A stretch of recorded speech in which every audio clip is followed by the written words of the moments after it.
What is up, YouTube, Facebook, Twitter, Twitch, Apple, Spotify, and everyone tuned in on the Texas Sports Unfiltered app? Welcome in to another edition of Bucky and BK live on Texas Sports Unfiltered and on the free TSU app. Today is Friday, May 23rd, 2025, and the Buck and I are with you for the next 2 hours. On today's show, recapping a rough day for the Texas Diamond Sports. Longhorn Baseball drops its SEC tournament opener. Texas Softball drops its Super Regional opener last night. We'll talk about those games, plus dominance in the NBA and NHL playoffs. Oklahoma City up 2-0 on Minnesota. The Florida Panthers up 2-0 on Carolina. Are those series over? We'll debate, and we'll also preview a busy weekend of NBA and NHL postseason action. We've got a big change coming to the college football playoffs starting this year. We've got a report from our own Chip Brown talking about Texas rejecting Ohio State's request to move the season opening game. We've got the Indy 500 this weekend. We've got all sorts of randomness and funniness and a lot to get into on a Friday edition of Bucky and BK. Hope everyone's having a great week so far. We appreciate y'all tuning in this morning. Happy Friday, my man. How are you today? Oh, same to you, man. And the coolness is out there. What a beautiful morning it is. After thunder, lightning, a little bit of drizzle last night, it is beautiful this morning, and we will have a beautiful weekend. But next week, the rains are coming. I think this is the holiday that we've seen the rains in a lot of years here. Floods down on 12th Street. A lot of places underwater. I think Shoal Creek Saloon, this is the weekend that I've seen this thing underwater before on a couple of occasions since I've come to Austin, Texas. But the rains are coming. They came last night, really. But the thunder, you didn't get any rain where you are in Oak Hill? Oh, I got rain. I'm wondering where your call was. I said the holiday is going, we're going to have. No, you said Monday, Tuesday, and Wednesday. There was nothing about a Thursday or a Friday. Today is Friday. Monday is Monday. Don't I get that buffer, that 48-hour buffer, or was it just a 24-hour buffer there? That's more than 48 hours. That's 72. Come on. You don't get a 4-day buffer. You can't call for rain on Monday and take credit when it rains on Thursday. I didn't realize it actually rained somewhere on Thursday. I thought it didn't happen until Friday morning. No, it happened last night. I mean, the Texas softball game got delayed an hour and a half. Hey, just be happy you got the rain. I want to know. You're supposed to be the best weatherer in the city, and you're not weathering. I'm Rain Man. I'm the best rain man in the city. You didn't call for rain last night. It rained last night. Come on, guy. Okay, listen, it's going to rain Monday. It's going to rain Tuesday. It's going to rain. I'm worried that we're going to get flooded out. Now, we need the rain desperately, but my goodness, my forecaster and my body says there's a possibility of raining every day next week. Wow. How about that? Every day. What about today? Is it going to rain today? Oh, you're good. You're good to go. The sun's going to shine. It's going to dry out today. You'll be okay tomorrow. Look out for Sunday. It's starting to work its way a little bit on Sunday, Sunday night. But Monday, I don't need it to rain. I need to play golf on Tuesday. So let's hold off. Let's go Monday, Wednesday, Thursday. Just leave an opening for a golf day, huh? Yeah. And the kids, I still see the bus rolled up through here this morning. I'm like, well, somebody told, I live in Dripping. When is our hamlet? This is it, right? They can't go past this week. They're off on Monday. They got to be off on Monday. So let's just say that this is it. Today, Friday is it. That's it. School's out. You're calling the shots now? Well, somebody should, because that bus keeps rolling up here. If I don't call the shots, this thing will be rolling up here June 29th, you know? I got mine this morning too. But the bussy bus came rolling through my apartment complex at about 6:10, like always. I'm just like, why is this still a thing?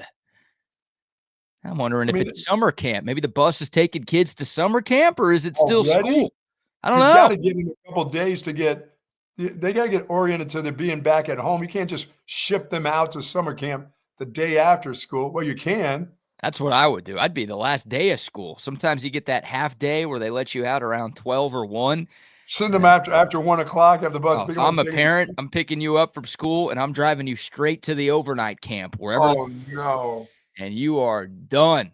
You are there for 2 straight weeks because then I'm going on vacation. How about 2 straight months? No way. No, I did a 2-week stint. You can't. Those camps they're not expensive. Some of them I get hit with during the course, like where my brother was the head at the Northeast Community Center in Bethlehem, Pennsylvania. He worked there for years before he died. He was like the head ringleader there with all these crazy ass kids. I mean, when he died, dude, they started sending me stuff. I'm paying for camps. They hit me like St. Jude's Children's Hospital like every week. They give me some blank pad and give me my own, my self-address that I can stick on an envelope. I'm like, it's crazy that they spend the money on the paper and all this stuff inside the little envelope. I'm like, I'm giving you money. Quit spending money on, you got to buy for that stuff to send it out to people, don't they? Or are they getting that for free? Maybe they're getting that stuff for free. That's why they send it in an envelope. But they send me, I get a pad to write on from St. Jude's probably 3 times a month. I'm like, I can't use up these pads. And these self-addressed little sticklets that you stick on. I'm like, you guys are like wasting money. Quit sending people that shit. I'm going to send you money, but I don't need all that stuff. No, I'm with you. Like anytime you donate to any charity, they'll start sending you stuff. And it's like, I'm going to remember on my own. I'm going to donate when I want to donate. Don't push me, number one. And number two, don't waste your time and money on me. I don't need this stuff. You're wasting money. I'm giving it to you, but somebody's paying for that paper that you use. Yeah. Yeah. And the postage too. Like maybe the charities are getting free legal pads and free documentation and whatever, but don't they have to pay for the postage? I guess. Hell, my last one has its own postage on it from St. Jude's Research Center. I mean, I give to St. Jude's. I'm a big St. Jude's. I'm a St. Jude's guy, you know, and I'm fine with giving for the kids, cancer research. But dude, I don't need the shit that comes with that thing. I don't need another pad. I got these pads all over. I get yelled at because I got pads laying here and there. And I'm stickers, like a woman with all those pads laying around. Put those away. Stickers and things. I'm like, come on, I don't need this stuff. No. Put it into my burn pile. There you go. But everything is good. Like I said, I still see the yellow. I saw the Bucky come rolling up this morning. I'm like, it's got to be it. They can't come back here on Tuesday. I think Monday's a holiday, correct? It is. Okay, so school will be out, and it should be out. Leave them teachers, leave them kids alone. I mean, really, it's time. Leave them kids alone.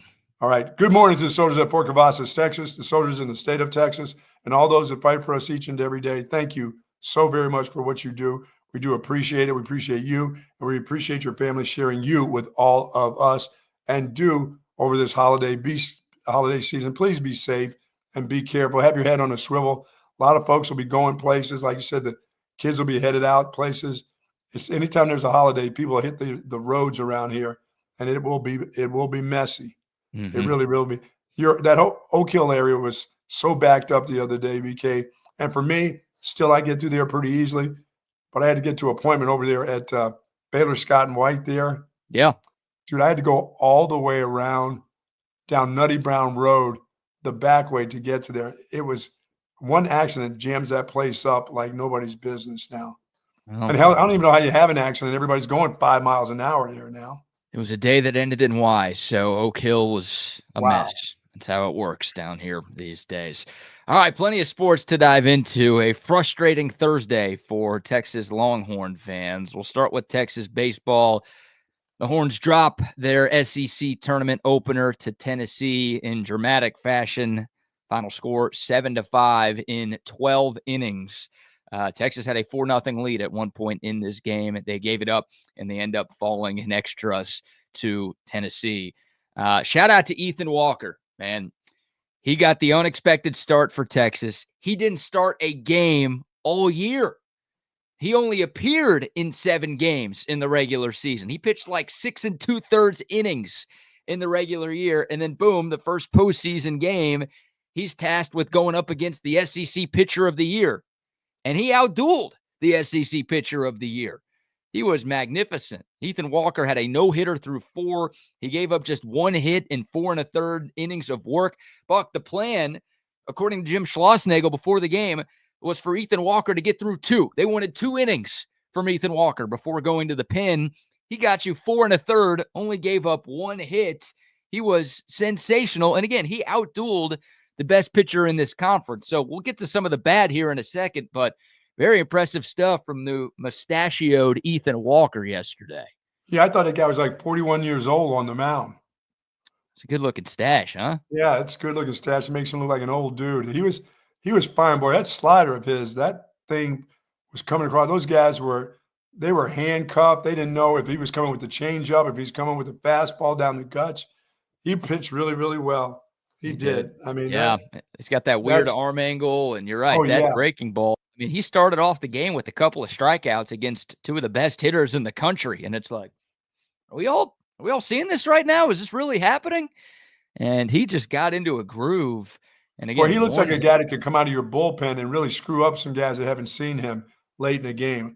I'd love to bring him out. You know, if you feel comfortable with him, that's great down the line.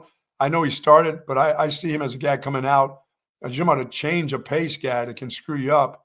You know, if you think you're getting into a rhythm late in the game when you got a lead, that guy would be awesome. Well, I don't know. I mean, you might be right. I don't disagree with you there, but Texas has been searching for a third starter, and they may have found it yesterday with Ethan Walker. Like, Riojas and Harrison are going to get starts in the regional next weekend. Yep. You're not sure who's going to start that third game. And again, it's all in one weekend. It's a bunch of games you've got to play. So you can't just trot Harrison out there twice or Riojas out there twice.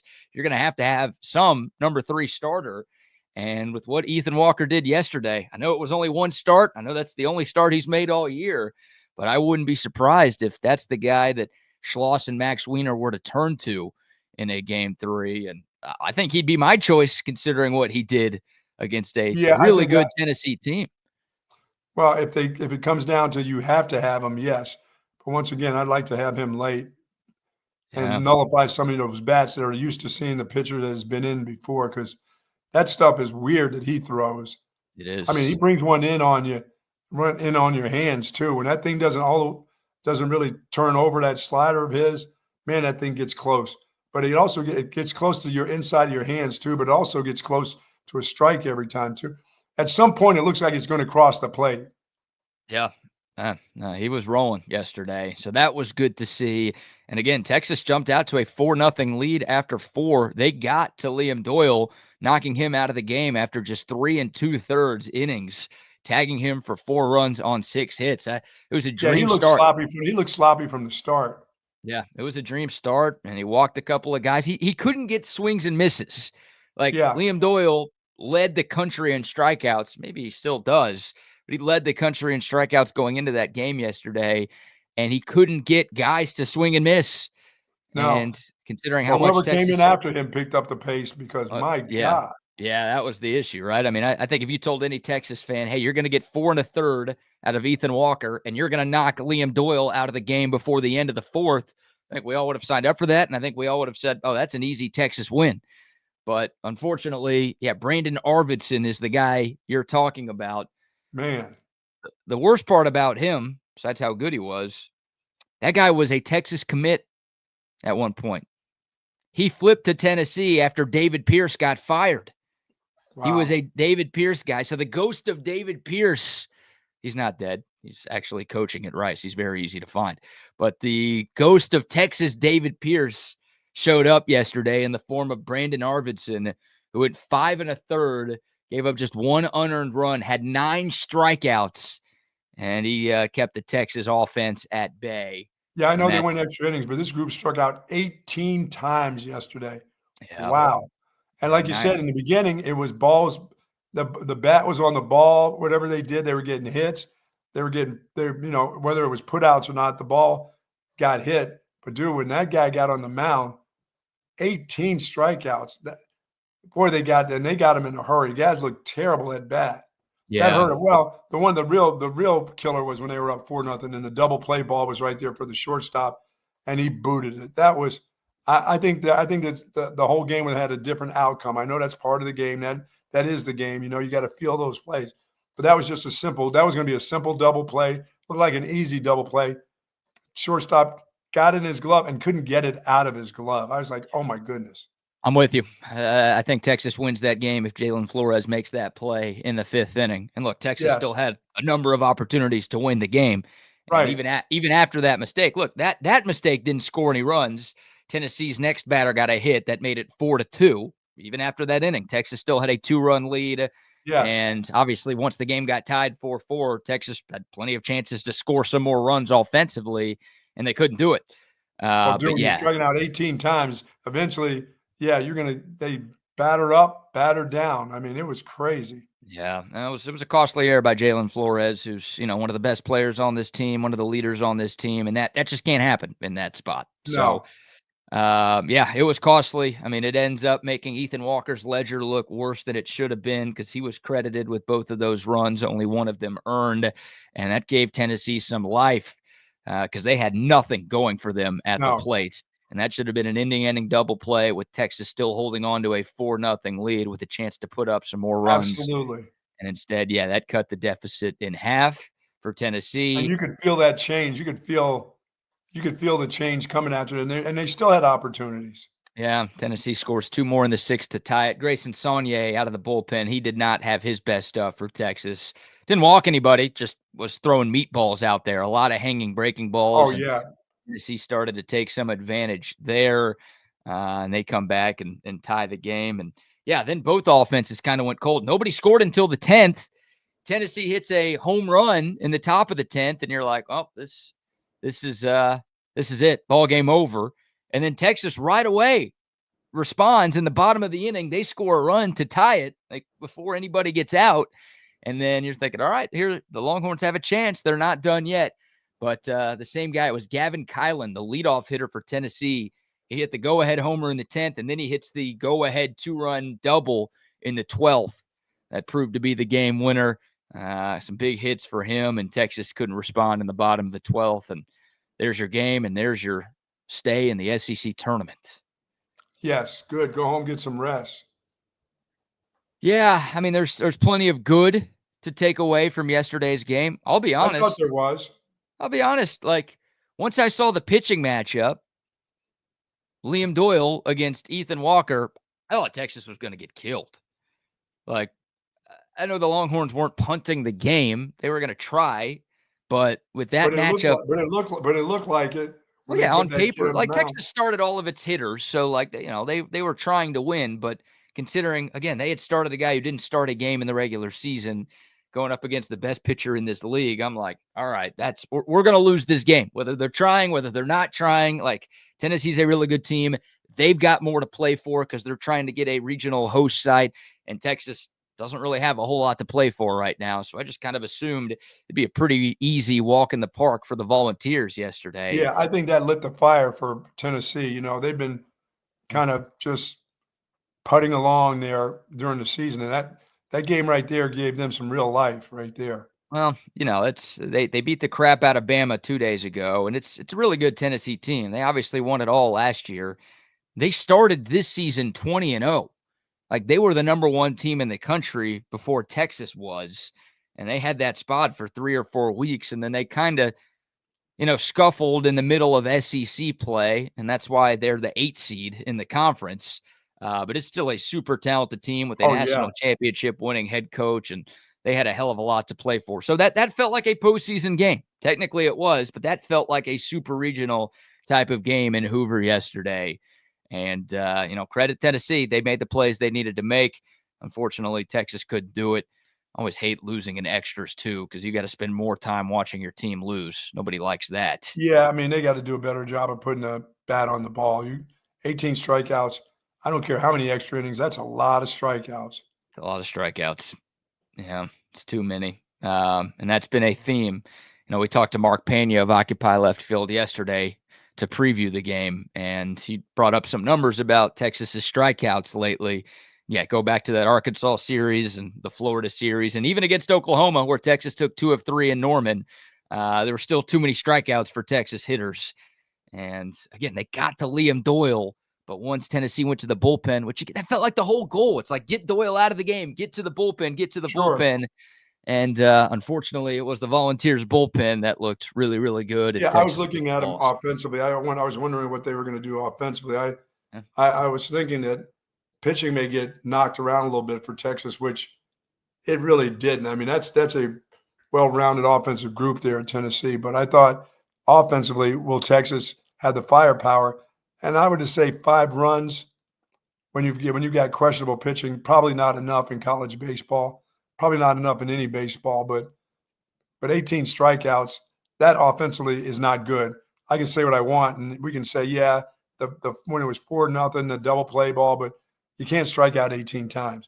You got to put the ball in play. Even against a good defense, the ball has to be in play. You can't put the bat on your shoulders and walk back to the dugout, without hitting the ball. That's the thing. Tennessee's not a very good defense. They had 2 errors yesterday, and that was a big problem. They had 2 pitching errors. The goofy pitcher throws the ball to first base, and it flies. I mean, it's not even close. I think almost sailed it. The second one almost sailed into the stands. Yeah, a couple of disastrous pickoff attempts for Tennessee, which gave Texas some extra life, especially in that 10th And there's no small ball playing with this head coach. He doesn't move them over. He's going to let those guys bat, doesn't he? Yeah. Oh, yeah. But for Texas, I mean, Rylan Galvan had 4 strikeouts. He started 0 of 4 with 4 Ks, a little golden sombrero. 2 guys did, didn't they? Didn't 2 guys have 4 strikeouts? Tommy Farmer had 2 strikeouts himself. Every Texas starter except for Kimball Schusler had at least 1 strikeout yesterday. Schus had a great day, and even some of the guys who did strike out contributed another at-bats, but it was equal opportunity striking out for Texas. It's like a bunch of guys at a bar all trying to pick up one chick, just one after another, going up, getting rejected, going up, getting rejected. It was ugly for Texas baseball at times yesterday. And they still had opportunities, which is crazy. Yeah, they still had opportunities against, again, a very good team. And the good news is Texas won't have to play away from Austin until Omaha. So if they get to come back home where they've been dominant all year, they won't see a team as good as Tennessee in the regional. We'll see somebody good. I don't think so. The 2 seed's going to be solid, but they're not going to be Tennessee solid. Obviously, when you get to a super regional, you might have to go up against a really, really good team like Tennessee. But that's frustrating. Frustrating for Texas. They had their chances. They couldn't get it done. But shout out to Ethan Walker. A great performance by him. Texas battled, and unfortunately, it was not enough to get. He's got to be a part of your rotation somewhere along the line now. Yeah, he's a part of your staff, whether he's in the rotation, like I said, or out of the bullpen, like you said. Ethan Walker showed you that he could be a valuable piece moving forward. So, love what I saw from him.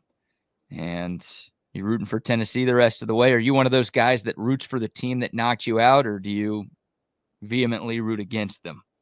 Now, who do they play now from this point on? I think it's Vandy on Saturday. Well, I got to root for somebody. I'd go ahead and root for the defending champs. What you got against Vanderbilt? Nothing. They're just Vanderbilt. They've played good baseball there, but now I think I'll root for Tennessee. I'd like to see the UT thing again down the line somewhere. Well, we won't see it in the SEC tournament. Maybe we'll see it in the College World Series in Omaha. But yeah, Vanderbilt and Tennessee, that's one semifinal in the SEC tournament. We'll find out the other semifinal today. You've got a couple of quarterfinals with Ole Miss taking on Arkansas and then A&M taking on LSU. The Aggies have pulled off a couple of upsets so far in Hoover. They need more. Like, they are on the outside looking in of the NCAA tournament field. Yeah, they need another win. I think they need 2 more wins at least. There are people saying that they need the automatic bid. Like, they got to win this whole tournament to get in. But it sounds like at minimum they have to get to the final, which means a win over LSU tonight and then a win over the winner of Ole Miss and Arkansas tomorrow. Yeah, I'm going to have to root for the Aggies then. What? Yeah. Why? Because I want them to lose in the finals. If that was the key to getting them in, whoever they played in the finals there, and they didn't get in, would be just sweet. Oh, yeah, we won't know for sure is the thing. Like, I'd rather A&M lose today so they are guaranteed to miss the tournament there's Let's a just chance. get it over with. Yeah, like there's a chance because it'd be an at-large bid if they lose in the final. So there's a chance the committee's like, well, they played in the SEC and they're really hot. They just beat a few good teams and they made it all the way to the conference tourney final in the toughest conference there is.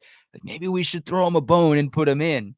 I don't want any chance of that to happen. I hope the floor pissers not with give me Texas the in floor now. pissers tonight. I hope they win by 50. Oh my goodness. Yeah, that's where we're at here.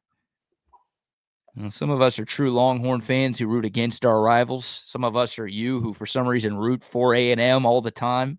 I want them to be good when they lose. I don't want them to be bad. I want them to be at their best, which isn't that good. You know? I want them to lose every game. There you go. They're playing today, so I want them to lose. Sort of like the Rangers. Rangers aren't as bad as A&M, but they're not very good. A&M could maybe beat the Rangers right now. There was some spring cleaning in Yankee Stadium over the last couple of days. Congrats to your Yankees on sweeping the Rangers. Oh, we had some spring. We had to bring out the brooms to work. What do you mean we? You don't play for the team? What do you mean? We? We do play for the team. What do you mean we don't play for the team? Yes, we do. That guy doesn't play for the team either. Wait a minute. That guy's getting skunked by the Capital One guy in all these commercials. That guy makes a play. Look, he's on one knee already. Routine ball to short. Oh, no. I think you'd be on two knees if you ever saw that guy. Yeah, your Yankees looking good. First place in the American League East. They complete a 3-game sweep over the lowly Texas Rangers, who, they fired their hitting coach 2 weeks ago, and it has not made much of a difference. No. You know who the Rangers' new hitting coach is? Who's that? Brett Boone. Oh, yeah, the Boonies. Yeah, of course he wasn't going to beat his brother. Matchup of the Boonies. Well, you hate Aaron Boone, so I didn't know if you like Brett a little bit more. I like him better. And I even like him better now. I think, I would trade. I'll take Aaron Boone as the Rangers hitting coach over what we've gotten from Brett Boone in this small sample size. Yeah, no, I think Lake Travis pitching could stymie the Rangers offense right now. It's ugly. It is Lake ugly. Travis is only going to strike out probably 7 or 8 of the Longhorns right now. Yeah, they probably would. 18. Like Tennessee had 12. So in a game that goes 12 innings, you're going to get a good amount of strikeouts. But, the problem is it's not a one-off. It's a continuation of a troublesome trend.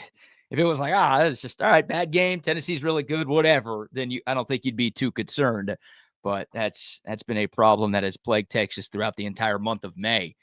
And you don't want to deal with that. The one dude for Texas generally puts the bat on the ball, the Carson Palmer, the 14th or whatever his name is, the fourth guy. Yeah, Tommy Farmer, the 4th. When do you stop that? When does the number stop there? Don't you stop at like the 2nd?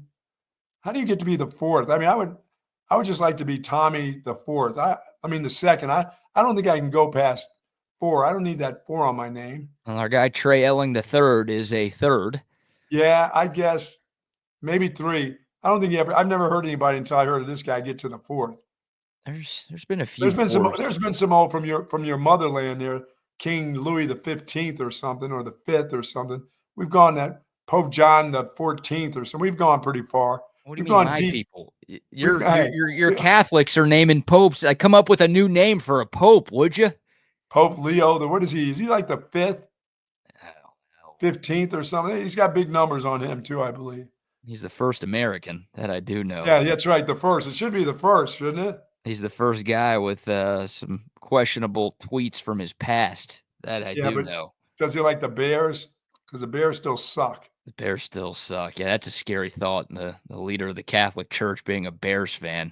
You don't know better. Come on, he's a Cubs fan. He hasn't said anything about the Bears yet, but I take it that he's probably rooted for the Bears before. Well, if he wants people to like him, he's not going to tell them he's a Bears fan. Yeah, he hasn't done that yet. No, Pope Leo the 14th. Packer fan. It's Leo the 14th. That's even worse if he's a Packers fan. Growing up in Chicago, then I'd really be questioning his. Oh my goodness, his morals there. All right, we'll take your thoughts. The Dakota text line 512-222-9328. There's Texas baseball, Texas softball.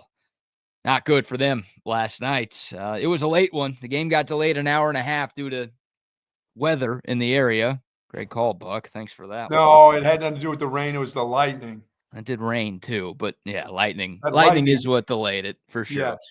Yes. It was ugly for Texas. Game was 7-2 at one point. Longhorns lose 7-4 in game one of the Austin Super Regional. The good news is it's the best 2 out of 3, so the Longhorns aren't dead yet, but they've got to respond and win these next 2 games to keep their Women's College World Series dream alive. But yeah, it was, errors, defensive misplays, misplaying routine fly balls in the outfield. Yeah, coach is not excited about that. No, it was frustrating to watch, and the pitching wasn't what it needed to be. Tegan Kavan tired out a little bit earlier than you would have liked. At times, Texas looked like a Little League team yesterday. Like they were making some dumb mistakes that you hadn't seen from this club this year. Obviously, it's the worst possible time to be doing that in a super regional winner-go-home type of atmosphere. Frustrating one for Texas. Clemson wins its first super regional game in program history. Talked about that yesterday. So Clemson softball, the first. Very nice. Yeah, congrats to them on that one. But yeah, the Longhorns need a bounce back today. Game 2 at 8 o'clock tonight. If Texas wins, that winner-take-all game 3 would be tomorrow night, also at 8 o'clock at McCombs Field. But not an ideal day for the Diamond Sports at the University of Texas. Yeah, it's tough. It's tough. That was tough to watch. Both games were kind of tough to watch. Of course, I didn't see much of the second game. No, it didn't start till 9:30, and I was in and out of sleep towards the end. Yeah, I was too busy making money for the people. And you did have a good night with your Gold Star locks. We'll get to that here in a little bit. We've got some college football playoff changes that we need to discuss, and plenty more to get into here in a moment. But before that, how about our first round of sponsor shout-outs? Folks, our good friends at Relax the Back, zero gravity recliners are there for you. Select office chair, and plus there's all kinds of wonderful specials here coming into the month of June and July. And go and check them out. All the accessories you need to get rid of that pain in your lumbar area, your thoracic area, your shoulder area, and your hip area. They have all the things that you can use at Relax the Back. And they've got 2 wonderful locations in Bee Caves at the Hill Country Galleria, right across from Whole Foods. I was over there the other day. And in Austin at the Gateway Shopping Center across from Container Store.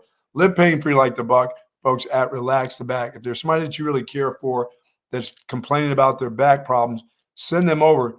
Check out some of the, like I said, you don't necessarily have to buy a chair, but they've got the accessories that will help you get rid of that pain. You do not want to go through this summer and these hot months with back pain, believe me.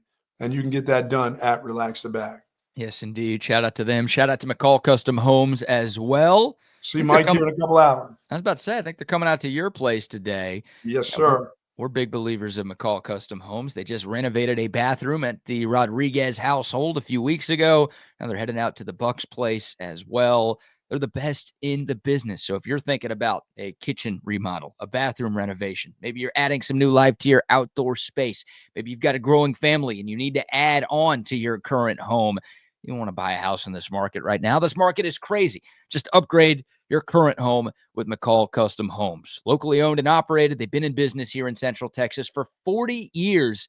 So they know what it takes to turn a Central Texas home into something truly, truly special. Head over to the website, McCallCustomHomesATX.com, because right now they are offering free estimates to TSU listeners. All you have to do is head over to their website. Again, McCallCustomHomesATX.com, or you can reach out to our buddy Mike directly, 512-633-9580, and he will get you taken care of. It's McCall Custom Homes. We build value into your home. Now, the softball games, do they start late anyway? Usually they play during the day, but when you get to this point in the postseason, I mean, there are so many games going on around the country, and they try to space them out for TV. So Texas just happened to get a later game. I mean, it was nationally televised on ESPN2 last night. Trying to get Texas a big brand, Clemson a big brand, trying to get that matchup televised. But yeah, It's all for TV.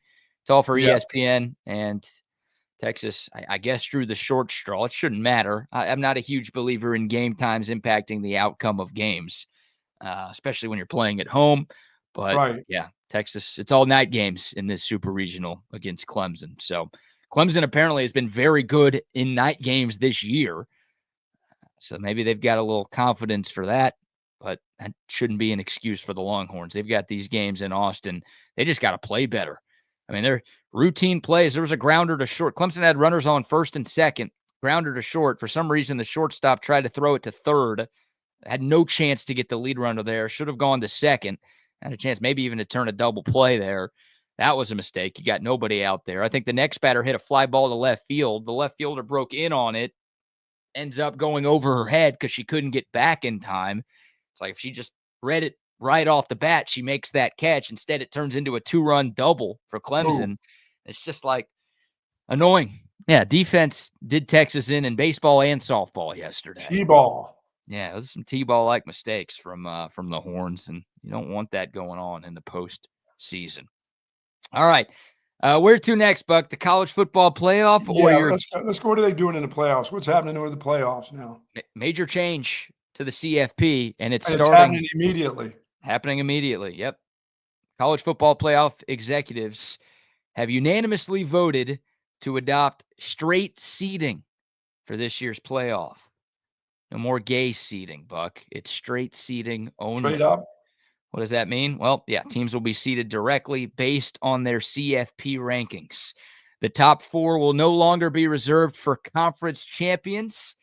It will be given out to the teams that are ranked 1 through 4 in the final CFP top 25. Which figures out if you're in a major college and you are champions, you're going to be in that top. The seeding will be okay for you.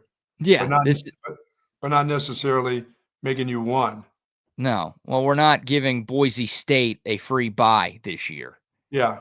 We're not giving Arizona State a free bye this year.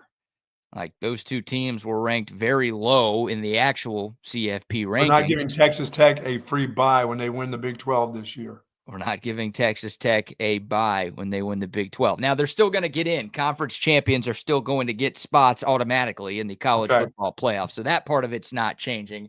Just the order of the teams is being amended.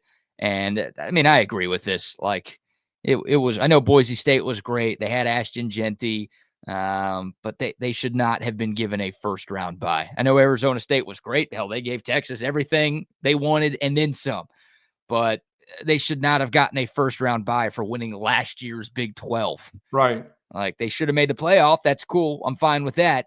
Reward your conference champion somehow, but you don't need to reward lesser teams with a free bye. Just doesn't make sense. No other sport. All right, Tech, if you win your conference, you're going to get in. So it's just not going to get a bye. So Joey McGuire, crank it up. Yeah, this is your last chance. It's a big year for Texas Tech. Last chance for Joey, right, coming up. Or back to high school. Hey, back to high school. It's kind of like, it's different in a sense because Texas Tech's not leaving the conference, but Texas's last year in the Big 12, it's like, all right, you've got everything in place to at least make it to the conference title game this year. And anything short of that is going to be an abject failure. That's what it feels like for Texas Tech right now. With the amount of money that they've spent in the portal, like, they're not shy about it either. I respect Texas Tech. It's like, no, we know guys aren't coming here for our university, for our education, for our history and tradition. No, we're just going to money whip anybody we can, and there's nothing you guys can do about it. Yeah, and Joey McGuire needs to win it right back to San Marcos High or Wimberley or whatever high school he's going to be at afterwards. Oh, you're sending him back to high school? Yes, I am, if they don't get it done this year. What does get it done? Win or just get to Arlington? I'm going to say he's got to be in that game, in that championship game to get another year. If not, back to being OC for the Rattlers of San Marcos High. Yeah, that's it. You can't even be a high school head coach. He's got to be a coordinator. Coordinator, yeah. Oh, got to get it done. Sorry about that, Jerry McGuire. It's time. It's time now. You know what he's going to say when he gets fired? Show me the buyout money. Oh, yeah. I'll give you the Jerry McGuire there. It is time. Yeah, McGuire's got to have a big year. Texas Tech should absolutely make it to Arlington this season. They're a popular pick. You're seeing a lot of folks around the country start to project the 12-team college football playoff because we're at that point in the offseason where So I people should are be bored. making them. That should be my dog instead of Clemson. Well, I guess. I mean, a lot of people are picking Texas Tech to win the Big 12. Like they are the favorites right now. I So can't do that. I it's can't. more of I a just it's more can't of a do it. dog than Clemson because Texas Tech's not going to be a preseason top 10 team in America. So Tech would be a better sleeper than Clemson this year. I'll give you Texas Tech. I won't give you Clemson. My dog is the North Carolina Tar Heels. No way. I gotta have some. We gotta root for them, don't we? We need more drama. You're a believer in Jordan Hudson, the head coach, huh? You know she's calling the shot. I'm telling you, she is going to be wearing a headset on game day. I said it 2 months ago before any of this other shit came out about her. Now I feel like a genius. I was way out ahead of this. She's not going to even be on the sideline, dude. Oh, I don't think she'll be on the sideline. I think she'll be up in the press box or up in the coach's booth or just somewhere kind of out of sight, out of mind. But she's going to be wearing a headset during these games. Oh no, there's just no I'm chance. telling you, she has to know everything that's going on, and she's got to have a say in everything that's going on in hubby's life. Yeah, they're engaged now, Buck. Don't forget about that. Hey, if you want to stay with me, Bill, you're going to give me a headset on Saturdays. You want this? She just How spreads old her is he? legs. He's 74.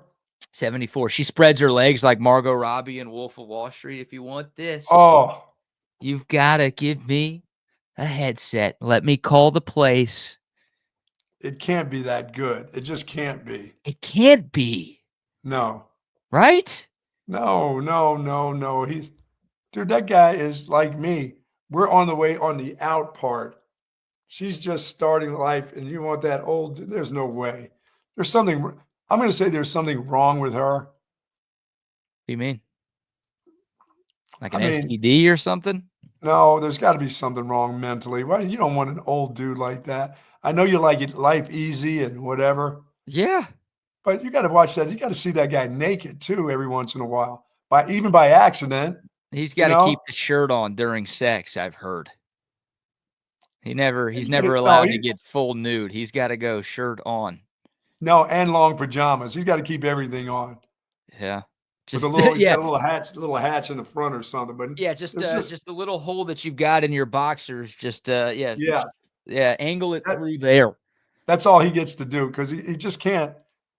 You can't go. No, I'm getting ready to hit 70, and I go by the mirror and I go, "Ooh, ooh, what happened? What happened there?" So I just can't, imagine Things. my wife going, and my wife is, she's a workout lady all the time. But I can't imagine when I go by there, even me, the nudist that I am now, I try to keep clothes on now. Mm. Things have changed over a couple of years. You still sleep in the nude, right? Yes, yes. Okay, but there's I no don't, I don't, mirrors. I don't stroll around as much as I used to. Yeah, you don't strip in front of the mirror and then walk into bed. You make sure you don't No, have to look at anything before no, I you. sit on the bed and take them off and just slide in there with the Yeah. covers over me as quick as Yeah. possible. So I can imagine that old dude. I mean, she's 24. Oh my God, she's got to be going. When she puts her hand on his belly and then hits that little Ripley effect, that's not the six pack. That's like a bad ocean. That's a bad storm that she's going through there. I don't think Bill has ever had a six-pack. Wow. Sure, he's downed a few, but I don't think he's ever had washboard abs. Boy, but love is something, I'll tell you. Now, you That's what think it's love? Love can do. I do. Well, yes. You just said something's wrong with her, so I don't know. I don't know what you think it is.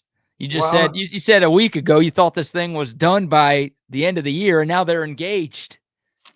it's still done by the end of the year. It's not going to happen. They're What, not going to get Bill's life or the relationship? one or the other. Yeah. Something's going to give this year because North Yeah. Carolina is going to go. If they don't win, they're going to go, what have we done? But they're your sleeper. No, Clemson's still my sleeper. You can't pick Clemson. I'm sorry. You got plenty of time to decide. You got more than 2.5 months or more than. Dude, nobody's picking Clemson to win a national championship. Are you picking them to win the national championship? They're my sleeper. I did hear Chip Brown the other day said he thinks Clemson should be the preseason #1 team in America. So maybe you have some competition there with there may be someone who is picking them to win the national title this year. Sorry, they can't be your sleeper. You can't be a playoff team from last year and be a sleeper. Do I go back to Pitt? No. No way. You should not go back to Pitt. No. All right. Here's what the playoff bracket would have looked like last year, by the way, if they did straight seeding instead of the auto buys to the conference champions. Texas would have been a 3 seed, and Texas would have gotten one of the first round buys because Texas was number 3 in the final CFP rankings. Yep. They dropped to the 5 seed because of the way this thing was formatted. But the Longhorns would have gotten a bye in round 1 a season ago. Now, they still would have played. The 6-11 matchup would have been Ohio State and Arizona State, funny enough. So they wouldn't have had to play both of those teams, but they would have had to play one of those teams, likely Ohio State, in the exact same round. So for Texas, their fortunes wouldn't have changed as much. But I look at a team like Oregon. Right? Oregon got a first-round bye. They were the #1 seed, but their first game was against Ohio State, and they got pummeled. I think instead, if they would have gotten to play the winner of Indiana-Boise State in their first game, they would have loved that. Yeah, they would have won that game pretty easily. But yeah, you see Oregon would have been 1, Georgia still 2, Texas 3, Penn State 4. Penn State, another one of those teams that fell because of the format. And then Notre Dame 5, Ohio State 6, and so on and so forth. Well, I like that. I like the way they're doing it now. This is much better. A big change, or I guess a big side effect of this change, Notre Dame can now get a first-round bye. Remember, conference champions were 1 through 4. Notre Dame being independent, they were never going to get the benefit of a first-round bye in the old format. Hilarious. The old format, it lasted for a year before they changed it. Yes. And this one's probably going to last a year because we're already talking about going to 14 teams in 2026. So they're going to have to amend some other things next offseason.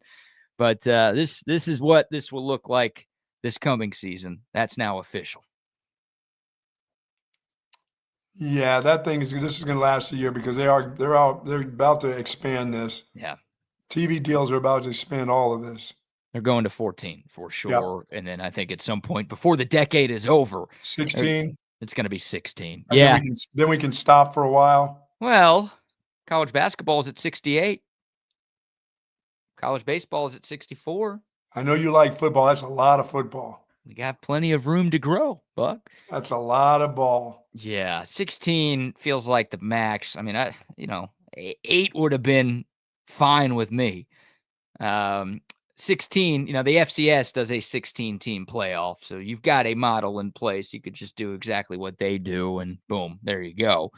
I think that's where they'll end up getting to. Maybe at some point down the road they continue to expand, but 16 feels like the ultimate number they want to get to in this sort of era of expansion that they're in.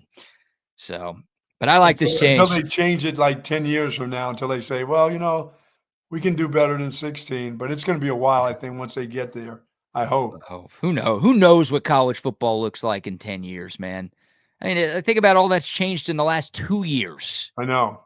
Like, we're trying to project things a decade out right now. It's impossible. You got a better chance of winning the lottery today than predicting what college football is going to look like in 2035. I would agree. You're right. Insane. But this is one change I do like. A lot of the changes I don't agree with. This is one that I do love. And yeah, look, you want to get, I think you want to get a first round bye. Every team that had the first round bye last year lost, right? Oregon lost its first game. Georgia lost its first game. Boise State did as well. And Arizona State did. So the buys, the extra rest didn't mean anything in the first playoff, but you would think hypothetically, over time, the teams with the buys will get, start to take advantage of those buys. So, I don't know. Greg says Texas could have rested and scouted Ohio State better. Yeah. Yeah, in this And then they format last year. wouldn't have run the toss sweep. If they would have scouted them, there wouldn't have never been a sweep. Never been a toss. Right? Never would have got called. I don't know if I can agree with that. You just know it happened. I mean, I'd like to think, like, look, I could have scouted Ohio State's defense for one play and known that probably shouldn't call that. Oh, gee. Sark had a week and a half to scout. I don't know if an extra few days would have helped that call. No, that was just absolute dumbassery by the head coach. It happens. Every play caller does it. That was just a bad time to do it for Steve Sarkisian. You will forgive him for that eventually. Yeah, he wins a national championship. I don't want to say all will be forgotten. Because you would have had maybe two. How about two? Look, if Texas scores in that goal line sequence, the game's only tied, right? I assume Texas kicks an extra point. Also assuming Texas makes that extra point, which maybe we shouldn't. But Will Stone was 2 for 2 to that point. So Texas scores. It's 21-21. Ohio State still has a couple minutes left in regulation, and the game would still probably be going to overtime. So you never know. It's a coin flip at that point. Texas wins that game. I think they beat Notre Dame, and I think they win the national championship this past year. So ifs and nuts and candies and butts, and if my aunt had nuts, she'd be my uncle, and there you go. All of those things. Or if my aunt just decided she wanted to identify as my uncle, that she would also be my uncle. She didn't actually have to have nuts. No, the rules have changed, I believe. Yes. Thank you very much. It stings because you feel like Texas could have had another one, and they didn't. So now they've got to get one. It's been 2 decades since they've gotten one. Hopefully this will be the year. Speaking of Texas football, Buck. Yeah, what's going on with the Ohio State game? This is interesting. Now let's do a quick round of sponsor shout-outs here. Okay. But interesting report from our guy Chip Brown, and this has been corroborated by multiple sources around college football. Texas apparently rejected Ohio State's request to move the season opener. We'll get to the details here in a moment, but first, a few sponsor shout-outs. So our friends at Hat Creek Burgers, of course. School is out, we believe. Mom and Dad, be a nice Friday or Saturday this weekend during the holiday. Take those kids to Hat Creek Burger, or just take yourself over there. Get yourself a margarita at Hat Creek Burger with a nice double with cheese and those great fries and the great shakes that they have at Hat Creek Burgers. Born and raised right here in Austin, Texas, but now almost 25 of those or more throughout the state of Texas. I love Hat Creek Burger, and you will too. And the kids will love it too with that playscape there on the grounds of all the Hat Creek Burgers. And look for your local Hat Creek Burger if you're looking for breakfast tacos, pancakes, sausage. Some of the local areas have that at their local Hat Creek Burger. Yes, indeed. The best burger you can find. Grade A burgers. Yes, indeed. Love our friends at Hat Creek Burger Company. Also love our friends at centextickets.com. If you want to be at McCombs Field tonight for Game 2 of the Austin Super Regional, you can get tickets at centextickets.com. If you want to be at the Texas Regional for Longhorn Baseball next weekend, centextickets.com has you covered. Hey, if you're listening from the Metroplex, Game 2, Stars, Oilers tonight. Oh, yeah. In the Western Conference Final. If you want to be at the American Airlines Center, guess what? They've got tickets for you online at centextickets.com. So easy to use. Log on from your phone or computer and make sure you type in the promo code CENTEX10 at checkout. You're going to get 10% off of your purchase of any tickets, sports tickets, concert tickets, Broadway show tickets, you name it. They've got it all. And you get 10% off simply by typing in that code CENTEX10 over at centextickets.com. And, of course, our good friends over at 34 Wine and Spirits, 4601 Southwest Parkway, folks. If you're having a big party this weekend, celebrating the holiday on Monday, and you need to get that alcohol there this weekend, you can get it at 34 Wine and Spirits. You can stop by the store or give them a call. They are a wholesale distributor. If you're having a big party, let them get it to you, and they will. You'll see those vans with Ricky Williams' picture on the side of them. They will get it to you, but it's just a hop, skip, and a jump over there to 4601 Southwest Parkway, where you'll find Altstadt Beer, the best beer in the world. Oh, yeah. Whatever you have going on this weekend, make sure you accompany your good times with the greatness that is Altstadt Beer. I usually save this disclaimer for the end, but I'm going to say it right off the bat. Please be safe. please be smart this weekend. It's a holiday weekend. You're going to be doing things. You should be doing things, but plan a sober ride home. Do not drink and drive. Enjoy your Altstadt responsibly. We don't want to be coming back here on Tuesday talking about crazy car accidents and people losing their lives here in Central Texas because of drunk driving. Don't do that. Enjoy your Altstadt, whatever you have going on. If you're at the pool, if you're hitting the lake, if you're hitting the sports bar just to watch some sports this weekend, it is a great sports weekend as well. Whatever you have cooking, make sure you have some Altstadt by your side. But please remember to drink Altstadt responsibly. No impurities, no regrets. Don't make any regrettable decisions this weekend. Absolutely. All right, this is interesting. Our man Chip Brown, Horns 24/7 and Texas Sports Unfiltered, he posted his weekly insider article a couple of nights ago. He breaks down everything that's happening behind the scenes at the University of Texas. And he talked a little bit about this Texas-Ohio State game that will open up the 2025 season. According to Chip, Ohio State officials were trying to get the game moved. Remember, we talked about it last week. It was announced that Fox has the rights to the game. And then it was announced that it's going to be a big noon kickoff game, so 12 Eastern, 11 Central. Apparently, Ohio State officials were trying to get the game moved not only to a different time, but to a different day. Of course, August 30th is the Saturday of Labor Day weekend. And college football takes advantage of the NFL not starting until the following weekend. So you got games Thursday, Friday, Saturday, Sunday, and Monday. Chip says the Buckeyes were trying to get the game moved from Saturday to Sunday, August 31st, and that they wanted the game to be either in the afternoon or at night. And Texas said no. Good. Sunday night? Yeah, where's Carrie Underwood when you need her? Man. Oh, Sunday night. What are they trying to pull? What is that about? Well, they can't stand big noon kickoff. That's what it is. I mean, they had a lawmaker try to file a petition in the Senate or the House. Those people aren't juiced. They're not juiced up enough by noon. Maybe that's it. I don't know. They have played so many of these games. And look, Texas, when Texas was in the Big 12, they had to play a ton of big noon kickoff games. So I don't think there's a lot of sympathy from our side here. And of course, Texas's Big Ten marquee matchup last year against Michigan was a big noon game as well. It's not like Texas is not used to that. It has to do that. Texas has had to deal with it a lot. But Ohio State's last 6 games of the regular season in a national championship winning season were big noon games. So was the Michigan game that they played a big noon game, most of those? Yeah. They were getting their ass beat? I think every year that's a big noon game. And I think they're okay with that game being early. They're okay with that loss. Well, I think in that petition, see if the Wolverines can make it 5 in a row. Are you going to call that upset again this year? I'm going to wait on that one a little bit. I don't want to call that too early. Okay. Because the Wolverines coach has to sit out a game here or there. So 2 games. 2 of those. But not the Oklahoma game.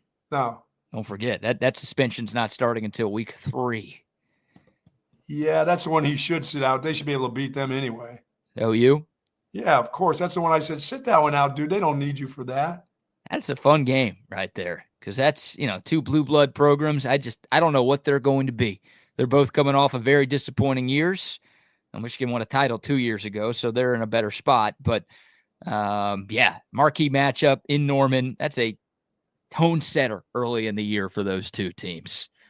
And it'll be fun to watch. But anyways. I would lean Michigan just because it's OU. Okay. I'd lean OU because the game's in Norman. I think, I like John Mateer. Drinking out of that fire hose it's easier to drink out of the fire hose at home. Well, I think I like Sharon Moore as a coach more than I like Brent Venables as a coach.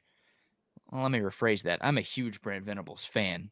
Yes, you are. You want him there for a long time. Because I don't root for the Sooners. But in terms of who I think is the better coach, I think it's Sharon Moore. I think both of those guys are gone within like 3 years, to be honest with you. But I trust John Mateer at quarterback more than I trust, I guess, the freshman, $10 million man, Bryce Underwood.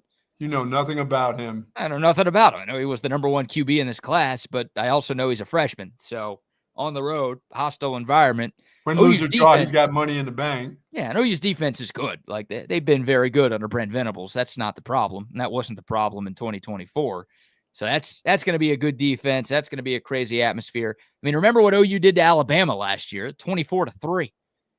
Like they shut down Jalen Milroe and they kept Bama out of the playoff with that. Yep. So they're capable of putting together a great defensive game plan and making a freshman look very, very confused. So yeah, I'd lean Oklahoma early on. But anyways, back to this story. Yeah, Texas said no. Ohio State reportedly asked Texas, hey, can we get this game moved? They wanted it on Sunday, and they also wanted it in the afternoon or at night. And the Longhorns said, hey, thanks, but no thanks. Let us get on with our season, will you please? Yeah, and I think this decision makes sense for Texas for a number of reasons. Number one, Texas plays a game the following Saturday. So if you're playing a Sunday game, that means you've got a short week going into week 2. Now, you're playing San Jose State at home. It shouldn't matter if you have one less day to prepare. But, Buck, you know this way better than I do. Maybe this is just coach speak. Maybe this is something that's not actually true. But I feel like every coach says that the most in-season development, or maybe the biggest in-season development, happens between game 1 and game 2. Everybody says that in all sports, yes. Yeah. So, like, you don't want a shortened week No. going into game 2. You want to have as much time as possible. Hey, here's what we did right in our first actual game. Here's what we need to clean up from our first I need that extra day of game. screaming at kids from a Saturday game than I do from a Sunday game. I may take it a little bit more easier on them. No, I need to be able to put my foot in their ass on Sunday instead of playing a game on Sunday and traveling to come back for a Monday. No thanks. Yeah. Sorry about that. I don't want to do you any favors. Why should I do you a favor anyway? I think Sark, didn't want to sacrifice the extra ass chewing day that he'll get. Right. If that game and why do it? Saturday. What for you? Yeah. Because you don't like to play at big noon. We've done that before. We don't like to play at big noon either, but we'd just rather go on with the season. Let's go. I think Sark does like to play at big noon. Me as a fan, like, I'm not changing my stance. Now, I'd prefer the game to stay on Saturday. Yeah, that's right. They get up early and do stuff early anyway. They're used to getting up and going and practicing. Yeah. And that's been their MO anyway. That's their MO. That's what Sark does. He's talked about it openly a lot. They love the early games because they are a morning routine. They're up and at 'em early. They practice in the morning every day. So they're used to waking up and putting in the work before noon. So what does MO stand for? Memphis operandi or so? What does that mean? What is it? What does that call? MO? What is that? That's short for something operandi. Memphis, Mississippi. Mashed okra. mashed okra. Mushy okra. Well, one of these smart guys will get it. CB will give it to us real quick here. Masculine octopus. No, something there it is. Modus operandi. What is it?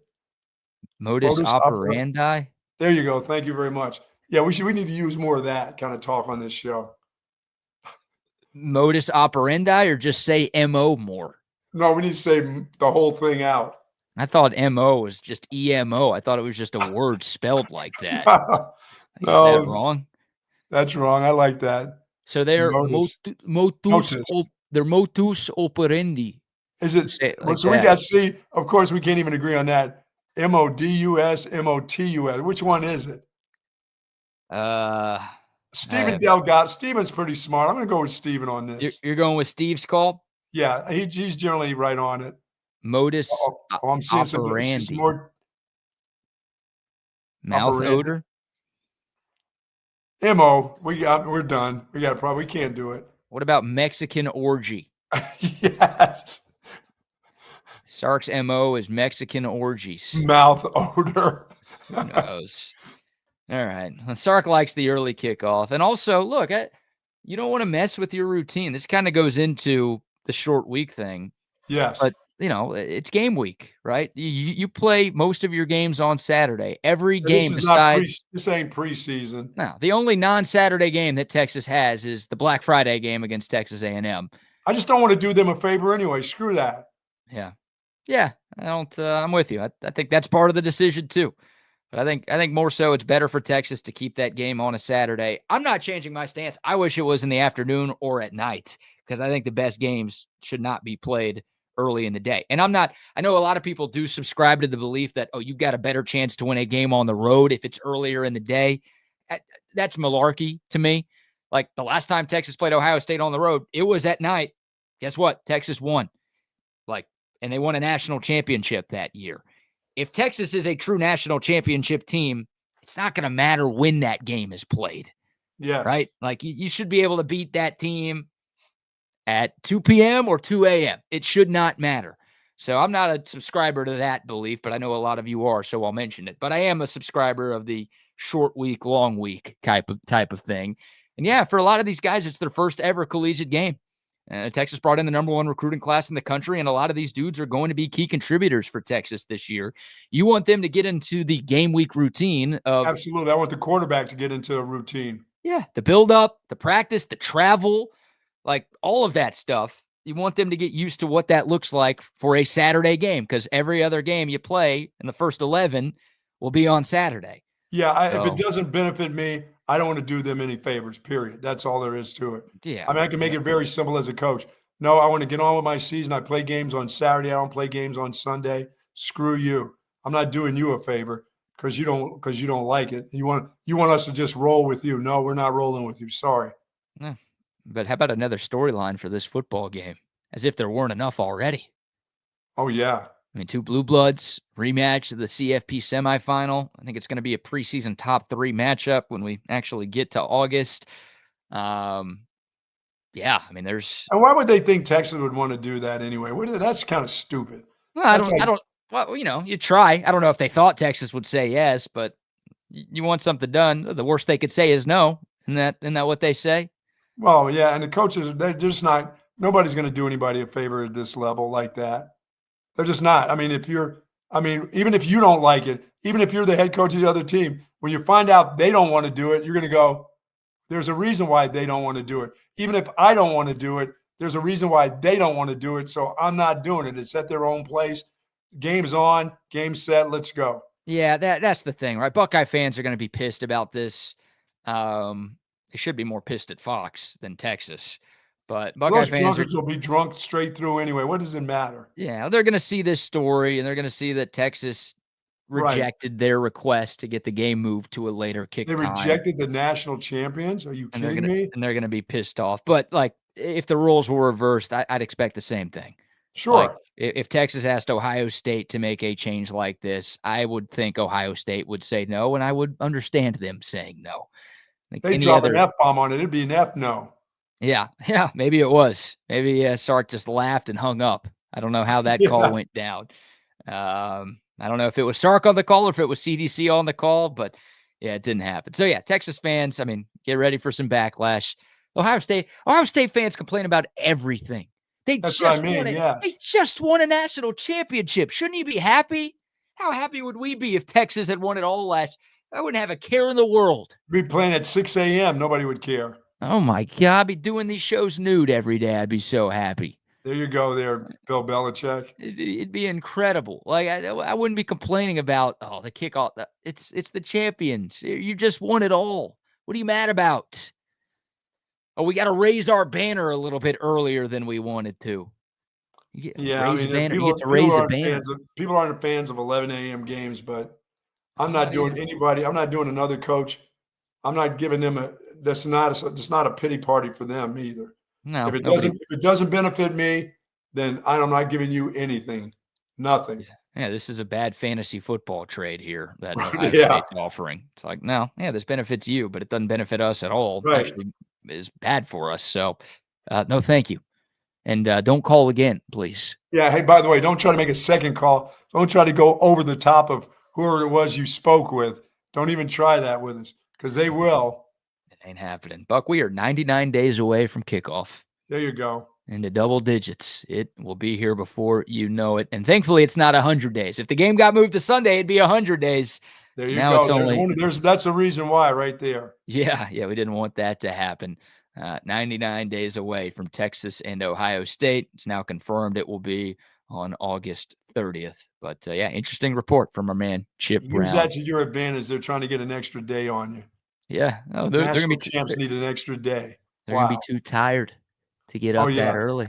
Hey, too much partying from the year before. Sorry. Hey, that Michigan game, that was an 11 a.m.er. That was in the shoe.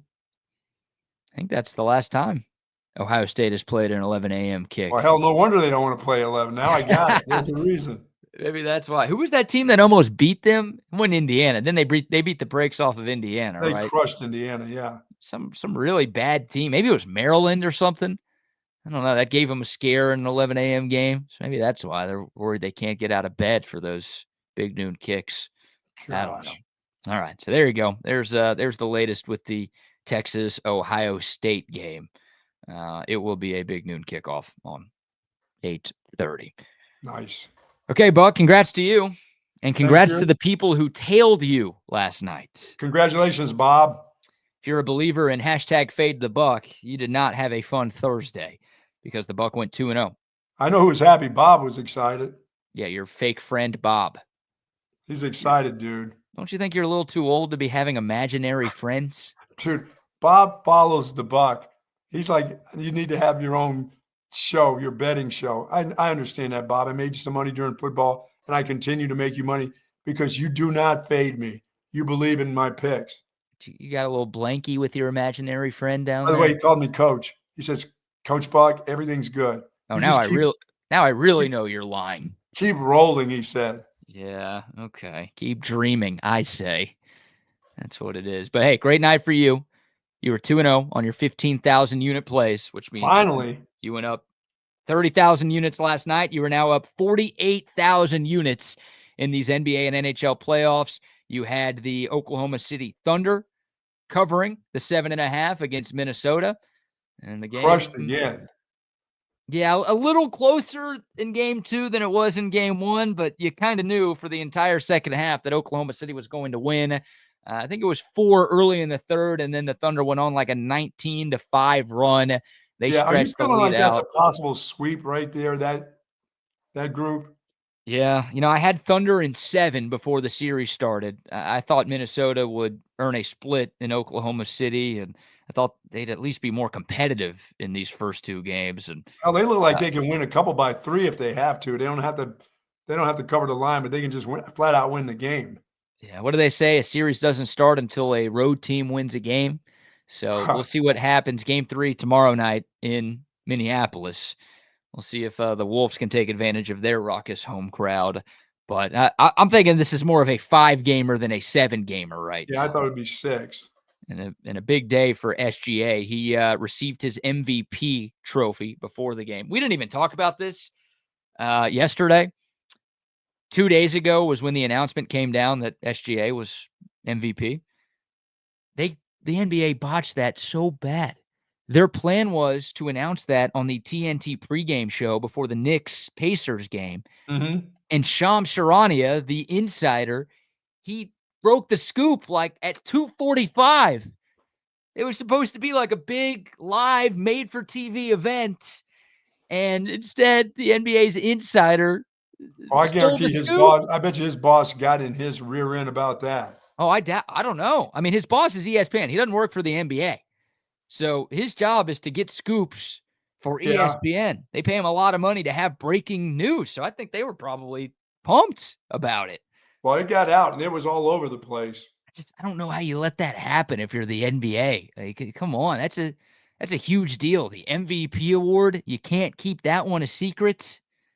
You let Shams get that. It didn't seem like a secret anyway. I mean, it seemed like from the middle of the season, it was going that direction. I think we all knew who was going to get it. Yeah, you're right. You're right. But the announcement, I don't know. Him or Jokic. I mean, or Giannis. It wasn't going to be Giannis because he disappeared early in the playoffs. Jokic, yeah. If they would have won, there may have been a little suspense. But other than that, there was really no. That thing was done like halfway through the season. Yeah, it's a regular season award. So Giannis losing in the first round and, SGA beating Jokic in round 2, that didn't have anything to do with it. The votes, I don't know why they wait this long to announce it. Anyways, it should be announced between the regular season and the postseason. Right. But yeah, it was a regular season. But you're right. I think everybody knew SGA was going to win. But it's just this scoop culture in the world that we live in. Like, you're not a social media guy, so you don't have to deal with this. But like, draft night is horrible on Twitter because the Shams, the Shefties, the Rappaports of the world, they tweet out the picks before they actually happen.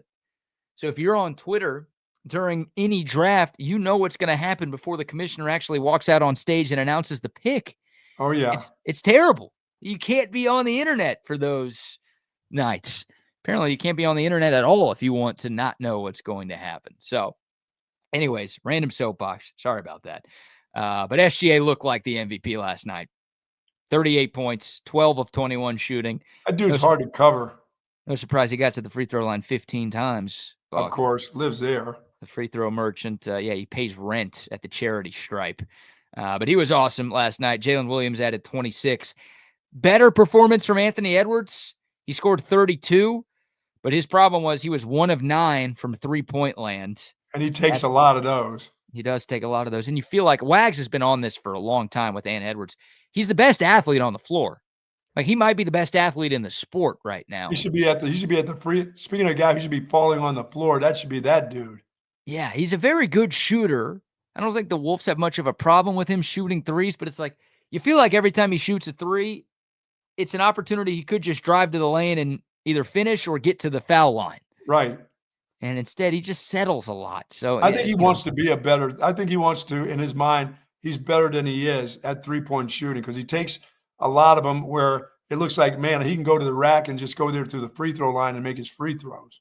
Yeah, I think he should be doing more of that, especially when the shot's not falling. Like, you start 1 of 5, 1 of 6. It's like, all right, maybe stop jacking up.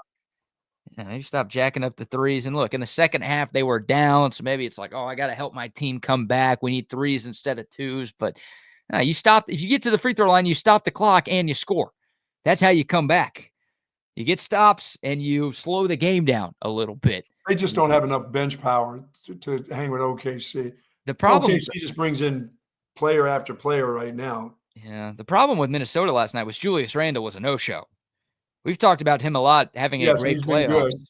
He had 6 points. He was 2 of 11 yesterday. Like that, he's the second best player on that team. He can't be doing that. Yeah, if he's not playing, the other guy's got to score 50.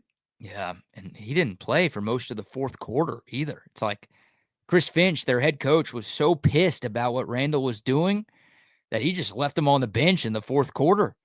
It's like, damn, it's like that, huh? So, yeah, I can see that thing. I can see a sweep there. Yeah, I'm gonna give Minnesota a game, and again, we'll see how Oklahoma City does on the road.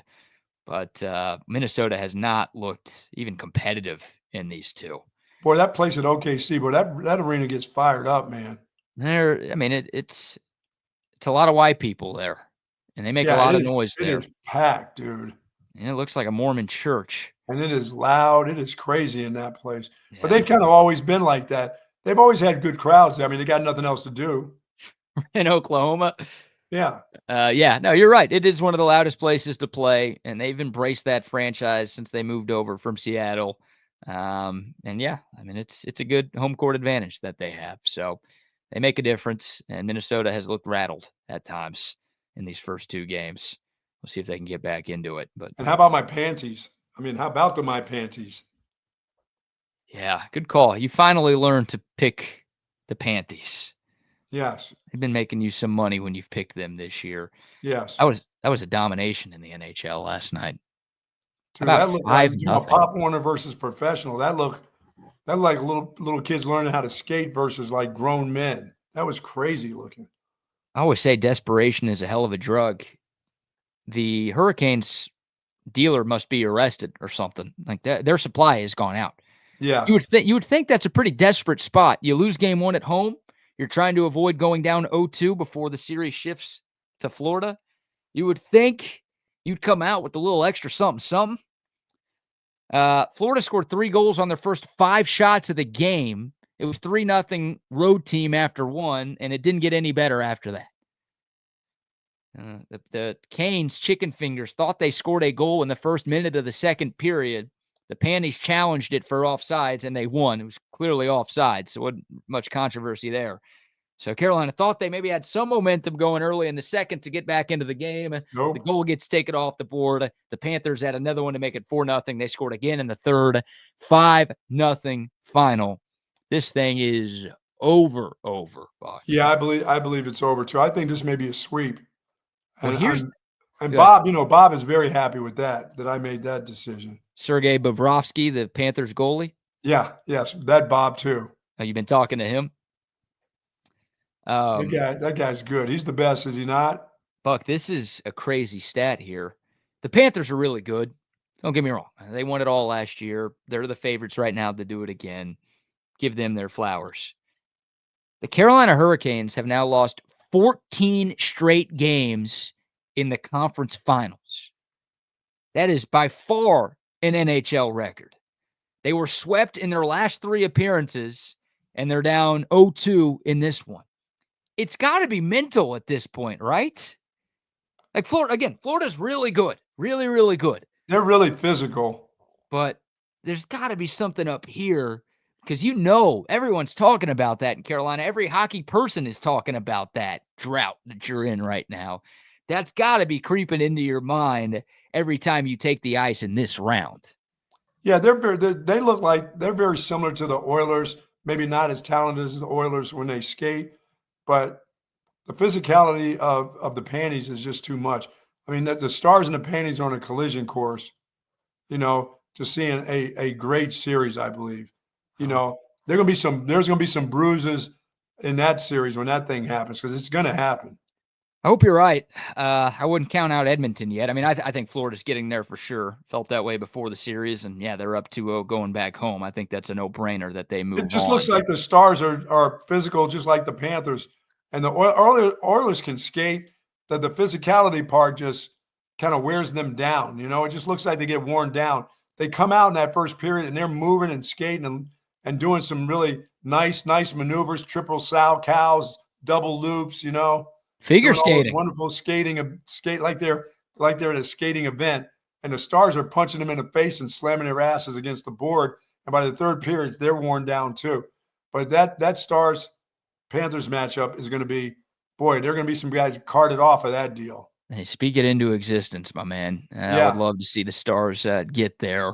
I'd pick the Panties in that series, but I would love to at least see what would happen. Oh, I just want to see I want to see the broken bones and the broken glass and the plastic on the side. And I mean, I want to see people. By the way, they're going to be fights now. You know how they talk about not fighting and being safe? There are going to be brawls if the Stars and the Panthers play each other. You can't help it. It's just too physical. Yeah, we'll see what happens in the Western Conference Final. Game 2 in Dallas tonight. The Stars, that's the thing. I mean, Dallas won game 1 6-3. If you just look at the scoreboard, it's like, oh, that was an easy win for the Stars.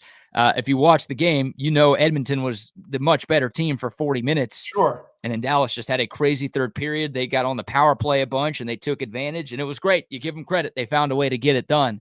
But I'm not ready to pin the Stars into the final yet, because the first 2 periods of what we saw on Wednesday night are still lingering in my head.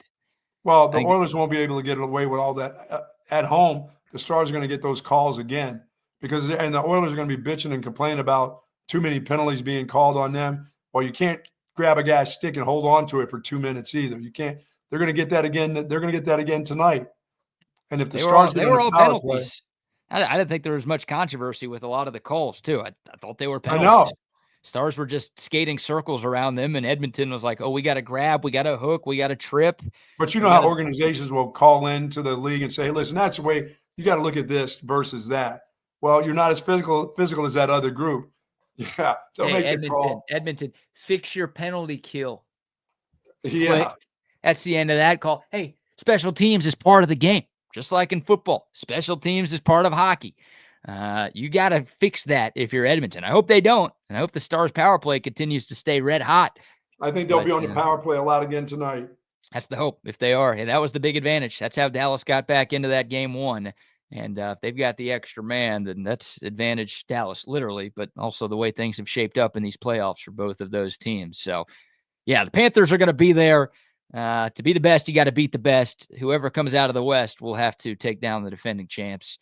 Edmonton, obviously, that'd be a rematch. I think most hockey fans are just rooting for the Stars because it's a change. Like, you don't want the same exact championship 2 years in a row. You'd like to see some new blood in there, and the Stars would be that new blood.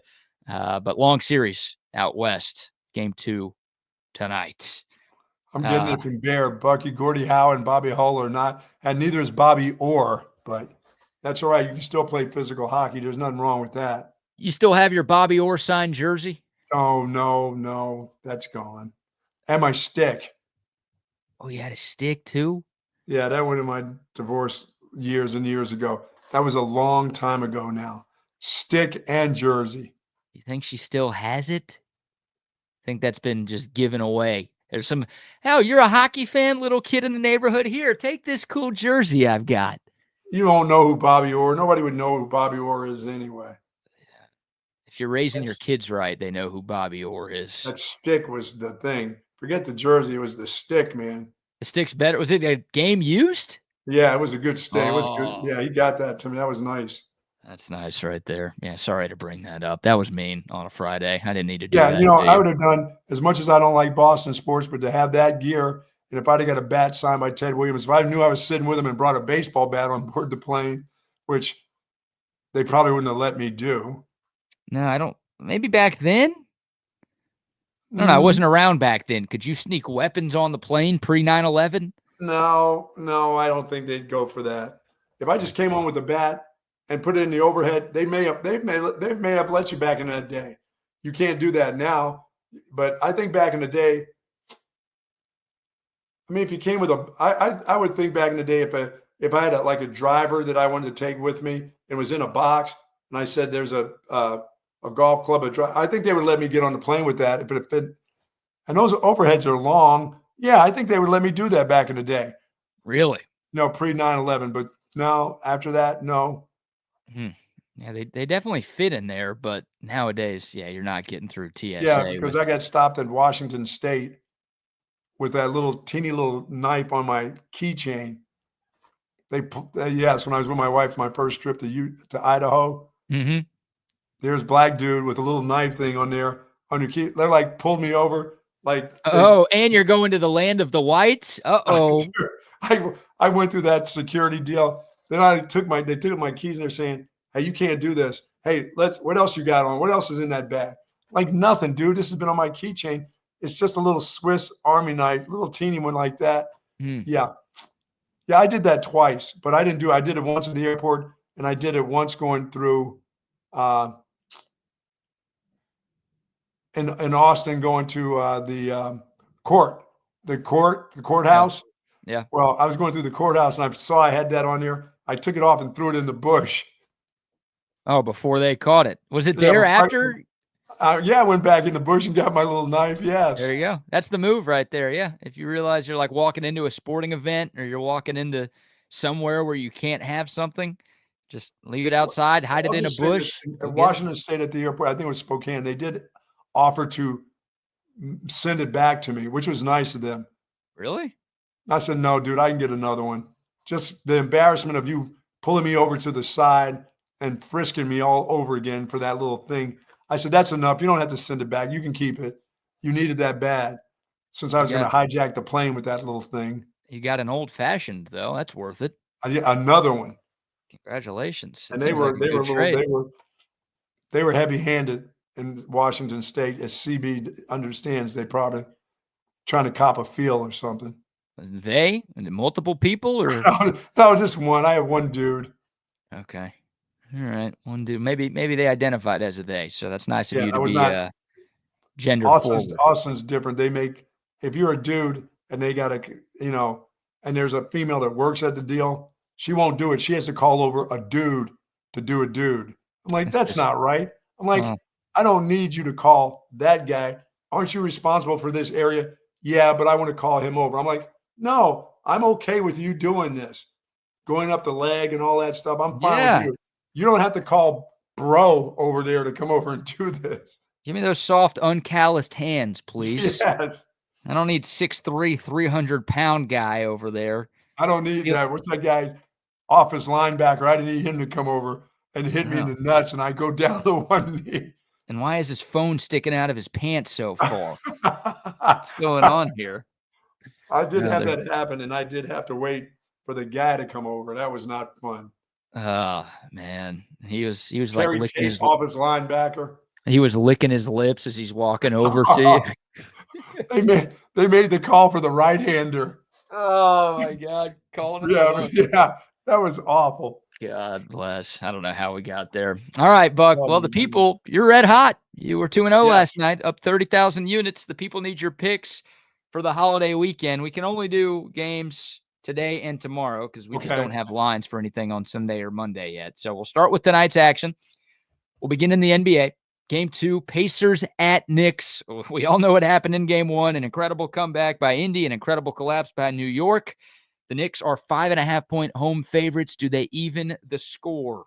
Yes, they do. They get over what happened the other night. Yes. And plus they get over Suzanne Halliburton with the choke sign. They're going to be, they'll be angry and they'll win. They'll win by 10 or more tonight. I got the Knicks for, I'm only going to play them for 5,000 units though. Small play. Yes. Not a lot of confidence in the Knicks. No. You think Suzanne Halliburton could do it again? Yeah, I don't like that dude. How do you think she is at basketball?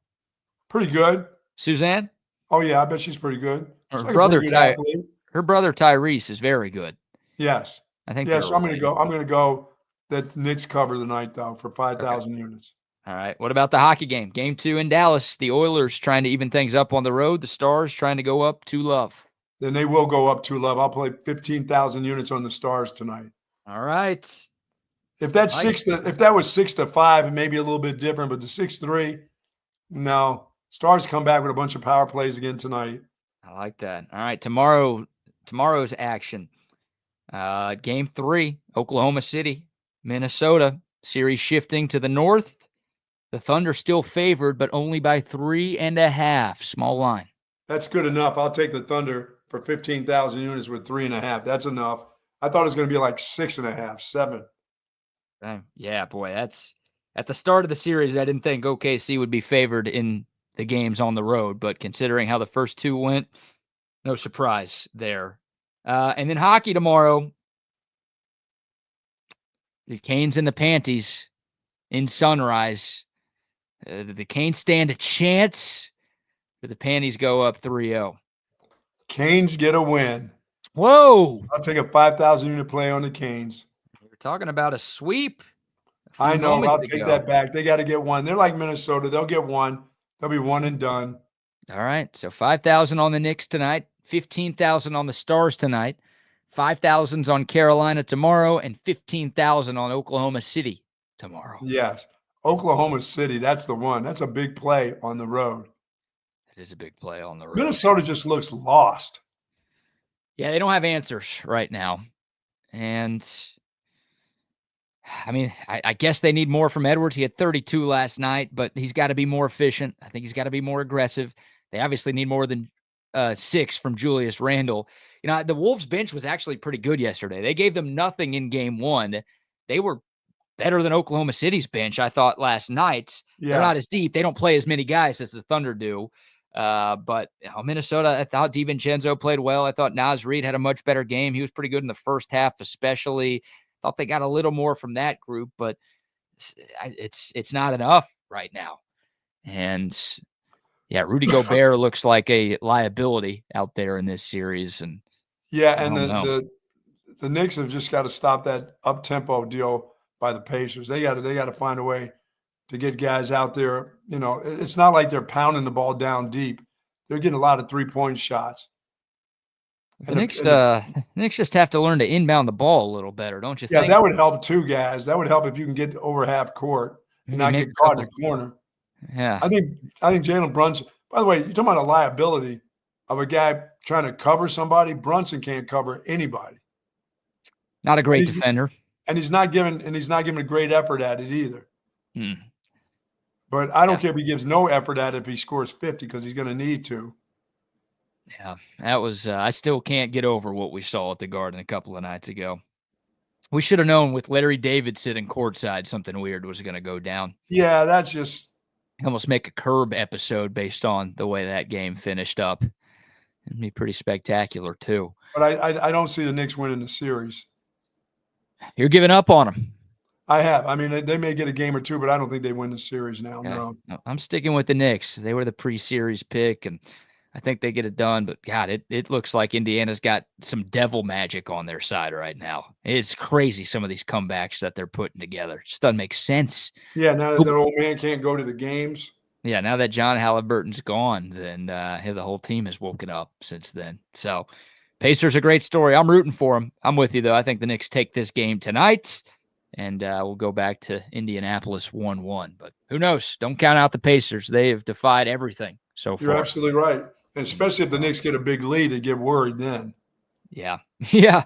You would think, you want to be up by 15 points with 3 minutes left. But not against this group. Maybe you don't. Maybe you'd rather be up by 2 the way things have happened so far. All right, we'll take your thoughts. Dakota text line 512-222-9328. Who you got in these games in the NBA and NHL playoffs? Bob, we're going to make some money tonight again, Bob. Yeah, good luck, imaginary Bob. We will see if Texas softball can get a bounce-back win tonight. They need to win tonight and tomorrow to get to the Women's College World Series. If you're just joining us, Texas softball dropped one late into the night, 7-4, the final score in Game 1 of the Super Regional against Clemson. And, of course, we started the show talking about Texas baseball and their disappointing loss in extra innings to Tennessee in their first game of the SEC. I mean, what did you think, BK, before we move on? What did you think about the strike? 18 strikeouts. I know 12 innings, but, I mean, some of those were just – I mean, when you strike out 4 times, wow. Yeah. Yeah, and Rylan Galvan, who, first team All-SEC, probably the team MVP for Texas. Like, he started 0 for 4 with 4 Ks. Did get on base. He scored the game-tying run for Texas in the 10th inning after they went down in the top of that frame. So in the clutchest at-bat, he stepped up and got on base and ended up scoring a run. 18 strikeouts is too many. It's too many. And Texas, they couldn't figure out Brandon Arvidsson, the former Texas commit. Give him credit. He was in his bag yesterday. But that breaking ball, I mean, Texas just kept chasing and chasing and chasing. And he's got good stuff. He's tall. He's lanky. He's a lefty. It's a weird arm angle that it comes from. And it was, pitches that started in the zone and then the bottoms just dropped out. So it was good pitches there. But Texas they couldn't pick it up early enough. And they couldn't figure out that, these aren't going to be strikes. Maybe I should keep the bat on my shoulder. And I think I said it earlier, like, if it's a one-off, it's fine. But it's not a one-off for Texas batters right now. They have struck out too much in the entire month of May to where you feel really comfortable about them when they go up against good pitching that they're going to be able to put the ball in play. They got to be a little bit more competitive in the batter's box. Again, early on against the nation leader in strikeouts, they were. Right? I mean, Liam Doyle ended up with 5, but still, Texas had 6 hits. They tagged him for 4 runs. Like, that's great. Anybody would have signed up for that. Yeah, they looked – when he was in, they were aggressive at bat. I mean, they were he's got a nice fastball. He's got a nice curve, but they were ready. They were going after first pitches. They weren't sitting around waiting around because he's always around the strike zone. Yeah. Yeah, he is. He couldn't get swings and misses yesterday, and credit Texas for that. They were making him work. They were fouling off pitches, and obviously they were getting hits off of him too. It's almost like Texas just prepared for Liam Doyle, right? True. Which he's that good, and you had a couple of extra days to figure it out. So, you prepare for the starter. That's what most teams do. But when the Vols went to their bullpen, again, you wanted that. Oh, my God. You tell me that Texas was going to get Liam Doyle out of the game in the 4th inning, I would say that's a Longhorn victory, and we're moving on to the semis. But unfortunately, they showed all those scouts there looking at him. Yeah. Yeah, not a great showing for Liam Doyle. And that's back-to-back tough ones for him. He didn't look good against Arkansas in the regular season finale, and Texas got to him a little bit. So he's still going to be a top 15, probably a top 10, maybe even a top 5 pick in the MLB draft in July. He's still a monster, and that stuff's going to translate.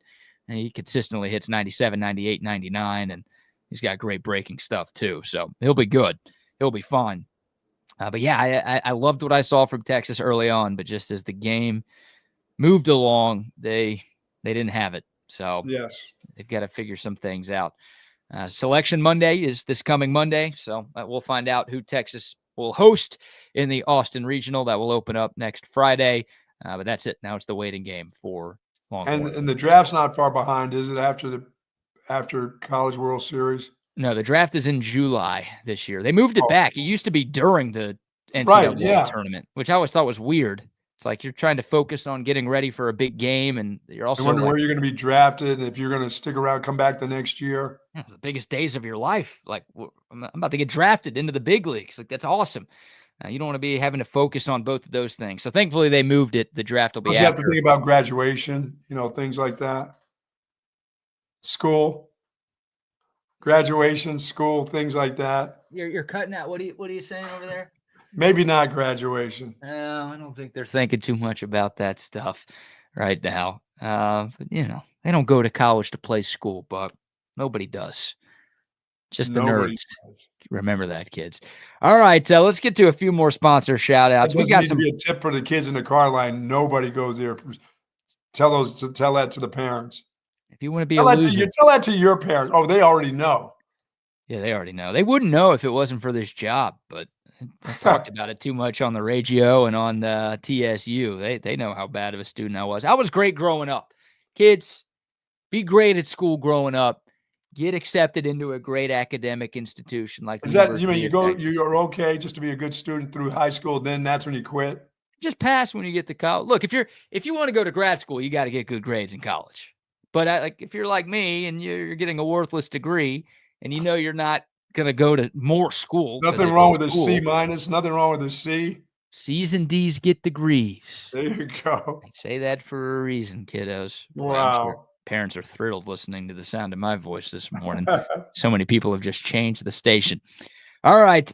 Before we get to a couple of funny stories that we have planned for the people today, let's give another round of sponsor shout-outs, Buck. Our friends over at Texas Orthopedics, folks, if you're seeking specialized patient-focused orthopedic care, contact the experts at Texas Orthopedics. Their physicians offer comprehensive surgical and, of course, non-surgical orthopedic care for children and adults, spinal care, sports medicine, rheumatology, trauma care, joint replacement. Dr. Danny, Dr. Stockton, dedicated orthopedic surgeons there, all around good people. And folks, they want to get you back into good health and the great quality of life you deserve. Texas Orthopedics is the largest independent orthopedic practice in the state of Texas. For more information, go to txortho.com. Yes, sir. Some love to AV Consultations as well. What a great sports weekend we have coming up with college baseball and college softball and the NHL playoffs and the NBA playoffs and Major League Baseball and the Indy 500 coming up on Sunday. You've got the Final Four in college lacrosse this weekend. Buck, Penn State in that Final Four too.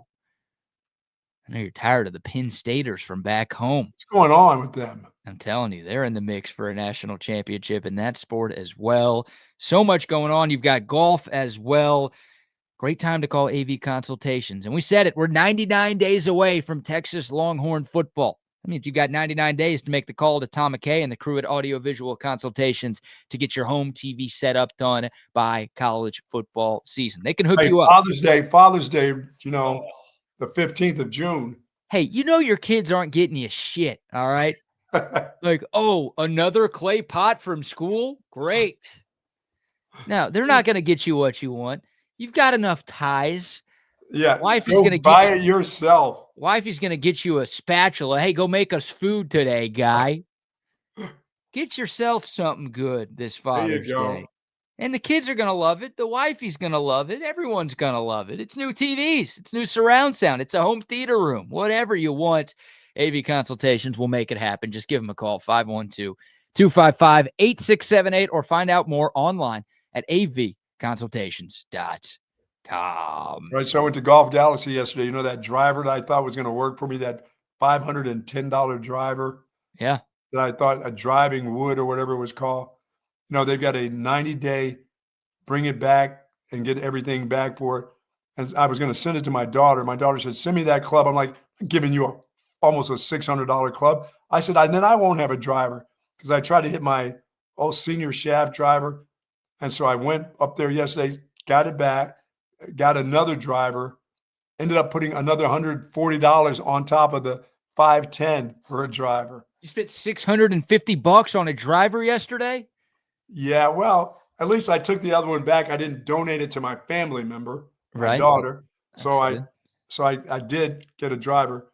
I hit it in the bay like 3 times and thought, oh, it goes in the air. This will work. So, I mean, once again, I got 90 days. Did you use the simulator at Golf Galaxy? Yes. So that's how you practice. Is this an actual driver or is this another driving wood? No, it's a driver. It's a tailor-made.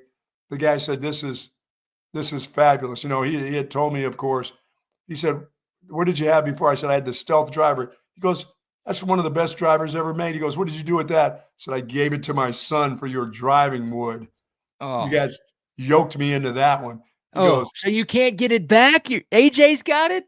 oh, and he's already changed the shaft in it. Oh. He said, Dad, he goes, why did you give me this thing? He goes, this is pretty good. I said, I need one that is not angled with the toe, you know, with the heel straight up in the air and all that stuff, where I have to make all kinds of movements to get, you know, to start out. So this one looks good. I've never had I had a TaylorMade before. So I went there, another 140 out of my pocket to go along with the 5 that I was getting. I'm thinking, you and I need to start making these things. We need to get a little shop somewhere and make our own and put some kind of emblem on them and call ourselves a new company. That's crazy. That can't be $700 worth of material. TSU Golf or something like that. Texas Golf Unfiltered, TGU. Yeah, I mean, and guys are telling me, I didn't look because I've had the same putter I've been going on because I putt okay. So I've had the same putter for about 4 or 5 years or more. And somebody's telling me, I was playing with Richard, said, dude, a putter now is like $400. I said, $400 for a freaking putter? What? I'll get a stick and use that or something. For a putter? I would say go get a hockey stick, but those are $400 too. Hell, I'll go to pitch and putt and steal one of their putters and take it with me. Oh my God. Yeah, that is $400 for a putter? I can't believe that you tried out this driver. Yes. And you kept hitting it in the water on the simulator and you still bought it. Isn't that a sign like maybe this isn't the right driver for me? I keep shanking it. You know what? And then I took it with me on the course and I used it on the course and it was okay. I just couldn't get over canyons. You know what I mean? Those 129-yard canyons. It was dipping right down into them, but it hit pretty good as a 3-wood. I said, but I'm not going to have this. I've got a 3-wood. I'm not going to use 2 3-woods and have this thing for almost $600 as my 3-wood. Shit, I can go get a used 3-wood. So I took it back on the 90-day deal. I was very excited about that. So I'm good to go. I'm here to tell you it's not the driver's fault that you can't hit 130 off the tee. That is user error, I believe. No, dude, I was that Stealth driver. I was doing just fine. But it was like, oh, it's time to make a change. Well, do they still sell Stealth drivers? I did not go back to the Stealth. I didn't even go in that area. Right, I went to the latest. If this one doesn't work, it sounds like you got to go to that area, right? Yeah, yes. If this one doesn't, I'm going back to the Stealth driver with the toe up, angle sideways, and I got to torque my body just at the tee box in order to hit it. I'm probably not going to get in the U.S. Open this year because of, they're going to look at my club like they did Scotty and Rory and say that's illegal. So I'm probably going to get disqualified. That's why. Yeah. Okay. Your game is good enough, but you're worried you're going to get DQ'd because of the clubs you're using. I love Scotty Scheffler. He said, I just changed drivers and just went about my business. Rory is like bitching and moaning about, oh, they checked me out. They need to check out everybody else. This isn't right. I'm like, come on, dude. If you got an illegal club, you got an illegal club. Don't you have some that are legal, that are just a little bit legal, Rory? Yeah. Figure it out, guy. Scheffler just said, I just changed clubs. Well, we know Rory's a cheater. Ask Amanda Balionis. We know about that. Yeah, I don't know. Well, good luck with your new driver. Keep us posted on that one there. Yeah, I don't need any rain on Tuesday. Okay, Monday's fine. I need to get out there and hit that driver. Yeah, go play today or tomorrow. It's not supposed to rain. I know. I should go at least hit it. Should I go to driving range and hit the club? It's hot though. It's going to be hot today. I don't have that many swings. I can't go somewhere and just hit balls. I need to go hit balls at some point this weekend. I gotta make a drive out to Lake Cliff or something and get that done. No, and don't forget our friends at Lake Cliff getting ready to have the kids out there for camp, golf, tennis, and swimming. 3 in 1. Yes, indeed. Yes, indeed. Absolutely. All right. Shout out to OLIPOP. I need some OLIPOP today because my stomach is killing me, and this will be Dude, our it's randomness. the return. This is the aftermath of what you guys did over at Sue Patrick. You know it was going to come back to haunt you eventually. Did you think you were going to get off scot-free with this deal? I don't think so. And Maybe neither you're is right. Wags. Well, Wags will get off because he's used to having that shit in his system. But Rodney's he's not getting off easy either. Somewhere down the line, I mean, it could be a year and a half from now, but what you guys ate is coming back at you. You think it'll take that long to digest? Could be. Oh my God. Yeah, I don't know What's what your happened. stomach feeling like? Feeling bad? It's bad. I mean, last night I went to one of my favorite restaurants. I won't say the name because I'm Taco gonna go Bell? back. Not Taco Bell. No, local spot. If it was a big national chain, I wouldn't feel bad about saying the name. Mitsubishi? One of those places to get fish again? I didn't go to a car dealership. Hanging out with Scott Elder of Elder Mitsubishi. Yeah, so you No, were. You went there for eat some sushi again? I didn't go there for food. And I don't think Uh, sushi on top of what you had is a good mix anyway. no, it was something light. I mean, it wasn't like a super heavy, unhealthy meal. Yeah, I don't know if it was that. It could have been the lunch I had, or it could have been what we consumed at Sue Patrick 2 days ago. Maybe it was that. Maybe it just started to hit me, or the combination of what I had last night and the MRE food just didn't jive well in my system, and I was hurting, dude. It was bad, and I'm still I've been worried that I was gonna have to make a run to the John during this show. So we only have 9 minutes left. I think I'm gonna make it to Get the the Pep. end. You got to get the Pepto. Pepto I know. works. I think I People at have some Pepto Pepto. Bismol are genius. They were geniuses. Works for me. It's been working for me since I was a kid. Yeah, the legs were horizontal last night, and Man, I was struggling, as Joe Namath said. So I got to get some nothing Olipop. underneath the covers. No games underneath the covers, huh?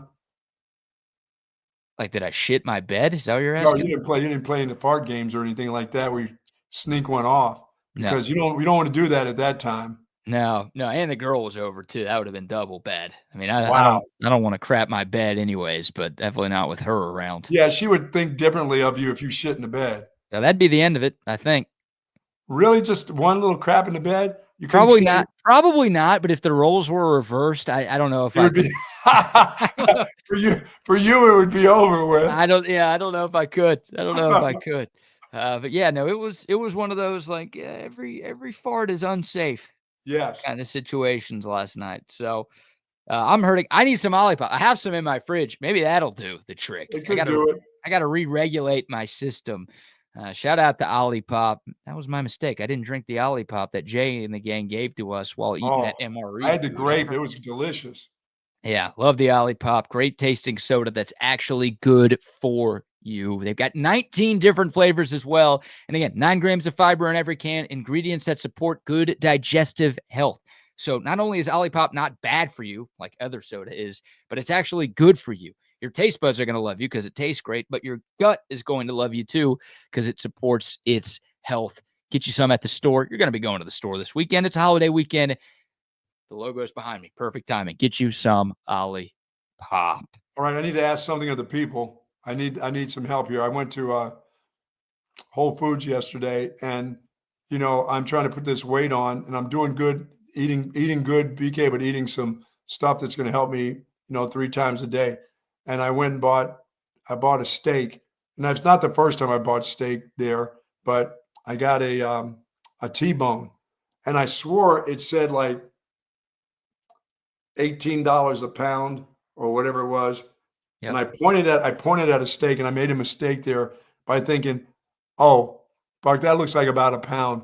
The dude slapped it up on there. I said, "Yeah," and wrapped it up. I didn't even look at the numbers that came up on it until he wrapped that thing up and handed it over to me. I got a $42 steak. I was like, One? one, yeah. It's T-bone. I like T-bone. I mean, I was good. I was thinking, oh yeah, you got a steak. It's probably going to be $25, $26. Dude, that thing rung up at $42. So I need to know, what do I need to do on the grill? I'm still the old fashioned guy that will get charcoals. What do I have to do to prepare the steak? I can't screw this steak up. 42 bones. Oh, a couple of thoughts here. We'll work backwards. I thought you were the grill master. Why you need help grilling it? I'm a grill master with fish. I can do some fantastic fish, red fish, any kind of fish on a grill, with onions and some different things, make it look good. White flaky fish is pretty easy because it just turns white and flaky. And before it burns, you just take it off. But I'm terrible with steaks. I'll just say this. I'm good with burgers. I'm good with fish. I'm good with pork chops. I don't know how to prepare. I'm going to go, and when it feels like it's warm enough on that thing, I'm just going to drop that on there, keep rolling it over, keep rolling. There's something I need to do to prepare that steak. I cannot screw up this. If I want to, I'd rather go to dinner than to do what I'm about to do to this thing. Okay, working backwards here more. How big was the steak? It's almost the size of my little keyboard on my computer. It's big. It's a T-bone. It's got that big bone. It's bone in. It's it's going to be juicy. Okay, but did you get a pound? Did you see the price per pound? Price per ounce? I thought I was seeing like $18 to $24 a pound. But I just, and for me, for my stomach and my eyes, I can point to something and say, I can do this. I can eat that. So I pointed, I said, give me number 2 right there. And I'm thinking, oh, that's got to be maybe just a little bit more than a pound, but 42, that was like two pounds. It's like I got a small puppy, Is that what you ordered? No, I did not order a small puppy. What kind of meat do you have there? Maybe that's a little bit more expensive there. No, so I got this thing. I don't want to screw it up. So somebody's got to, and generally this is where I call in for Trey Elling III because he's like the grill master when it comes to steaks. But it's something about putting it in a pan and flipping it over and leaving it out for like 2 hours before you put it. I mean, if I have to do all this shit, I'll do it. I just don't want to screw this one up. I would take some time on this. I mean, you're going to season the steak with a little something, right? There you go. Yeah. You should definitely let it, don't take it straight from the fridge. You should definitely you season it a little bit and let it sit out a little bit before you throw it on the counter there. Yeah. And then, I mean, you don't have to. I'm a salt. I don't put salt on anything except for a steak like this. I will put salt on the steak. So salt and pepper generally. I don't use a lot of seasoning. I salt and pepper and I rub it in. I love pepper. I don't like a lot of salt. Your food has enough salt in it anyway. So salt and pepper is all you really need. What about butter? I put butter on the steak. Is that okay? I'm a herby, garlicky butter guy on a steak. I mean, regular butter's fine, but I want like a little extra flavor that you get. I've never used garlic butter on a steak. There are places that sell like steak butter. It's there's a term for it, but like you're supposed to put it on a steak while you're cooking it, and it just adds a little extra flavor. And that could be a nice little topper. Here's Bear. Here goes Bear. Marinate first in a Ziploc for a few hours. Yeah, I mean, look, are you trying to make it for dinner tonight? When are you going to cook this? I'm thinking tomorrow, Saturday. All right. Yeah, when you wake up, for lunch or for dinner? Dinner. Okay, yeah. I mean, just around lunchtime, just season it and let it sit there for a little bit. Even if it's just salt and pepper, or I don't put the garlic butter in there then, do I? No, the butter goes on when it's warm, right? Yeah. But you shouldn't have to grill it for that long. I mean, do you have a meat thermometer where you can check the internal temps? You don't have to trust yourself on that? No Bill Gates. I don't have a meat thermometer. I just, know me. Gates. Huh? Bill Gates. What is he, a big chef? I don't do all those. I don't fancy up. I don't have a meat thermometer. Now that's probably the deal that screws me up more than anything. And plus, when you're using the big Weber grill, the big round one, and you're using charcoal, it's hard to kind of judge that. I'm like the old man in the backyard. I'm a hibachi guy from way back. You know what I'm saying? I respect that you still use the old school charcoal grill. And yeah, it's a little tougher to regulate the temperature of the grill with that than some of the new technology. But you've got like a meat thermometer is key.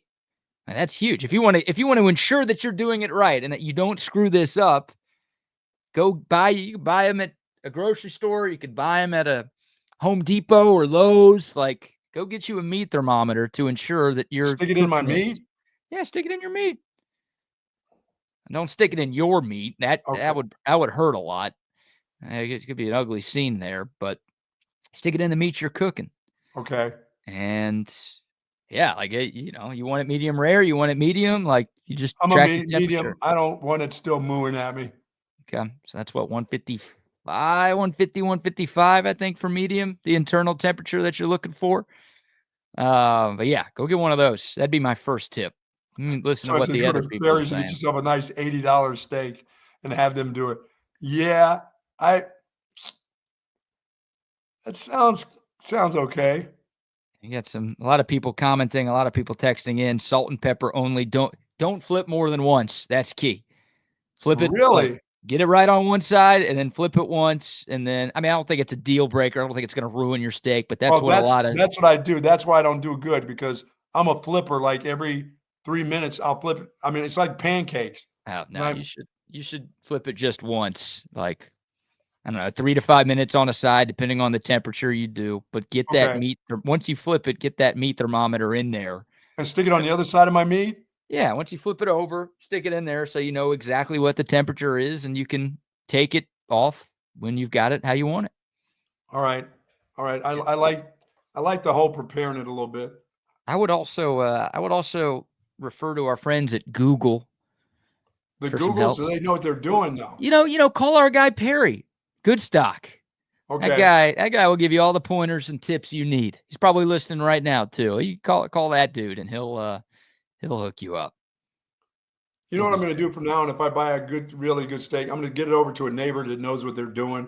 Hey, if you're grilling today, would you grill mine, and then I'll come over and pick it up at a certain time?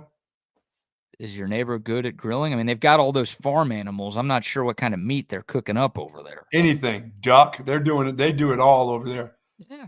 And they got the big green egg. I don't know what that does. What's the difference between that big green egg, except for price, than my big Weber with the big black top? What's the difference? A lot. Oh, it's got a lot of money. Definitely a lot of money. I see the big green egg has a thermometer that's right there on the top too. Yeah. Yours, yeah, I mean, you've got green eggs, you've got Traegers, you've got all of these types now. I got one. Me and Rodney over there probably have one that just have a vent on the top of it. That's all, a little air vent. That's what I have. The beauty of the green egg is that it's, I mean, it is still a charcoal grill. It's not like a pellet grill, like a Traeger. I've got a Traeger here. Unfortunately, I can't use it at my apartment complex. I'm waiting until I get a house. Oh, that's where right. I can You're use not it again. allowed to. You're not allowed to burn meat. Yeah, I used it once. The neighbor didn't like it very much, I guess, and I got in trouble for that because I didn't offer them any food. That was my mistake. But yeah, it's temperature control. You get like consistent temperature exactly how you want it on the green egg. It's just not as impacted by wind and sun and heat and other factors that your guy is. So, but it is a lot more expensive. You're paying a pretty penny. Ask Rodney. I bet he's a griller, and I guarantee he still uses charcoal. We can bring on Double R right now. Your thoughts on this matter, Rodney? Yeah, man. Charcoal and gas. I've got a gas grill. It took me a long time to go to gas. I'm like, I won't refuse. I refuse to do that because I almost blow myself up with using the lighter fluid. So I know what happened to gas. I would be blown into the next neighborhood. Yeah, I did that once where the igniter or whatever it was, it quit working on my gas grill, and so I was lighting it with the with the lighter thing, and I went and that I'm not short of arm hair, and so I went in there, and I ignited it by hand, and it like burned all my arm hair off, took my eyebrows out, and shit. It's like wow, had to get a new grill after that. Yeah, not fun. Not fun. Looked like wrestling when the fire hits the guys and stuff. It's, man, put a hurt on me. Yeah, you have to marinate that steak. Definitely salt and pepper really is all that I would suggest. No, and somebody says no, and I didn't get it from Costco's. I will do that next time. I did this a Whole Foods deal, which was wow. Yeah. But yeah, I'm with you. I mean, I have one. I think the gas grill I have has like a little where it tells you how hot it is, but I don't think it's ever right. But the internal thing is the whole thing, like BK was saying. I mean, you probably want to be around 140, 145, I think, for medium. Yeah, and you'll be good to go. Yeah, I'm a medium guy. So when are you doing this? When are you doing this? Saturday. Oh, Saturday. Damn. Unless it gets too hot, because if it gets too hot out there, I'm like, shit, no. Say I'd invite myself over, but I'm going to be out of town. So I stick this thing as a pointed thing. Is it like a syringe, that needle that goes in the meat? Yeah. Just be sure to turn it on. It's like a thermometer it's for your a mouth. probe, Buck. It's what you use for your anal areas. That's all it is. Oh, is that what it is? It's an anal probe in the meat? It's just a probe in the meat. In there. And does it stay in there? Do I take it out at a certain temperature? Do I pull it out? You take it out before you eat the food. Yeah. Definitely do that. But no, you leave it in there while it's cooking, and then it'll tell you when you're done cooking. And then, well, that's when you take it out. I don't like stuffing stuff in my meat before I eat it. Well, wash it. Yeah. I still got a charcoal grill. I love. By the way, I was in the conversation. I was pooping. I was in the other room. Oh, great! Now I'm hungry again. Well, hang on here. That's the other thing we wanted to ask y'all about, because last night was not a good night for me. You're good though, right? No. I think I'm done. I think I'm fully cleaned out.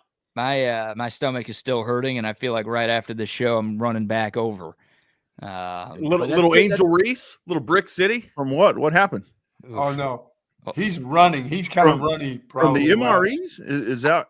I don't know. It happened after dinner last night. I don't know if it was what I had for dinner. I don't know if it was what I had for lunch yesterday, or if it was the MREs, or maybe the combination of all of them. There it is. It's the mix and the mash and every ball of chaos coming together, buddy. Oh, I only had a few bites of the MRE. Rodney's I thought not feeling it because he's still eating MREs. Yeah, right. Rodney's not done, so he can continue on. Yeah, Bucky's having steak this weekend. I'm having MREs. Oh my god! Yeah, you still got that beef taco MRE. Hey, I got to go to Dallas over the weekend. It's in my truck. Can I ask you a very personal question? Who? BK. Okay. Yes, sir.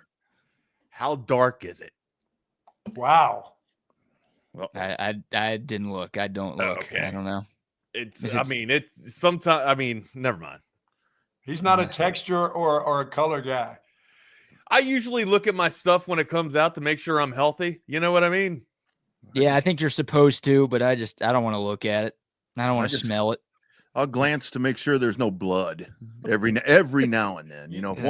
If one is kind of Rodney, that's what's going to happen. You're going to get some red in this.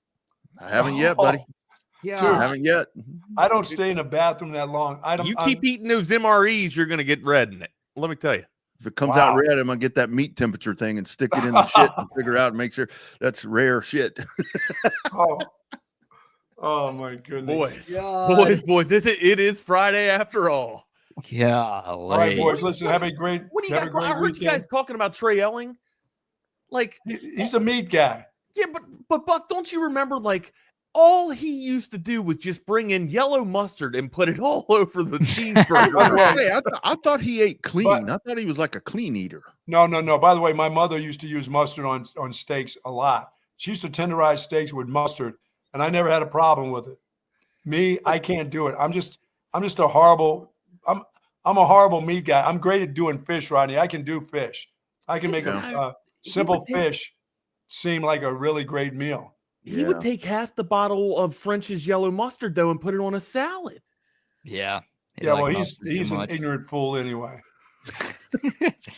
Mustard way too much. Yeah, loved it. Boys, have a great weekend. Be careful. Be safe out there. Lots of traffic. All right, later, boys.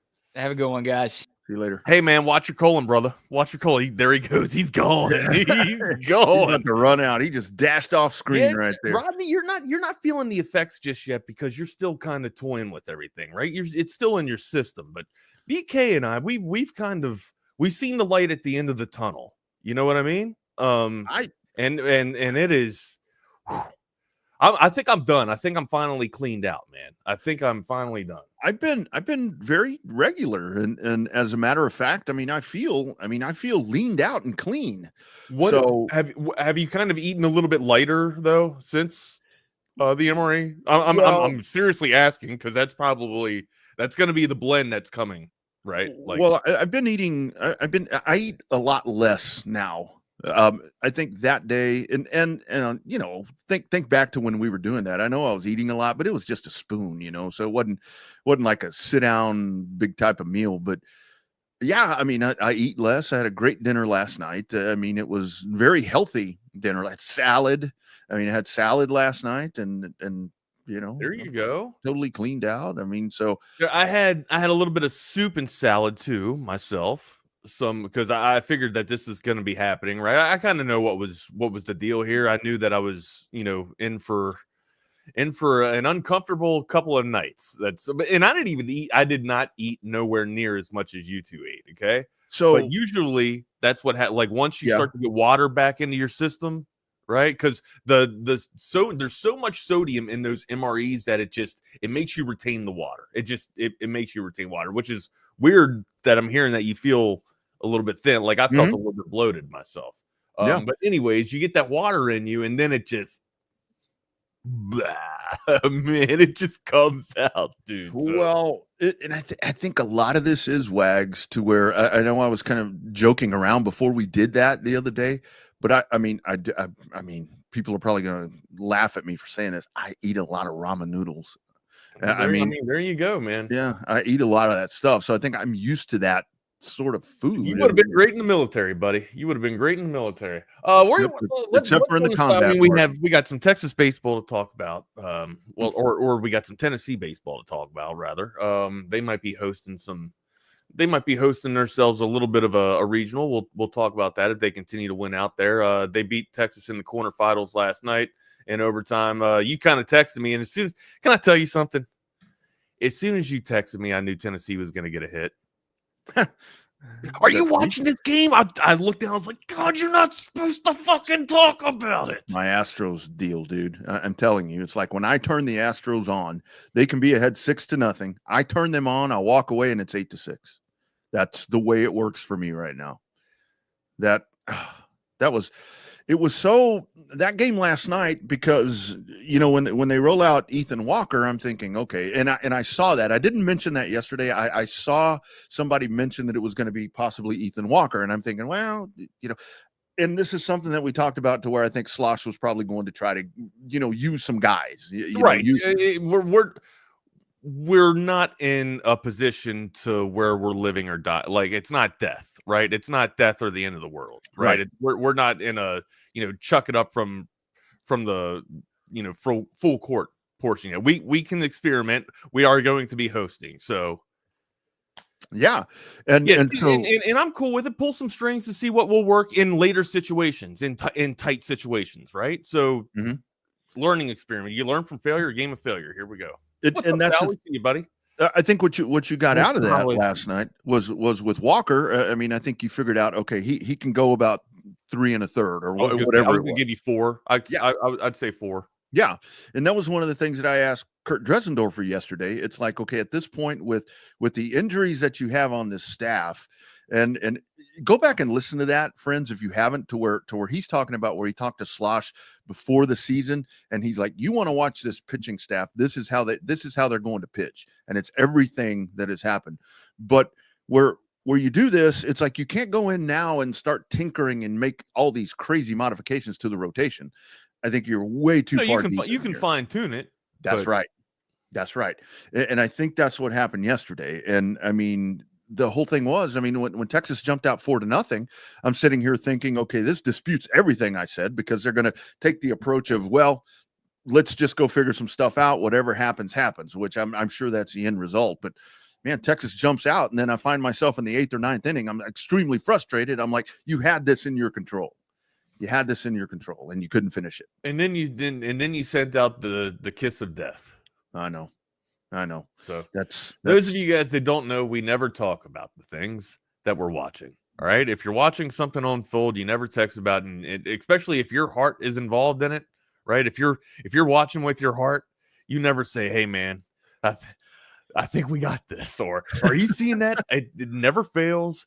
Every time. If it's football, you're probably going to get an interception, or you're going to turn the ball over. Right. Or the other maybe even worse, maybe even a pick six. Okay. Baseball, you're usually going to give up a home run. All right. Soccer, you relinquish a goal, or you let up a goal. And in hockey, same thing. You let up a goal. Yeah. Usually that's what happens. Or in basketball, they go on a 7-0 run. Well, that's you don't talk about your feelings. And Rodney's an emotional guy. And I almost texted you before that when Liam Doyle came out of the game. And I tweeted out, I said, oh man, you got to the ace. That's what you had to do. And I almost text you then because I'm like, okay, he's out of the game. We got him. And then here comes Arvidsson. Holy shit. This dude was lights out, man. I'm like, yeah, he'd been on a couple days rest too, right? Yeah, and he pitched 5 1/3 and struck out 9. 9 of the 18 strikeouts. Yeah, he was pretty damn nasty. Dude, he absolutely was. And what are we talking about, right? You can't win if you can't hit. I know. Right? So I know. It usually you load up on the hurlers, amigo. Mm-hmm. And that's where, I thought the story was going to be about pitching and all that. And I mean, I guess it kind of was to where, once Walker went out, I mean, you had some struggles, but yeah, if you strike out 18 times, Wags, you are not going to win very often. Right. You ain't putting numbers up on the board. Yeah, you are not going to win very often. Delgado, yes. Dripping Springs, yeah, with Arvidsson, and that I think that was a David Pierce guy, if I'm not mistaken. So yeah, there you go. There you go. Which, I think you are absolutely correct on that. Pierce was heavily after him. Yeah.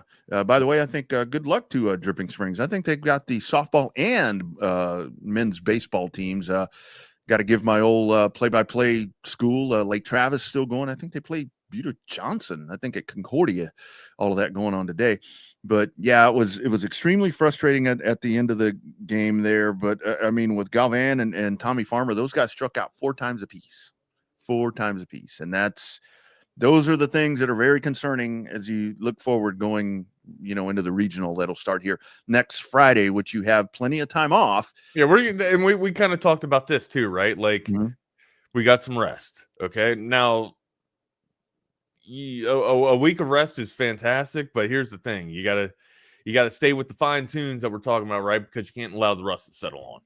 Yeah. Yeah. And the other part, what, and again, I don't think I remember. Are you a rest versus rust guy?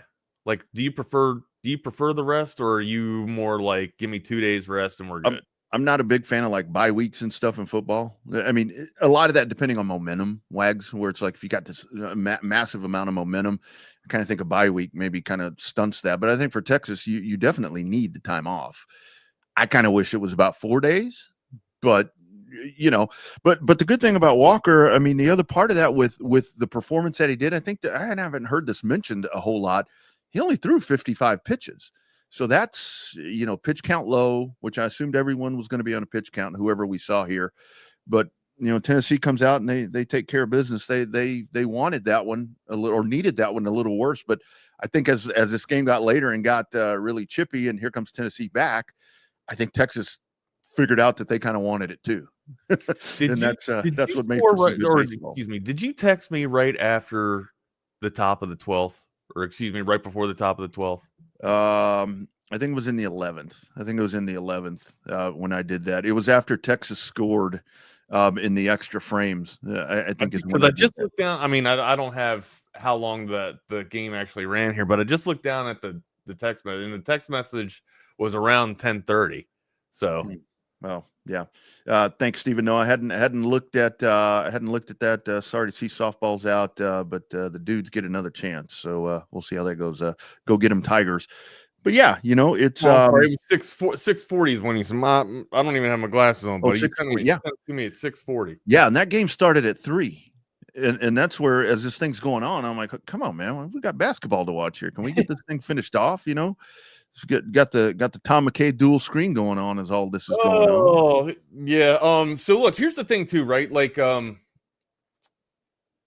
do think Tennessee is, again, we go back to there's really no momentum in baseball, but Tennessee's kind of hot. All right, Arkansas is hot. Tennessee's hot.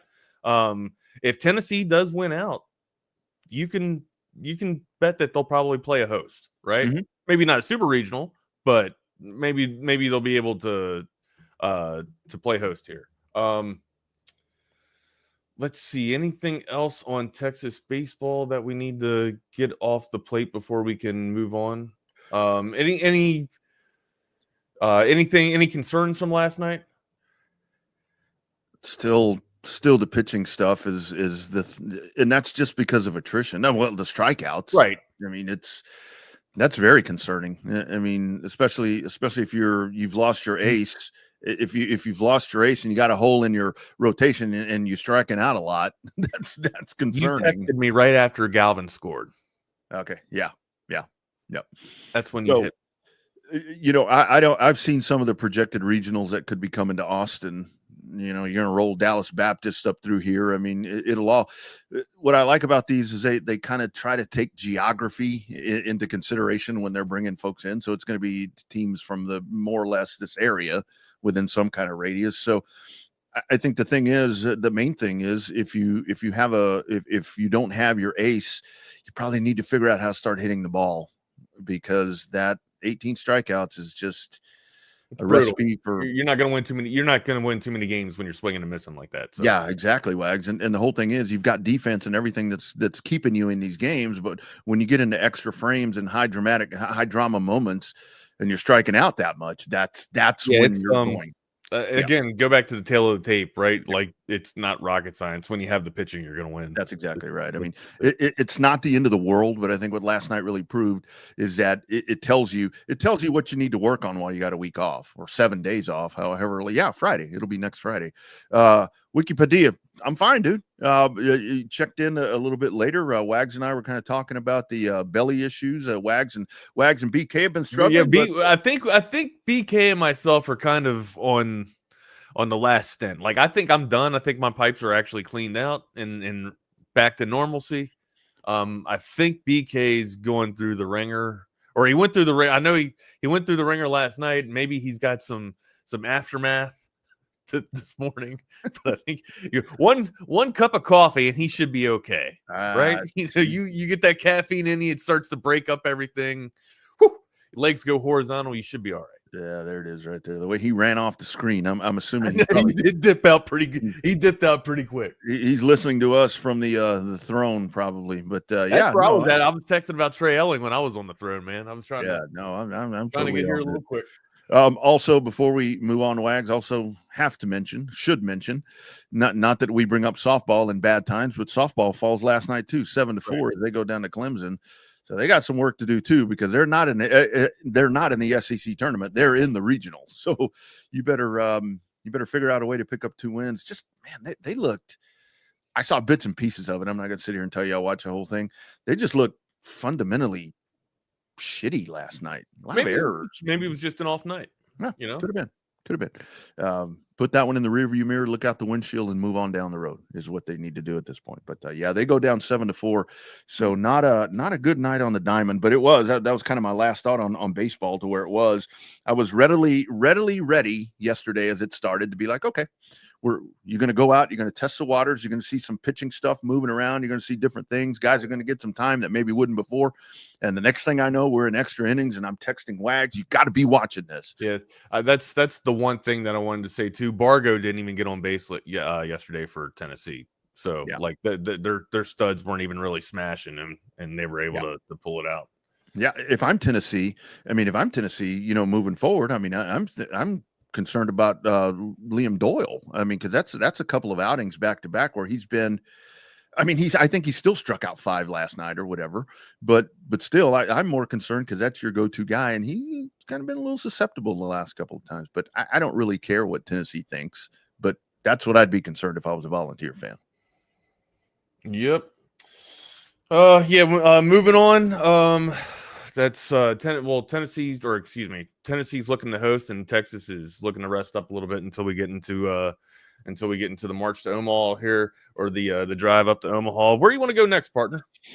Actually, the first place I want to go is over to the beautiful hill country of Central Texas. Hey, Covert Bee Cave. Let's take a little virtual ride. Drive out there.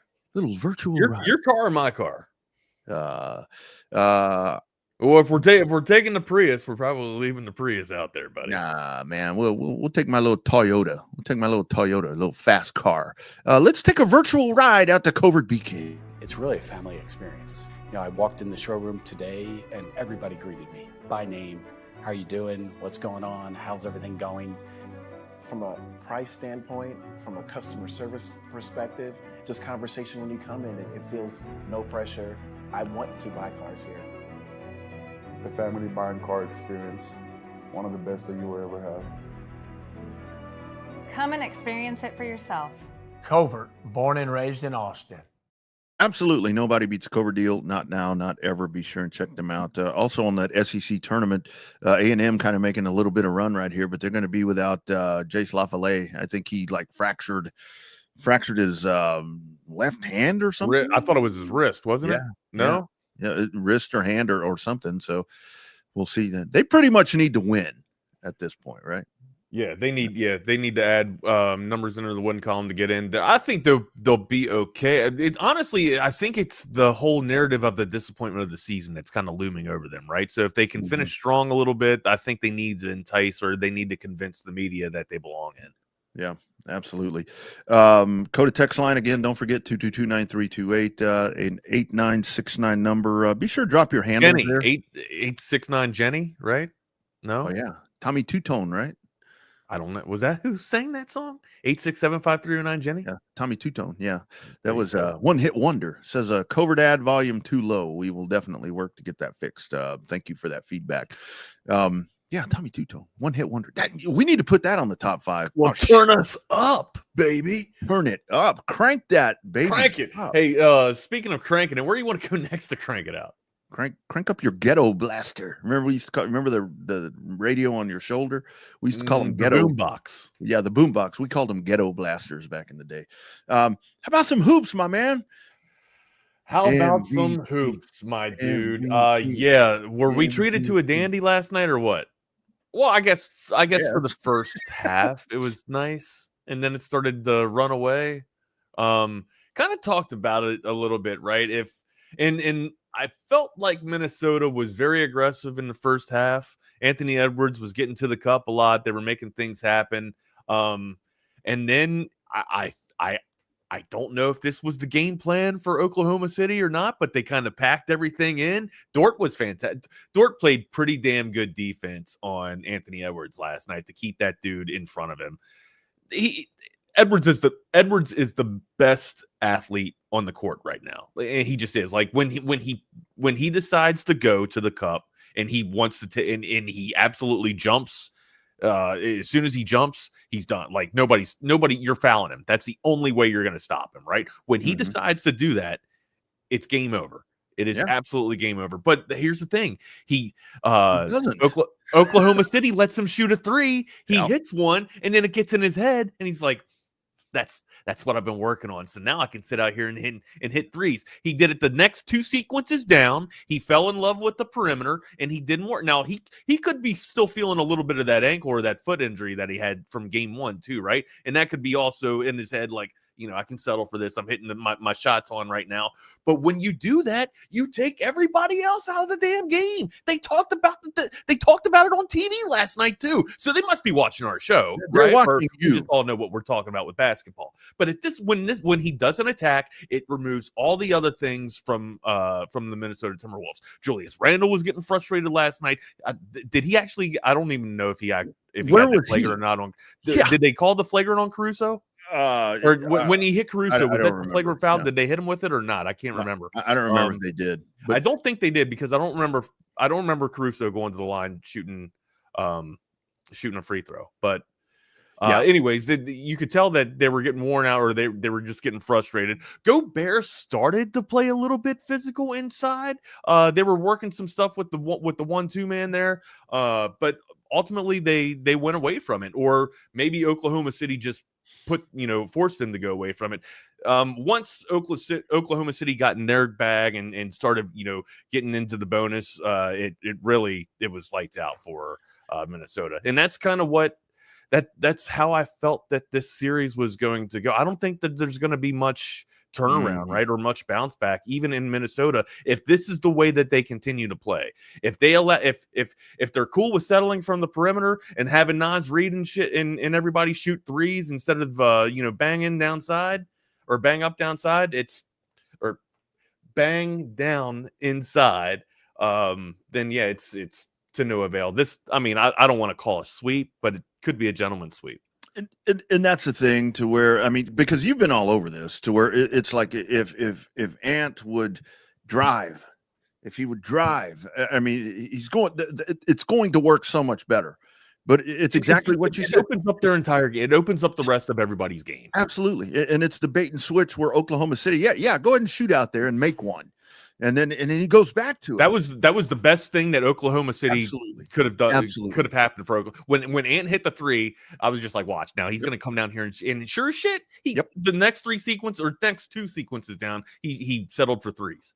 Yeah, you've been all over that. And the thing is, while SGA is sitting here, just that guy absolutely I mean, don't get me wrong. Like he was getting some tough shots too, and they were playing fantastic defense on Shea.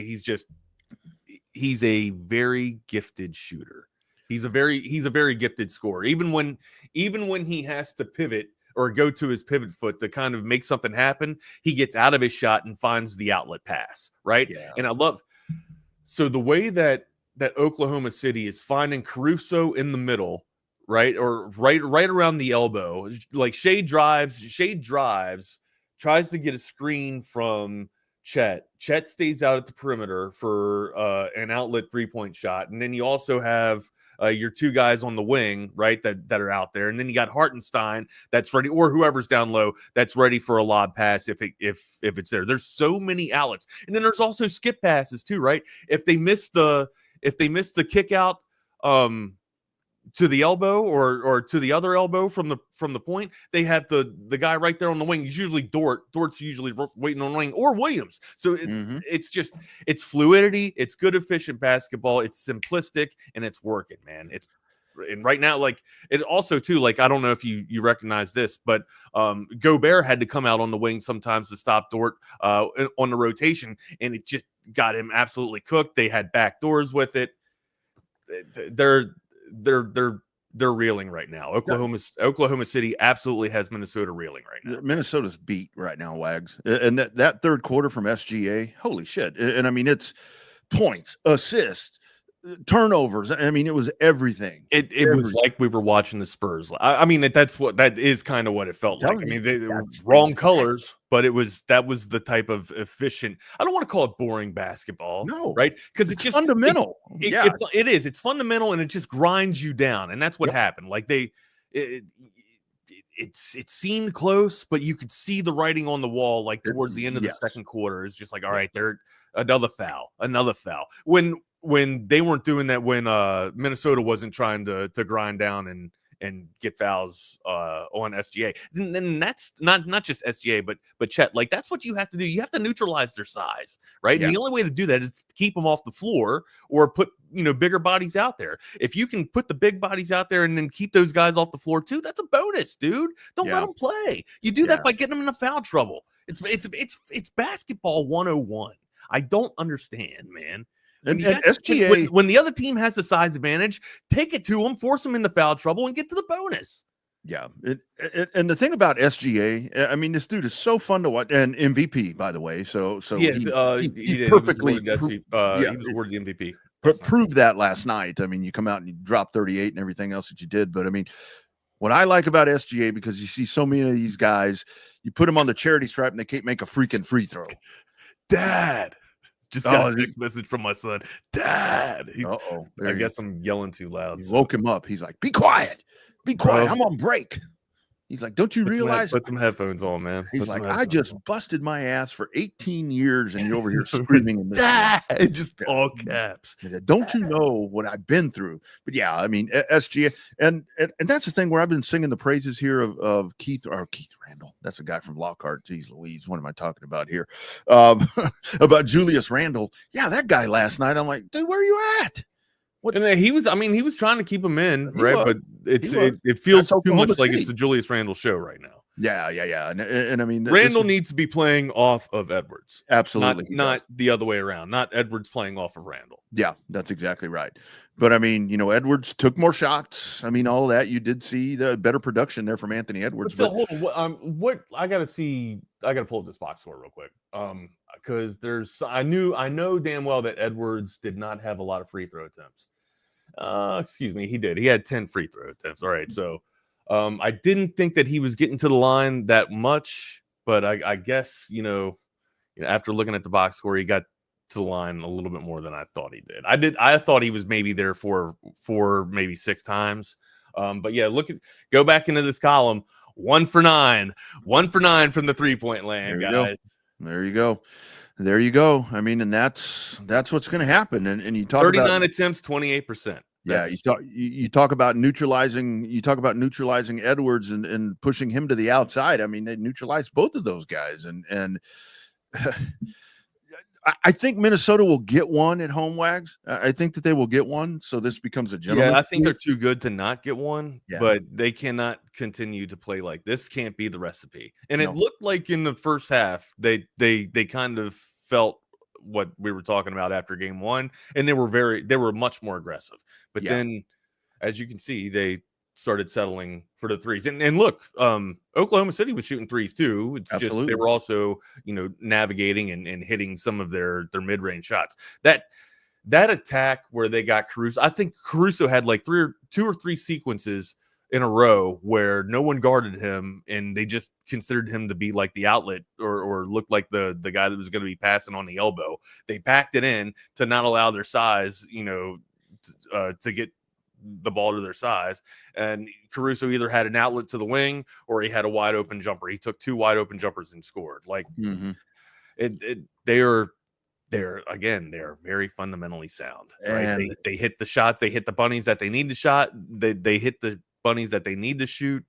And I don't know, they're a well-oiled machine at this point. They remind me of the Spurs. They really do. They look very much like the Spurs, and that's why as Oklahoma City has become this, because it's really like since the playoffs started with all the whatever questions we might have had about them, can they make a run?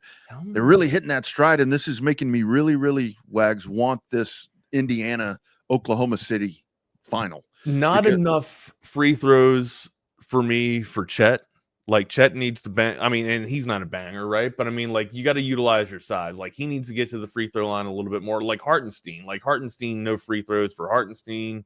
Yeah, but I mean, we know Hartenstein's bag though. It's usually more productive on defense and contribute, fill in whenever he gets a chance. But go inside, bang down, and bang them around and put them on the line, man. Yeah. That's where I'm at. It's slow. It's boring, but it works. It's the difference in playing. All right, I'm going to use a video game analogy, right? Like regular season and playoffs is like playing pub matches and ranked matches, right? Mm-hmm. It just means more in ranked, so you do things a little bit more conservative and you play things closer to the chest, right? That's just usually how it goes. The funny thing about it is where we talk about a slow and boring pace of basketball, which it does give that visual. That's what it seems like. But isn't it crazy how that slower tempo of basketball completely throws the defense off and the defense can't react? The guards can't. And here's the thing too. Like I thought Oklahoma City's defense in game 1 was way better than their defense in game 2, which if you're Oklahoma City if you're Minnesota, you think that you'd be able to take advantage of that, and they didn't. They settled for threes. So not as many threes as they took in the first one, but they still settled for a good portion of threes. Yeah, dominating performance in the second half. But like you said, what you see is at the end of the first half, you're like, okay, the wheels are about to come off right here, and then you come out in the third quarter and you make that run on the back of SGA, just distributing the ball and doing this boring type of basketball that we're talking about. And Oklahoma City just seizes the opportunity. He is the man right now. He really is, man. That dude, I mean, everything about that guy, everything, again, so fundamentally sound. I talk about making free throws. How many? There have been so many guys really good at everything. He lives at the line, right? Like he drives, he gets to the cup, he gets a foul, he tries to hit the step back and they still foul him. It feels like he stays or floats in the air forever. Mm-hmm.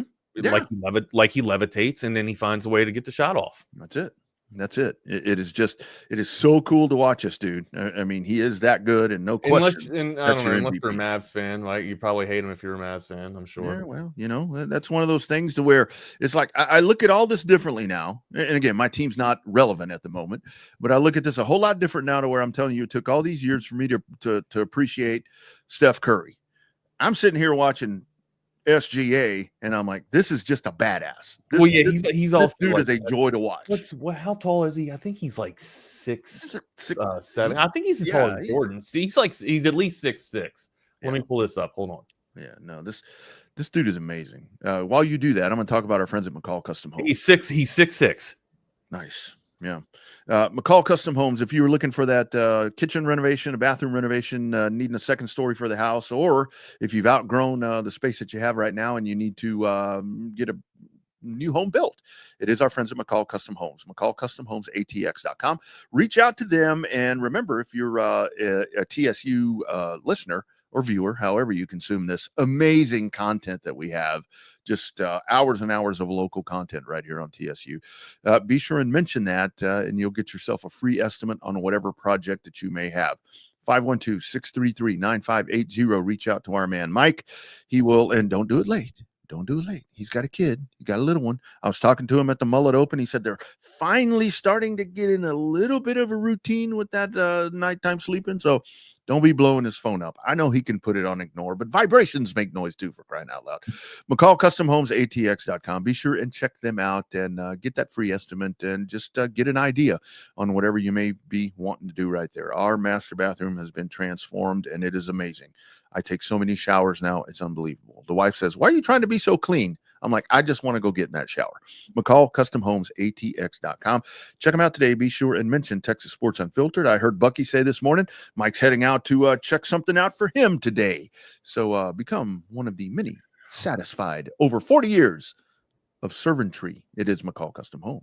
Rodney, I'm gonna throw you on the spot today. All right. You think you can stay on after the show? Depends. How long? I'm not sure, but I can't because I'm taking my dad out to go get some hygiene shit. So I got to be back before 11. That's the thing. I guess I can kind of stick around. Yeah, there's some things going down where we kind of got to pull a little bit of extra innings if we can between you or I, so we can draw straws for it. Here's kind of my issue. I got to head to DFW, and I got. Are you crunched for time? A little bit, yeah. Shit. Kind of need to be out. I could probably do about half an hour. Okay. I probably do about I can do about half an hour. You can't do the second half, can you? Ideally, the first, if at all possible. If at all possible. Well, you do the first. That should be enough time for me to go get my dad something real quick, and then I'll be able to get back in time. We'll Great radio right there. Sorry about that. We'll kind of work behind the scenes right there on how we're gonna get all that put together. You go first. I'll run out to the drugstore real quick, go get his stuff, and then come on back. Can you give me some drugs? Not those kind of drugs. Oh damn! You don't want his medicine. Hey man, I already take blood pressure medicine, so yeah. Actually, hold on. You do kind of. I think you're already on something like Ozempic, right? Something like that. Okay. Look, close. Not quite as powerful. As powerful. This stuff it'll kill you. Ozempic looks like it'll kill you. So. Is that what he has? It's bad. It's awful. Yeah. It feels like, I mean, it makes him, makes him feel sick most of the time. Anyways, let's get on to the hockey real quick, man. We kind of talked about Florida being a juggernaut. Right. What? Wow, that was wow.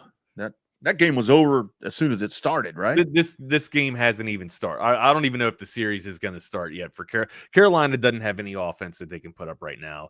They are absolutely they're struggling mightily. And here's just everything that Florida is doing is working. Florida's absolutely nuts. What? Right there. Every Hispanic is on blood pressure. You know why? We're stressed. All right, let's get back into the hockey game. We're waiting for that knock on the door. Oh, sorry. Okay, go ahead. Bennett is just absolutely flying out. 2 goals. We kind of talked about this, him being on his scoring terror of late in this postseason. Bobrovsky absolutely going clean last night. Your thoughts on this game and where Carolina can come back, if Carolina can come back and make this thing a series. These dudes scored like on their first 3 shots, didn't they? It was like they scored on the first 3 shots, and then also they had 5 shots on goal with 3 goals. right? So Anderson, like, I don't know where Carolina goes from here. Anderson. Home. Well, they are Anderson going wasn't home, on his game before this. I don't know if Anderson's going to be anywhere near his game after this. So I think it's time for Carolina to start making off-season plans. I mean, if it's like you're going to go golfing or whatever you're going to do, start making those reservations, because this one too. I mean, I said Minnesota's done, dude. This was. I look now. This is the one where you talk about you turn the TV on and the score changes. This, I'm like, are you kidding me? This was God. This was domination. I mean, I don't know if Brendan Moore goes with Coca-Cola or Kokit. How do I say Kokitkov from here? I mean, Anderson's clearly not tracking the pucks. That was evident last night. It looked like he was struggling a little bit towards the end of the end of game one. And again, like, credit to Florida's been on a buzzsaw. They have finally come into stride. Everything seems to be flowing remarkably for them. And now, and I go to this. This is kind of like my stat all the time when I'm watching hockey. Like, when I'm going down and looking at second and third line, you're supposed to score on the first and second line, right? You're supposed to get people that score on the first and second line. But when you get contributions from the third and fourth, Rodney, like that. That's a championship caliber squad right there, right? And of course, like that's this isn't a hot take. Florida are the defending champions in hockey, defending NHL champions. But they had to make some moves to kind of get back to get their status back up to championship level, and they pushed the right buttons. They made the right moves. They got the squad. Now it's going to be tough because it looks like Dallas is firing on all cylinders too. But I don't know what you kind of called it yesterday, right? Like, Edmonton, something usually happens after Edmonton, loses the first game or whatever, and we'll see if that's coming back. So, well, this is, I mean, very much with NHL and NBA, where it's like, okay, I'm looking forward to one series, because I think in the NBA, the East is just going to be a barroom brawl here by the time this thing is all said and done. And I think Edmonton and Dallas is going to be the same thing. That's one reason that I'm excited to be in DFW tonight. A little taco casa and some Dallas Stars hockey. Shit. There you go. See, more good food for me. Taco casa. It's Czech, buddy. It's Kokitkov. All right, Kokitkov. Yeah, so, but no, I think I don't know. Was that French or Spanish? What you just threw at me? Oui. Oh, I don't know what oui is. Oui is what I do in the middle of the night about 3 times. This is what I do. That's where you're taking on the Dallas game tonight, right? Up at DFW. Man, you're on the road every Friday, dude. I'll be watching it.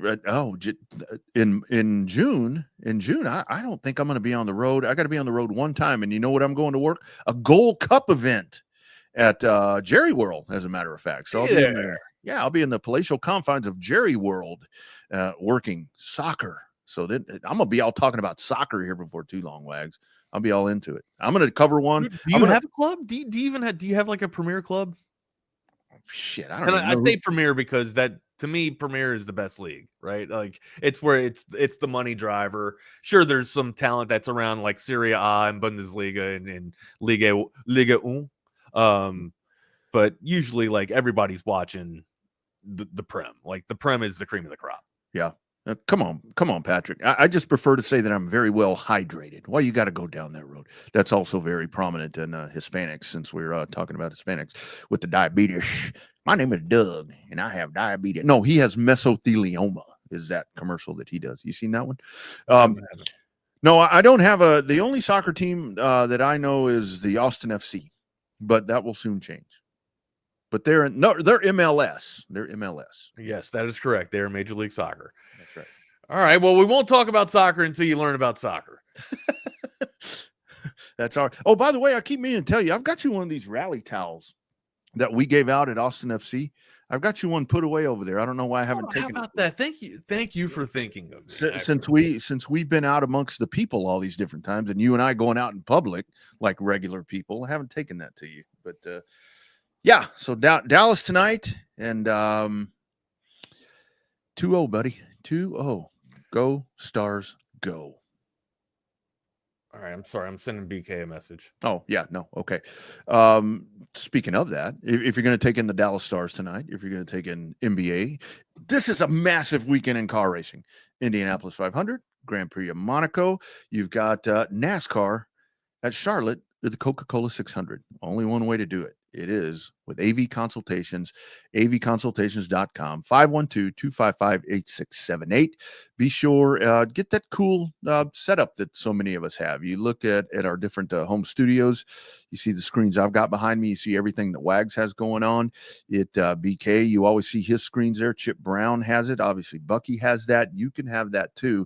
And I'm here to tell you on Sunday, it will be my home speedway system because we will be going at full tilt with sound and views of that great racing. It's all day long. All day long, you will have car racing on, and I'll be doing that in style, courtesy of Audio Visual Consultations. avconsultations.com. Since 1988, serving so many great Central Texans, setting up systems. A lot of these places that you go to, sports bars and stuff, and you're checking that system out, it was probably set up by Tom McKay and his guys. And just think about this. If you get that in your place, you don't have to go to the sports bars. You save your money. You eat at home. You have a steak like Bucky. You watch car racing like I do. And then when the NFL starts, football, we go football crazy. That AV Consultation Studio will do it for you. avconsultations.com, 512-255-8678. Check out our man, Tom McKay, and Audio Visual Consultations. So, as we continue moving forward with the NHL and NBA talk, something else that was a little bit of a headline grabber yesterday. So many of us fixated there on the NBA and NHL playoffs, and of course with Texas baseball, you had the changes in the college football playoff system, which we knew that this was going to. Whoa, hey Wags, damn, you got handsome. We knew that things were going to continue changing. Oh, damn. I saw you gone. I heard y'all talking. I didn't know if you were running to the store or not. I don't know. No, not yet. Not yet. I was going to go at 11 real quick to get his shit from the pharmacy, but I can't wait. You want to go now? I love having family here. Well, whichever one of y'all wants to talk about this, I don't give a shit. But you want to go now, Wags, or are you sticking? Go now. Let me go knock this out real quick. All right, get out of here. All right, I'll be back in 15 minutes. All right. Be safe. Don't kill anybody. Don't road rage too hard out there. This guy, get ready. We're about to have like a Williamson County alert. Something happens on 620, and it's our man Wags that gets over there and just running into people. I heard you guys talking about this this morning, BK, but I think that the change right here, and this is just kind of, to me, common sense, where you make the change with the college football playoff, the 12 teams, you go to straight seeding. And I mean, that only makes sense. And this is kind of on the heels right there with the NFL, where Detroit, retracted their offer to do stuff with the playoff system and so forth there. But I mean, I think that if you're going to have a committee in place that's actually going to go in there and rank teams, you don't just give out invitations because you happen to win a conference. I've never liked that from the get-go, but I think as you do this now, you're going to set matchups now where those top 4 teams have those buys. And I mean, I think a lot of times what this can do, it cause a little bit of parity, because the teams that had buys the last time didn't necessarily take advantage of those. So I'm really glad with this change, and I think that this thing continues to build itself as we go moving forward. Yeah, shout out to college football for getting this right. All right. Finally. I mean, I can't figure out why the NFL hasn't made this change yet, but I think it's more important that college football does it because of just how different these conferences are, right? Bucky and I talked about this yesterday, and you alluded to it. There are obviously differences between the divisions in the NFL, but you play, there's only 32 teams. So you're going to play a lot of the same teams, and your record makes more sense, and it's going to be closer aligned to everybody else's record. We all know there's such a massive difference between the SEC and the ACC right now, and the SEC and the Big 12. And obviously, if you go down, Boise State's, that's a G5 school. And there's obviously a huge difference between an SEC schedule and a Mountain West schedule. So, it was ridiculous that Boise State and Arizona State got first-round buys last year, even though they were ranked way lower in the actual playoff rankings. This makes too much sense. I'm glad college football did it. They should have done it last year, but that's all right. It only took them 1 year to do the right thing. So this is a good change. And, as a fan of a school in a big conference, this benefits me. So I'm definitely on board with it. And I think that this is the first of, I mean, it's a tweaking process, but I think a lot of times we just we find ourselves a little more impatient with college football because some of the stuff that we think should happen is like pretty obvious, you know, to where it's like, okay, this is what needs to happen. This being one of the things right here. But now I think you begin looking ahead to the next season where, you know, are you going to add 16 teams or are you going to do this? How are you going to handle the on-campus games? How do you do all of that? It's going to be a process that's going to continue to grow as we go on right here. But I think that this is a great step moving forward that gives us more supreme matchups and really rewards you. Kind of that whole thing about making the regular season a little more valuable, if you know what I mean, where it's like, if you're at the top 4 in the committee, you're going to be rewarded as you should, and not let somebody from the NFC South stumble in there and get themselves, you know, some sort of great seed out of this. Yeah, look, playoff expansion devalues the regular season. There's no argument against that. Now, Absolutely. I'm in favor of having, you know, more than 4 teams in a college football playoff, so I'm okay with that trade. But there's no doubt expanding the playoff devalues the regular season a little bit. This is something that adds a little more value into the regular season. Like you get rewarded by playing tougher teams in the regular year and by getting ranked higher in the CFP poll at the end of the season. So it makes too much sense. But yeah, what's next, right? I mean, we've had 1 year of an expanded playoff. We've already changed up the rules there. We're talking about going to 14 starting next season, so that'll be another change. So at minimum, it feels like we're going to have 3 completely different playoff formats and 4 if you go back to the last year of the 4-team playoff. So 4 completely different playoff formats in the span of 4 years. Like, when does it stop? Do we finally settle on something for a while, or is this thing just going to be ever changing? That's a separator, because most of these other leagues, whether you agree with it or not, they've got their system and they stick to it. College football, as we try to figure out what this modern era of the sport looks like, they are continuously changing things, and we'll see what happens next. It just makes a lot more sense this way to me because look, I'm not a fan of a committee. I mean, like you're talking about. I mean, look, I mean, all these other leagues, they have playoff, that they have the way that you let this thing play itself out. It's the on the field, it's wins and losses, all of that stuff is actually what counts. You don't have a bunch of people sitting in a room and you can make them as football knowledgeable as possible, whatever you want to say, but you're still not going to convince me that a committee should be the ones that are ranking these people. But if you're going to go down that road to where if you're using that ranking system, at least reward the ones that are most worthy in somebody's opinion. If it's not, what would you do then if there's no committee? Double R, what do you do? I mean, it's so subjective in the sport, again, because of all of these different conferences. So if you're anti-committee, what's your solution for getting these teams in? Well, I mean, and that's the other part about it. I can make that argument, but I don't have an answer, you know, because I think that's really the only way you can do it, because it is so subjective. And so the balance of power is so SEC Big Ten heavy to where it's like, and now the money factor, all of that factoring in, and TV contracts, you can't do something where you have a little bit of balance like you have in the NFL unless you go in there and really break this thing out into divisions. Hey, BCS, go back to the BCS rankings. Let the computers decide 1 through 12. Huh? I mean, and typically, didn't they usually get their matchup right at the end? It seemed like. Yeah, I don't know. I mean, that was 2 teams was ridiculous, but yeah, there's no perfect solution here again, because it's just a non-level playing field. Like, I think obviously Alabama fans and Ole Miss fans will disagree, but I think the majority of college football fans like what the committee did. And they said, hey, we know you play in the SEC, but you lost 3 games, so you're not getting a spot. And yeah, we know the ACC is not as good, but we're not going to punish SMU. They made their conference championship game. Yeah, they lost it, but we're not going to punish them for having to play that extra game that you guys weren't good enough to get to. So the committee in year 1, they didn't show any crazy SEC bias. So again, it's different committee members every year, different committee chairs every year. So I don't want to overreact and generalize after just 1 vote. But last year in year 1, it wasn't the crazy bias that every non-SEC fan feared was going to happen.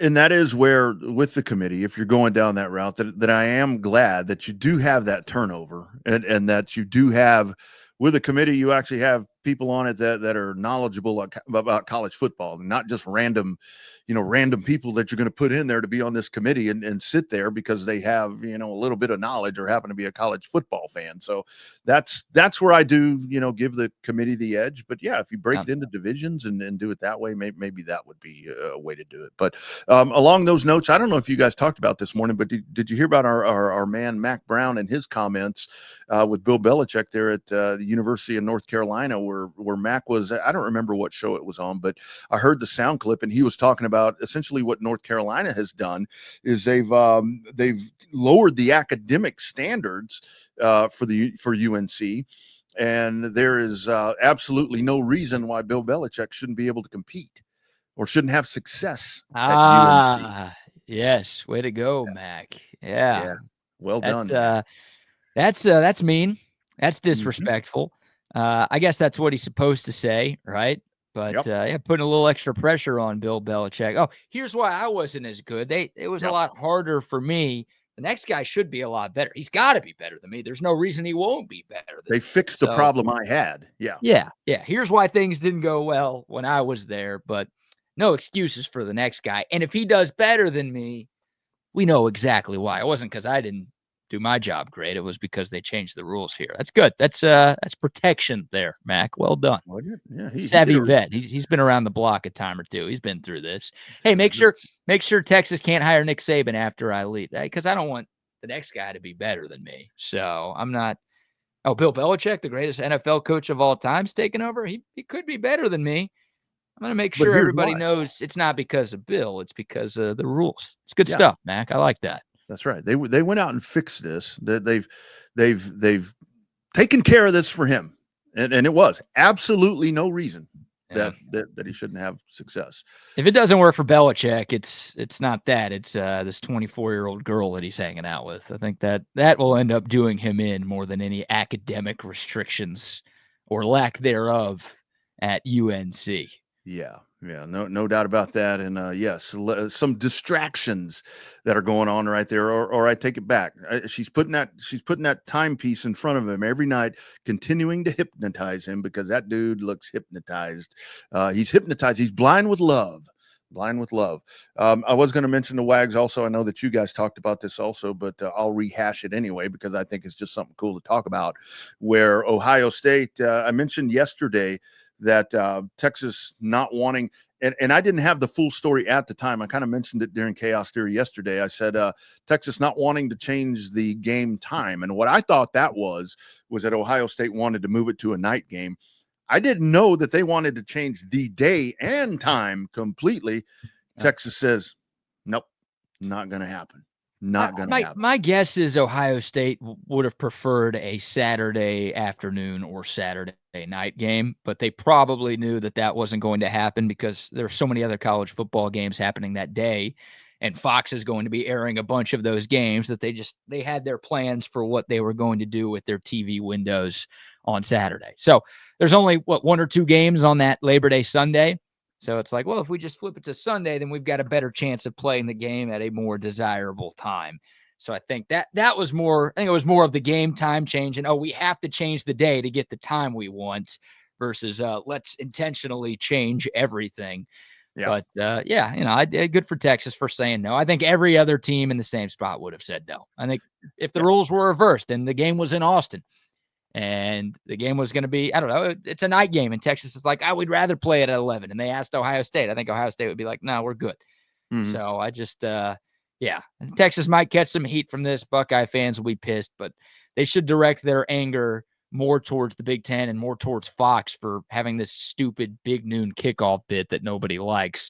Those are the real culprits in all of this. Yeah, talk to your schedule makers and all that. I mean, because you're not going to go in there and change that. And I mean, you're on a short week. I mean, travel's affected. I mean, all of that. And you'll get the pushback. I know that we're going to travel's not that big a deal. Well, yeah, it is. I mean, yeah, it is. And most importantly, a short week when you have a game the next week is the bigger part. and you're not going to do anything to detriment your schedule because of one game. I mean, even though it's this massive of a game, even though it's this big, it's that important. It's the first game of the season. I mean, you're not going to go in there and make that change. But great reporting right there by our man Chip Brown that popped that yesterday. That's what you get right here on TSU. You get the cream of the crop, and you get that inside hitting stuff there. Talked with Wags earlier about Texas baseball. Did you find yourself last night, BK, as that game was going on? I had the mindset going in, and I mentioned this earlier. If you heard it earlier on the program, guys, sorry about this, but I'll say it again. I found myself open-minded going into that game to where it's like, okay, this is what I expect. When we saw the starting pitcher, that really didn't surprise me because I thought that we were going to see a lot of, you want to call it mix and match or bullpen game, whatever you want to call that. But I found myself, by the time this thing was over, I was extremely invested, and I'm like, Texas is going to win this game. Texas is about to win this game and totally debunk everything that I said. And then you can't strike out 18 times, man.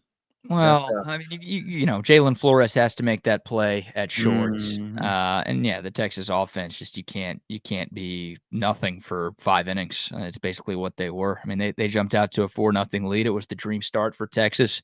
Ethan Walker was incredible, and you got to Liam Doyle. That's everything that I think Jim Schlossnagle wanted.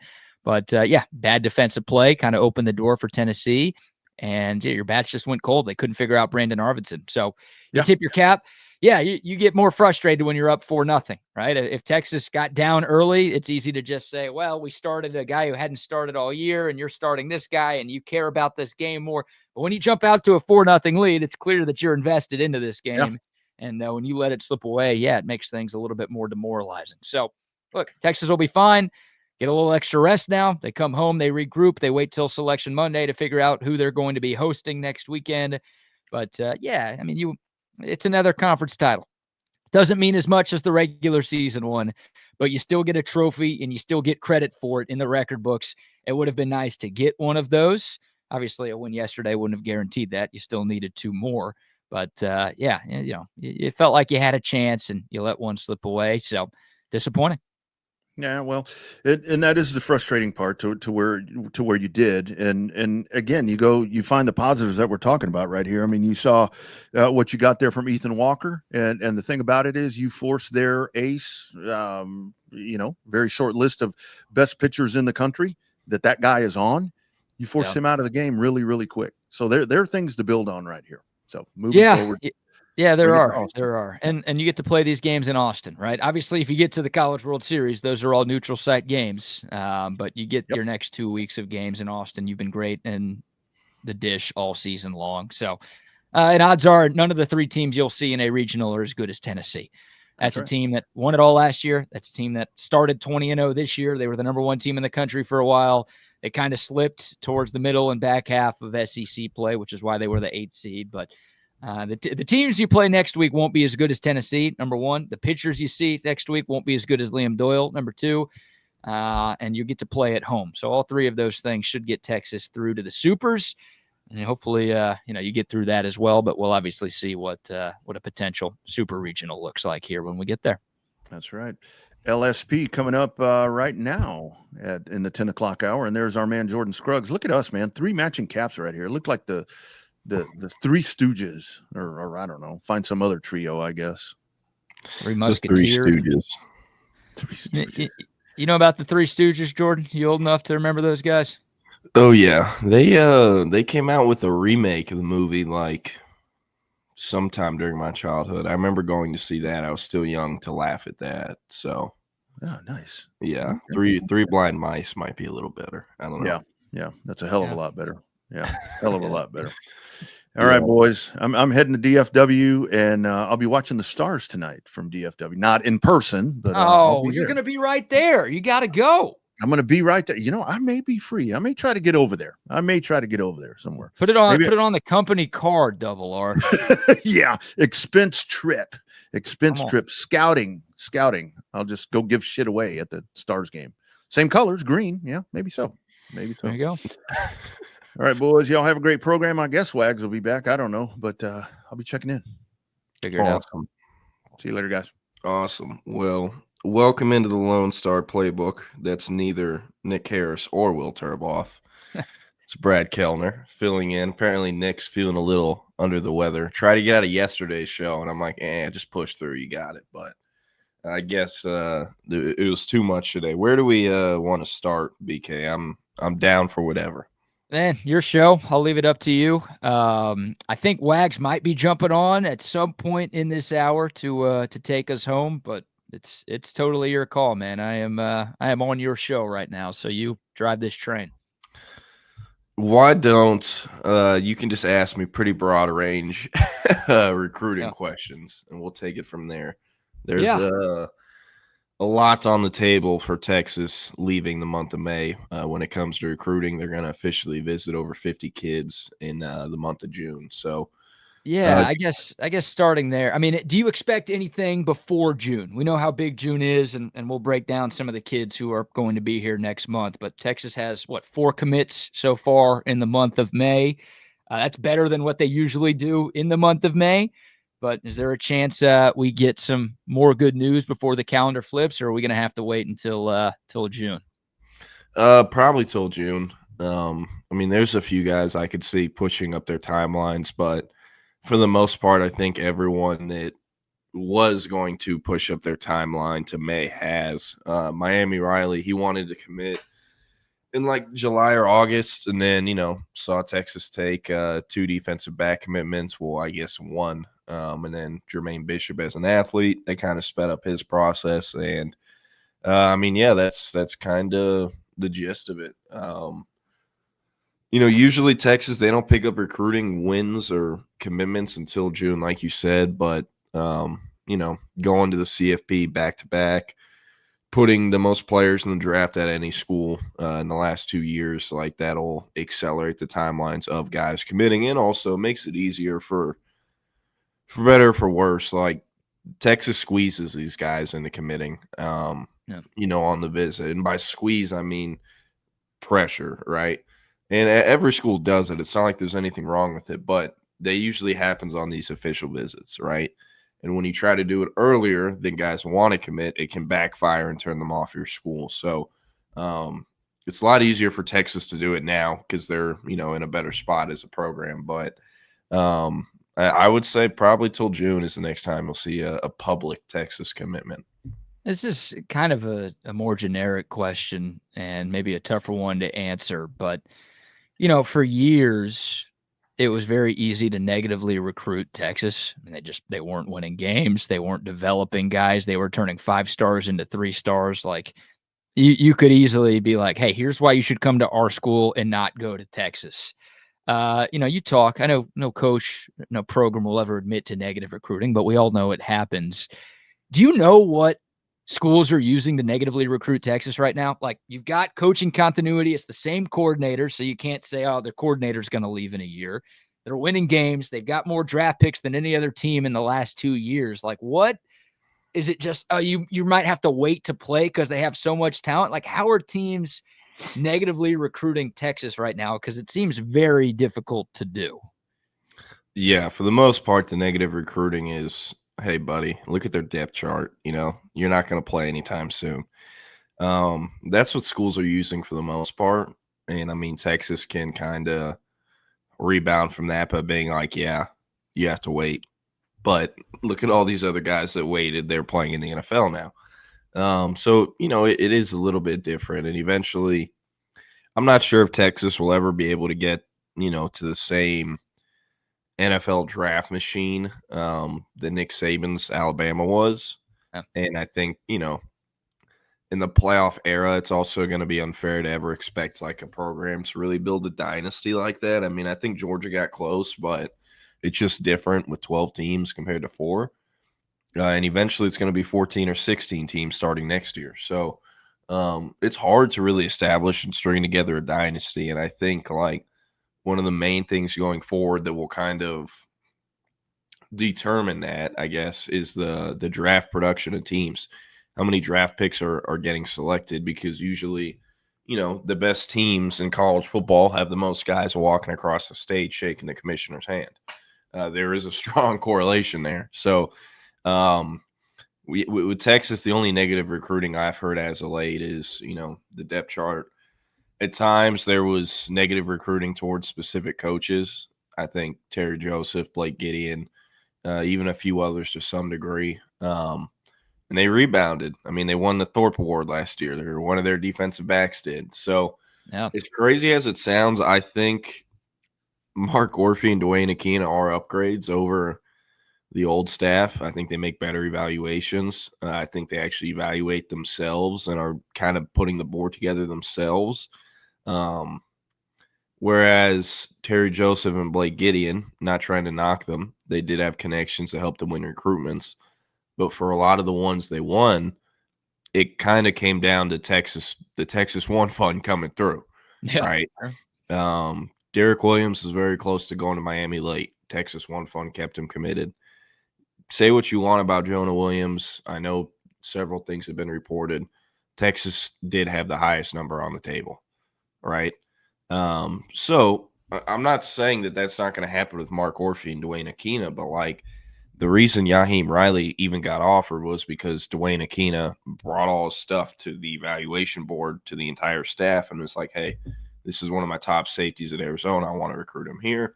They eventually offer him about a week later. But Miami Riley is still committed to Houston right now if that doesn't happen.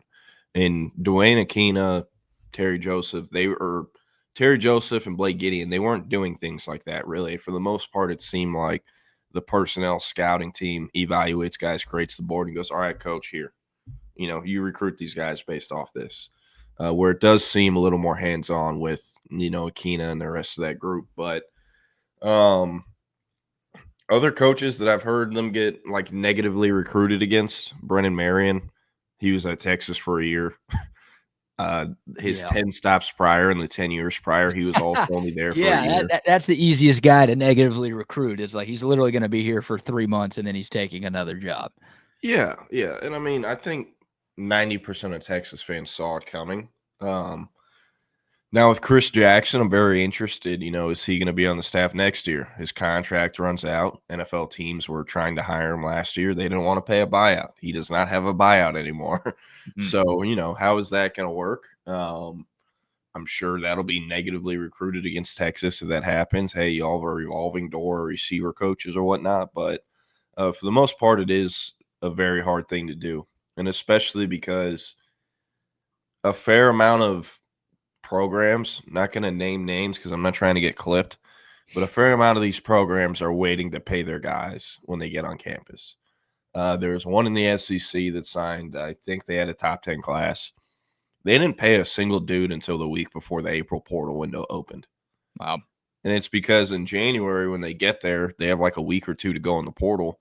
But you can just be like, hey, don't worry, guys. We're not going to mess this up. We'll pay you. We're just give us a little bit of time.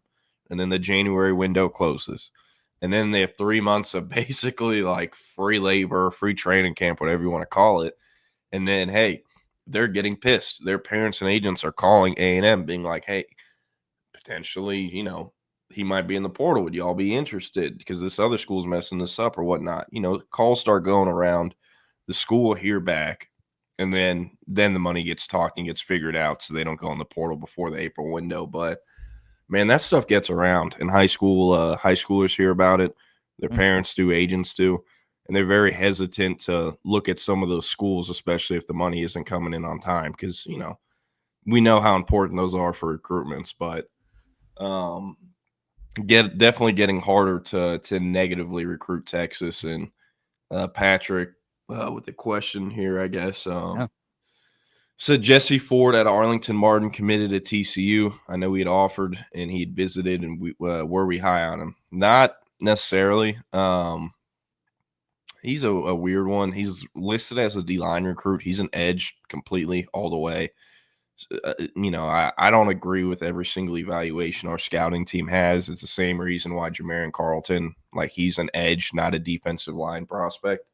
There is a difference. But with Jesse Ford, he committed early, and when he committed to TCU, I hadn't heard anything from Texas in quite some time. So he was a camp offer that they made, showed up to camp, did well, and they offered him. And, you know, comes from a program. There you go. There it is, Antoine. comes from a program who his former head coach is on staff at TCU now. Matt Rule originally hired him. That's who got him into the college game. And then TCU hired him a year or two ago. Arlington Martin kids already have like a pretty strong track record of going to TCU, so that just made it easier. But I mean, he wasn't like if he had tried to call Texas and commit to Texas, they were not telling him yes. And I don't even know if that happened because you don't ask questions about guys you know are lower on the board, and he was. So I'm not sure who he actually chose TCU over, but it wasn't Texas. And then Antoine, I will tell y'all the name of the person on Texas's staff that told me this BS. I was at some point last year, I had asked someone on Texas's staff, why aren't y'all recruiting Jason Bradford? Got an absolutely nothing burger for an answer. Kind of same with Miami Riley, right? And then Swade Griffin. I'm like, okay, what about this one? Because he checks every box y'all look for. He's over 6'1", long arms, verified athleticism with track, NFL bloodlines. His dad is one of the best DBs in program history. And the coach told me they didn't think he was explosive enough.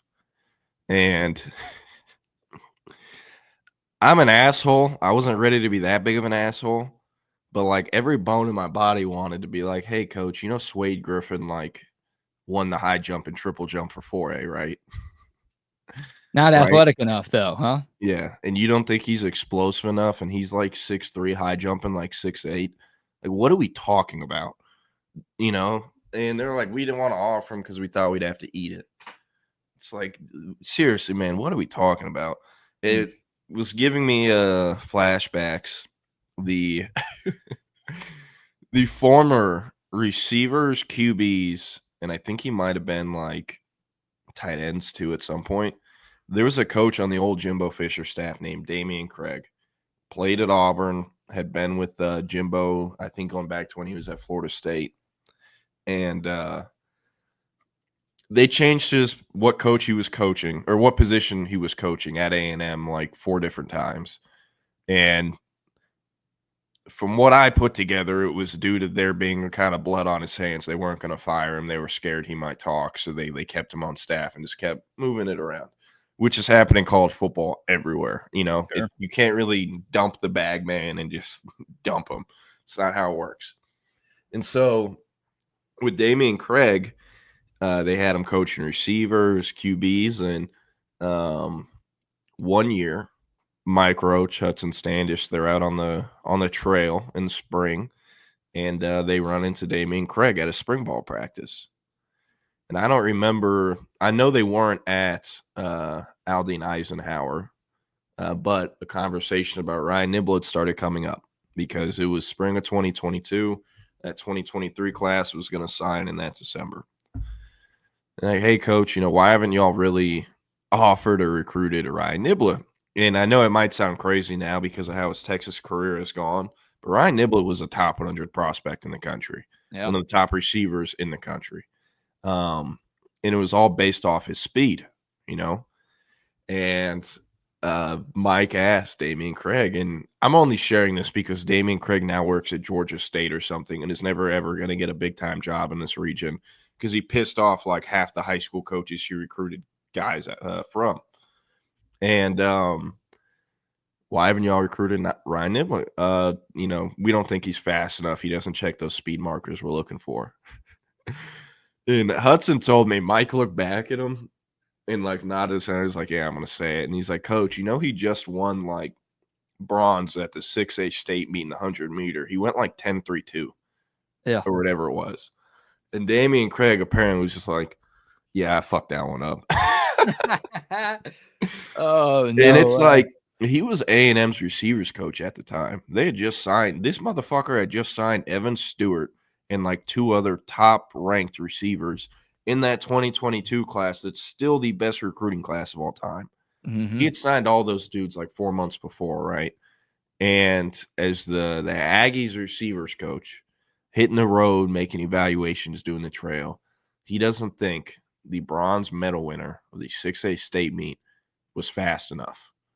Yeah. And it's so crazy because whenever that kid commits anywhere, right? And I'm just saying that kid is like a broad range thing, not specifically Niblett. When these kids commit anywhere, fans of the schools that didn't get them are like, oh, this kid's bag chasing. He's doing this. Maybe your school just fucked it up recruiting him. You ever think about that? You ever think that half these dudes are 16, 17, 18-year-olds that wake up and have no idea what they're wearing to school, and that like a third of them, can't piss without getting piss on themselves, undoing their buttons or whatever that saying is. Yeah. Like it just blows my mind sometimes. And I don't even know what made me tell that Damian Craig story, but no, it's good. I mean, there's been similar ones like that with Texas defensive back recruiting in the past. So yeah, there it is. That's Happy Akina and those guys are in town. They run a tighter ship, I think, do a better job. Yeah, and I asked you about negative recruiting. I mean, sometimes you negatively recruit yourself, right? Drew Maringer, right? Like it's sometimes that type of stuff happens. I saw Drew Maringer at Frisco Panther Creek 2 weeks ago. Where is he at now? He's at Oregon. He's Oregon's tight ends coach. Oh my God! What a break for him. What about Jalen Lott? Whenever you have time, I can tell you some stories about this guy. No, not actually. Yeah. No, he was not trying to talk to me. So Colin and I walked into Panther Creek, and as we're walking in, Shane Dawson was walking out, or Shannon Dawson. Shannon Dawson's Miami's OC. Yeah. So like, okay, pretty good day today. This Colorado off-field staffer, he's on the recruiting staff. They put him on the recruiting trail and took some coach off. I don't know. I think Colorado does a kind of ridiculously horrible job of recruiting. With like all the stuff they have, they could just be more organized. And we saw Shannon Dawson, then the Oregon coaches come by, and I was kind of trying to holler at them a little bit, but like they were talking to Lott's dad. I just want to be like, hey, tell Will Stein to holler at me. I ain't talked to coach in a minute because he coached me in high school or whatever. But they were not having it. It was, I don't even think it was their receivers coach. It was Maringer and someone else that was there down to see him. I think they were just the area recruiters. But yeah, and the Garrett Wilson recruitment, he does get flack for that. But honestly, Garrett Wilson is never going to Texas as long as Tom Herman was there. Yeah. And Garrett Wilson came back from a visit to Ohio State his sophomore year. And, I think it was well reported. He was born in Columbus, lived there for a few years, and moved to Austin, right?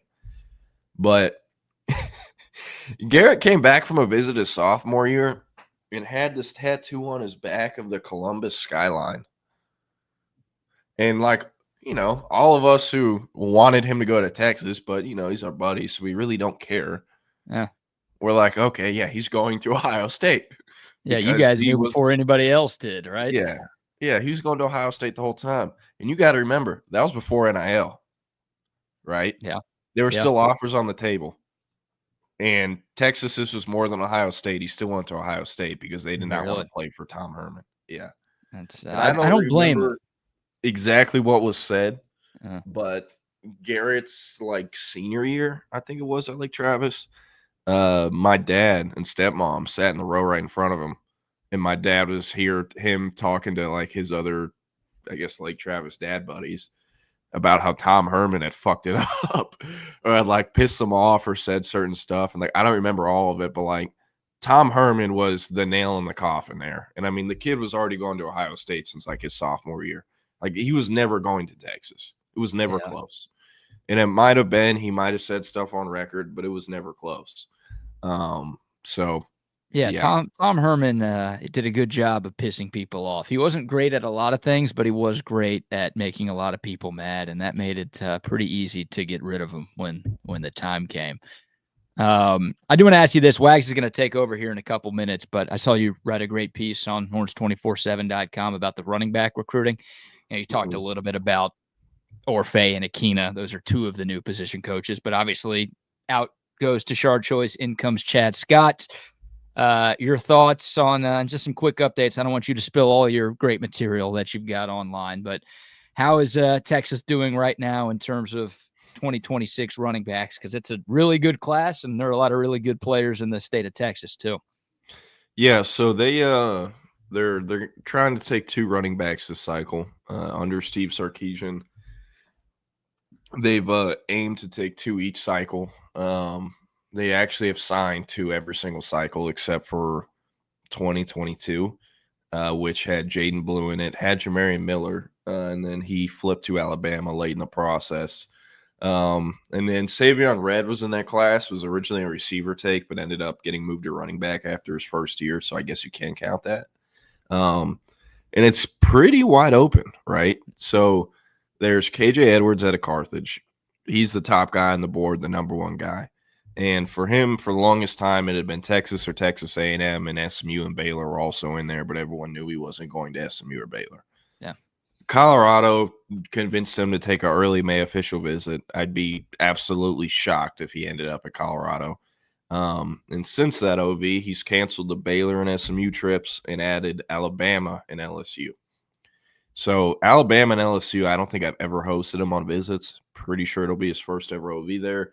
And then Texas, they have the last OV, the June 20th through 22nd weekend, and he's going to commit August 2nd. So feel great about him. He's a Texas crystal ball, and that's the guy we feel the most confident about. And, I mean, he's the number 2 running back in the country.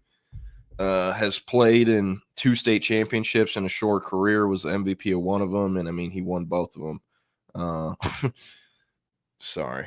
Just saw a funny Hayes Fawcett tweet. Jamion Winfield's recruitment is shut down, apparently. We'll see. Mm-hmm. We will see. But with KJ Edwards, he's kind of the main guy, main name to know. And we expect him to end up in the class.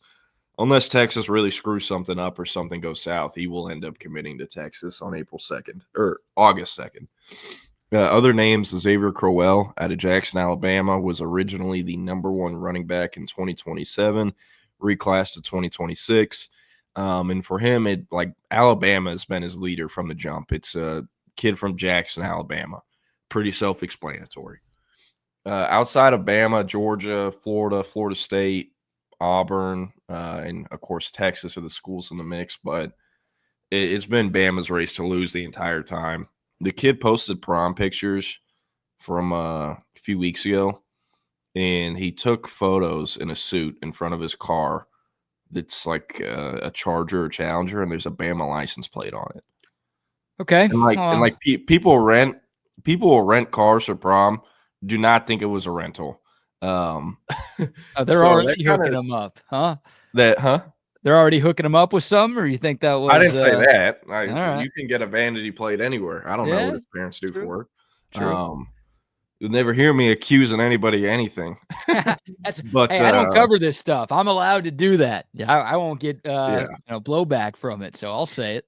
But no, with Crowell, it's been Bama's race to lose. Texas, they got him on campus last summer under Tashard Choice. Got him on campus again in April under Chad Scott. But it would be close to a miracle if he ends up at Texas and not Alabama.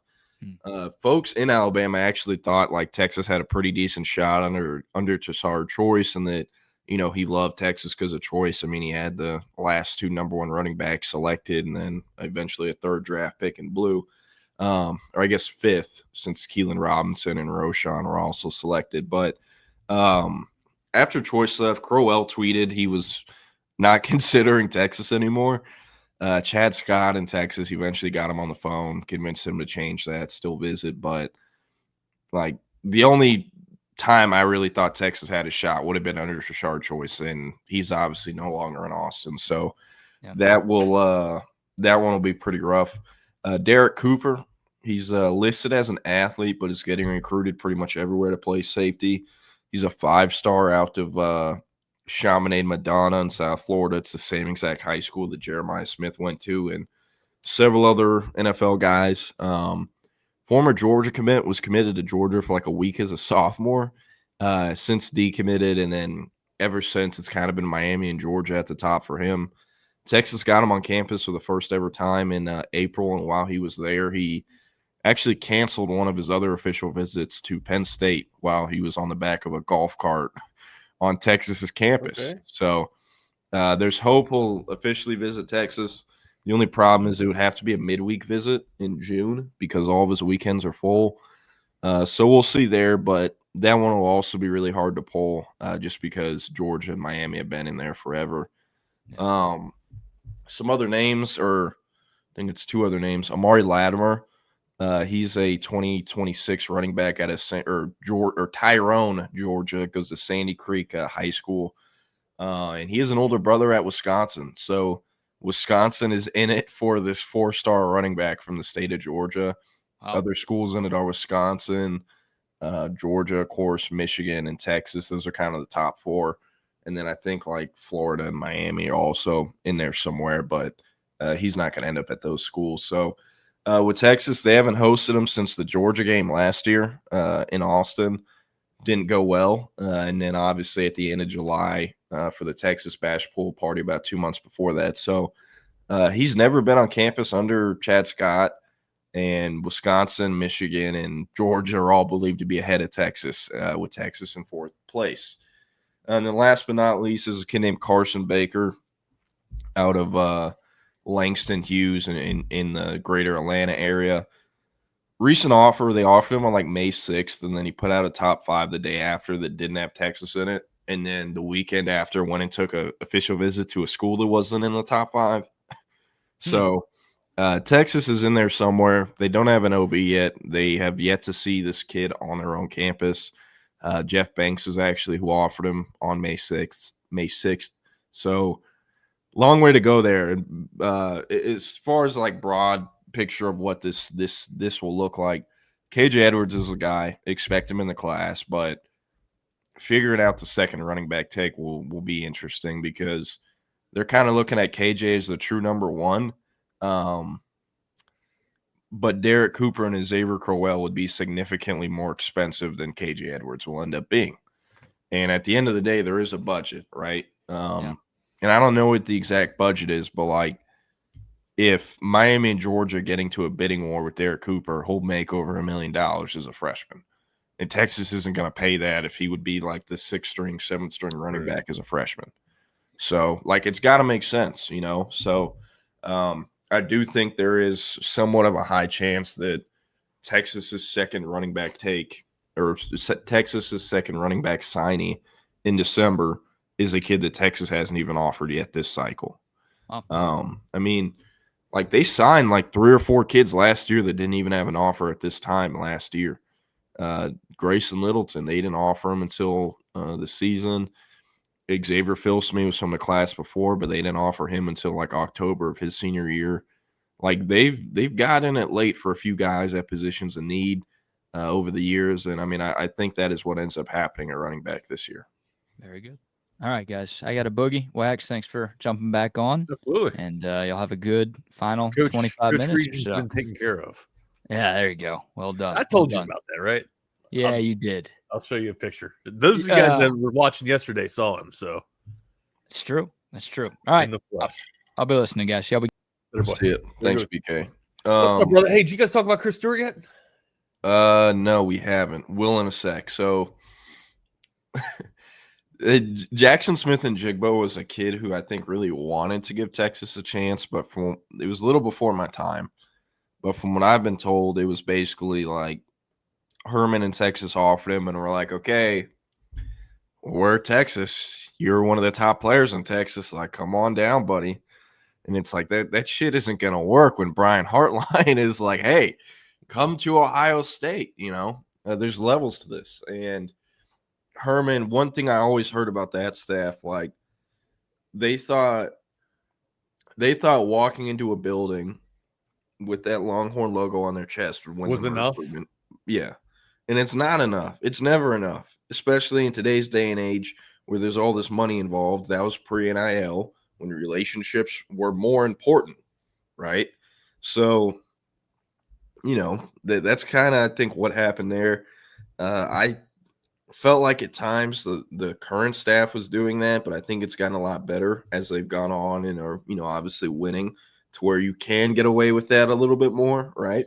But like Tom Herman and that staff are walking into high schools at like 4-8, 5-7, thinking the Longhorn logo was going to trump out Ohio State or LSU or Nick Saban and Bama. Like, you're out of your fucking mind, buddy. You know?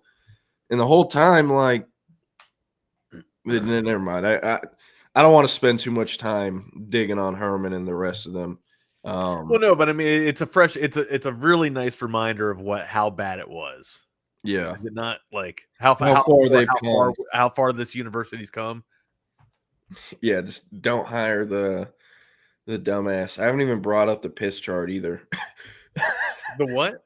The piss chart?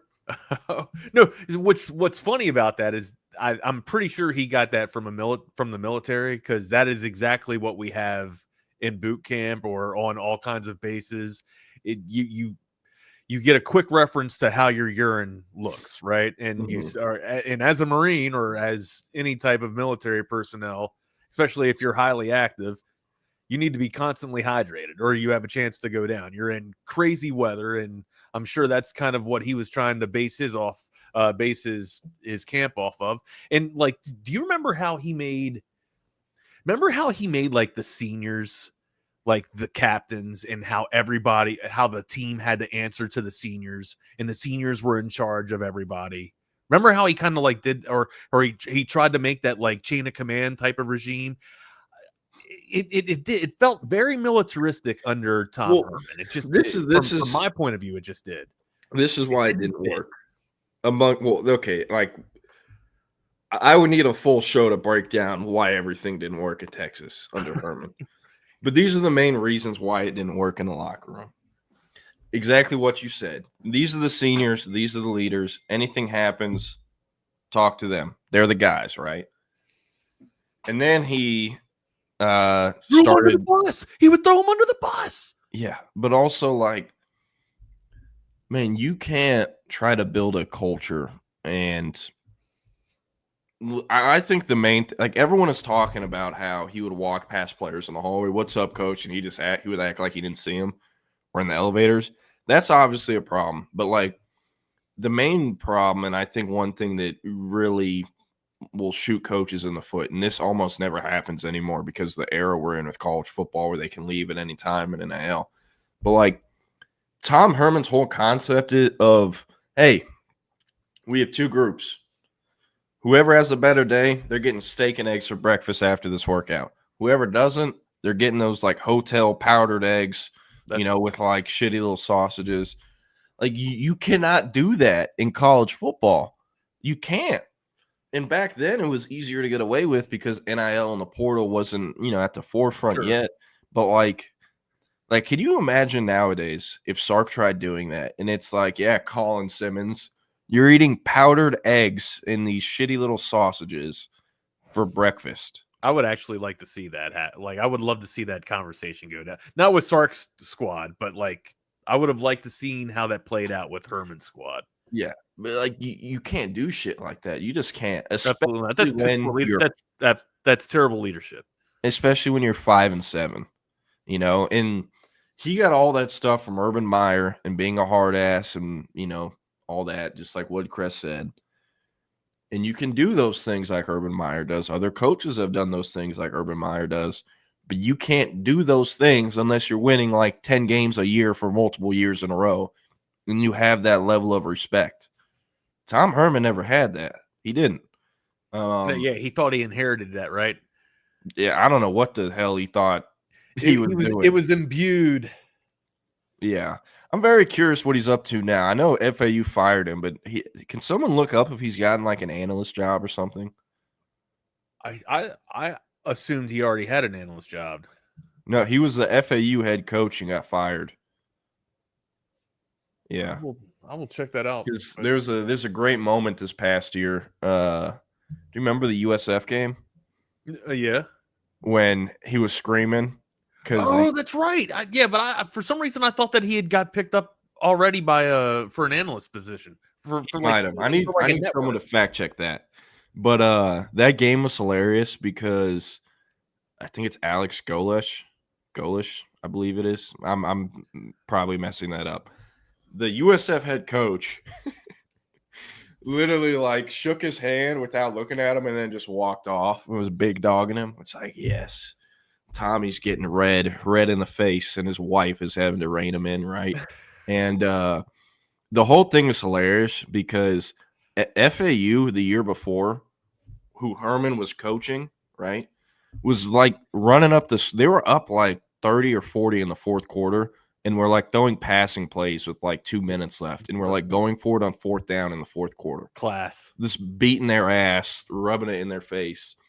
And USF started doing the same thing, where they were going for it on fourth down this year up big, and that pissed Herman off. And then to make matters worse, Golesh big dogs him and just walks off. That's why he got all pissed.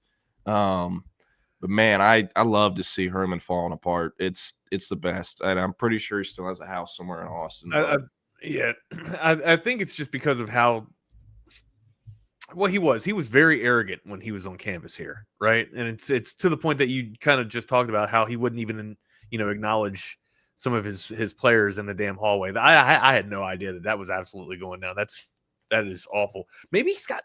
I don't want to assume, but maybe he's got Asperger's or something like that. That hasn't been reported or anything. But usually, I mean, when people, or maybe he's just a complete narcissist. Yeah, not sure.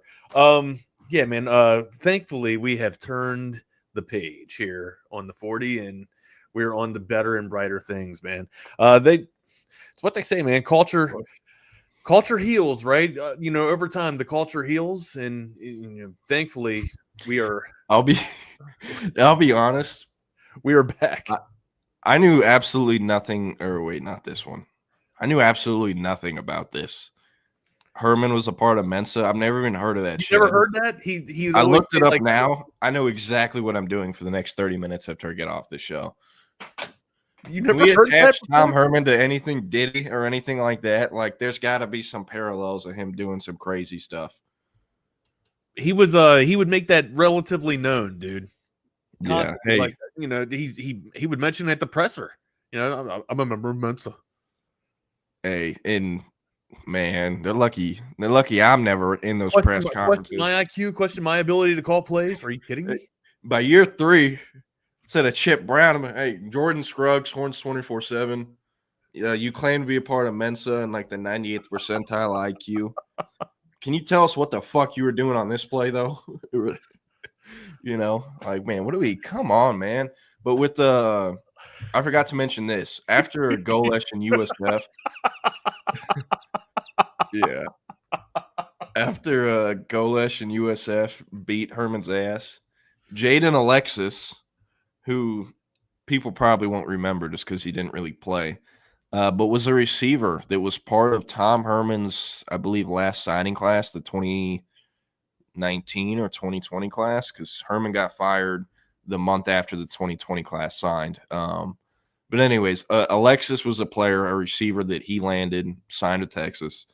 Spent, I believe, 1 year with Sarkisian in Austin, and then, for better or for worse, those guys got pushed out. They weren't good enough. They didn't live up to Sark's standard, and he made the right call. Look at the program now. But he got pushed out, ended up at USF, and hasn't really played for them, but it doesn't matter. He's the man, because after USF beat FAU and Tom Herman's ass, Alexis posted a photo of lipstick on the field. Or no, sorry. It was a member of USF staff posted a photo of lipstick on the field, and that's all it was, because Herman apparently has a famous saying, like, you can't put lipstick on a pig. I know that's not his saying, but he always says that apparently. And then Jaden Alexis quote tweeted it and said, you can't put lipstick on a pig. So him and whatever assistant staff member were conspiring against old Tommy Boy for some time. It's not a good thing when you have your insiders going against you, right? Like, that's when you've absolutely lost all types of reins, or you just don't have any leadership at all. Yeah, man, I'll tell you what, like, Jeff and the rest of the people who were at, you heard about their like pizza party with media, right? Yeah, vaguely. A couple years back, or shit, when he was there, rather. If I'm Jeff, I don't the give. Pool party? Are you talking about the pool party? No, the pizza party thing. No, I don't. Tom Herman, enlighten me here. Tom Herman, the hell? Someone's dog is out here running around without a leash. We got a lost dog over here in Fort Worth. But someone, I think they had someone in PR do this, but they reached out to several members of the Texas beat and said, hey, Coach Herman wants to come talk to y'all. we come down, we're going to have this pizza party. And they meet in like a room in the Texas facility. I think it might have been the press conference room. And they have like fucking Pizza Hut or whatever local joint. And it's like Jeff and Chip and Anwar, like the whole Texas beat crew. And apparently Herman is like, hey, like, I understand, you know, y'all's job. We love everything y'all do, like giving us support or whatever. But like, if y'all ever write anything that's incorrect or a liar that hurts our program, like we're going to take away your access. Like that was basically the gift of it. And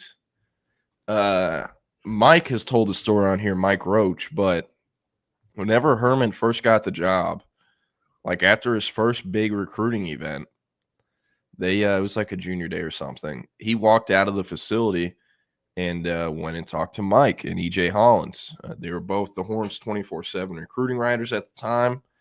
And basically said, like, hey, like, come back here. I want to talk to y'all. Herman brings Mike and EJ into his office. And he's like, hey, you know, I can tell y'all do the best job. Y'all are the boots on the ground people. Oh, y'all are going to be our guys. Like, y'all are going to be our guys that we help get info from, and we'll give you all info, and it'll be, you know, a working relationship, and, you know, we're excited to work together. But, you know, if y'all ever leak anything out too early, if y'all ever report something we don't want reported, I'll make sure you can never step foot on this campus. And it's like his whole thing was like being the friendly guy and then closing it out with like, I'll fucking kill you if you cross. No, it was friendly guy in public. And then behind closed doors, like, I'm the mafia. I'm Uncle Paulie here, and I'm about to kill everybody. You know, if you step out of line, you're gonna get whacked. Yeah, and he was doing that while what is her name? The Austin area jeweler. Oh, K, not K. I know who you're talking about. Damn it! It ain't Sue Patrick.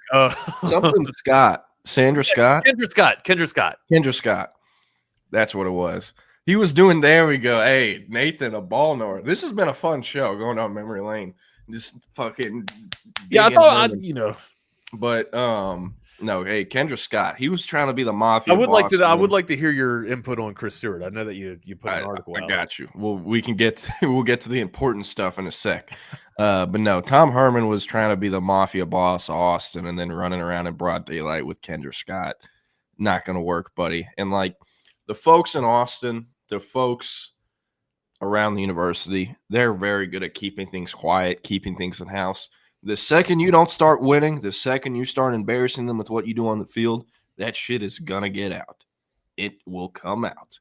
And that has happened with every single coach that's ever come through this university. That has happened to every single coach that's ever gone through any big university where sports are at the forefront. That's just how it works. And eventually it came out with Herman once he crossed all the people he did and lost all the games he did. So there's that. Why few more questions. After a guy like what sells you for Herman though? Like as soon as he opens your mouth, you're just like, all right, I'm done. Like he's the fucking head coach of Texas and has like a public salary of $8 million. Yeah, I guess what are we talking about? I guess that'll do it. But you're Kendra Scott, right? You got your own money. You don't need. Is it good or bad PR that it comes out that he had an affair with? Because that has to help with like advertising, marketing, to some degree, right? Like, because it's on the message boards. Who are the main guys on there? Men.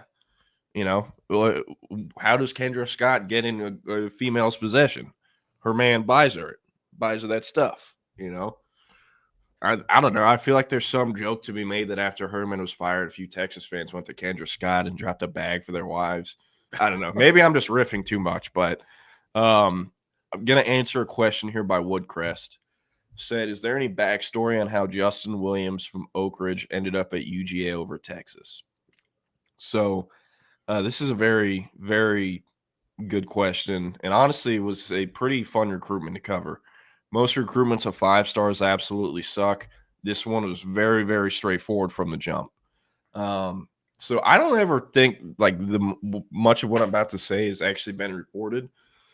But Justin, this part was reported. He's originally from Chicago, moved down to the Houston kind of Oak Ridge area, I think in like middle school, and had a very, very unfortunate family situation. And like by the end of by like the midpoint of his sophomore year, he had moved in with his girlfriend's family, and he was living with his girlfriend's family in the Conroe area. And from that point on, I never heard anything about mom or dad or anything with Justin Williams. So I really do not know what was going on. But for the most part, his entire recruitment was handled by himself, and there was no one else involved because it was just him, his girlfriend, and his girlfriend's parents. So whenever there's kids like that, right, they're not super open, and you know, it makes sense. They're with what's happened in their life up to that point, they want to keep things quiet. They don't want other people to know about their business or whatnot. And it was very hard for several schools to build relationships with Justin Williams. And it's not because he was such a quiet kid that didn't open or share a bunch. It's not like these college coaches could just call his trainer or his high school coach or his dad or mom, because dad or mom weren't involved in the high school coach and 7-on-7 coach and trainer. He didn't share really info with them. So that was a really hard recruitment for a lot of people to build relationships with and all that. Texas is one of the earlier offers. It looked like they were going to be in the picture for a long time. He visited for a game. They offered him in May of what was a sophomore year. Visited for a game that fall. It was the Texas-Bama game. And then a return for the junior day the following January. So January of his junior year. And they never visited Texas again. And shortly after that junior day, he started getting out of state for the first time. He went and saw Oregon. He went and saw Georgia. I think he saw like LSU, USC, Ohio State, the other ones too. But Oregon and Georgia became the leaders like immediately after he took all those trips in what I think was like February or March of his junior year. And Texas started sliding down. And I heard from several people at Texas that Jeff Choate, who was the linebackers coach at the time, who I think till this day is probably the best relationship builder and honestly top to bottom recruiter I've ever come across or heard of. There's been nothing but rave reviews about Jeff Choate. I've never heard anyone say anything bad about him, which I cannot say for anyone else in the Texas staff. But Choate, there'd be weeks that would go by where Choate would call or text him 2-3 times a day, and there would be nothing back. He was just ignoring Texas. And I ended up finding out, like, he knew he was going to Oregon or Georgia as soon as he took those visits. Wanted to get out of the state of Texas, didn't feel any loyalty from there because he's originally from Chicago and didn't even move to Texas till he was in middle school. And I think just wanted to get out of Houston, wanted to leave the state. And with Georgia, they did a really, really good job of like their entire staff building relationships with them, making them feel like a priority. And I mean, they went all in on him as like their number one linebacker on the board when they offered him as a sophomore. And he eventually became a 5-star number one linebacker in the country after his junior year. But they prioritized him early. And I mean, he loved Georgia. You also got to think about what Texas looked like at the time. This was a class of 2024 kid who the year before Texas signed the number one linebacker in Anthony Hill. And also Jalen Ford was like the guy for Texas, a linebacker. Now he ended up playing in the NFL as a draft pick, but it's Jalen Ford, who's a day 3 pick, or you look at Georgia where they got a first rounder, and like 6 other NFL players coming off the bench behind him. You know, he wanted to go somewhere where he felt confident that no matter what, after a few years, he was going to be in the NFL. And that was Georgia. I now think Texas is at that level. But years ago, are we there yet? Though, like, or we're kind of they're close to it. I should building say. The machine. I don't know if the machine's fully built yet, though, right? Yeah, but back when Justin Williams was making that decision, Texas was not in the picture there. Absolutely. And so he ended up choosing Georgia over Oregon, and that was kind of that. Like, I think Choate ended up getting in contact with him, and they were trying like hell to get him to take an OV or an unofficial in the summer, but I mean, the entire spring of his junior year, like he was not picking up the phone or texting Texas back. And it's because he knew he didn't want to go there. And he didn't know how to tell them, hey, like, please stop fucking hitting me up. a lot of these kids don't know how to do that. So No, they it's- just kind of ghost them. like it's saying no is one of the toughest things that you learn, right? Yeah, and to be fair, like I'm making it seem like the kids are in the wrong for that. They're not, because when these coaches in colleges stop recruiting them, they don't tell them, hey, we're going to go in different ways. They just stop picking up the phone and stop showing up, and eventually the kid gets it.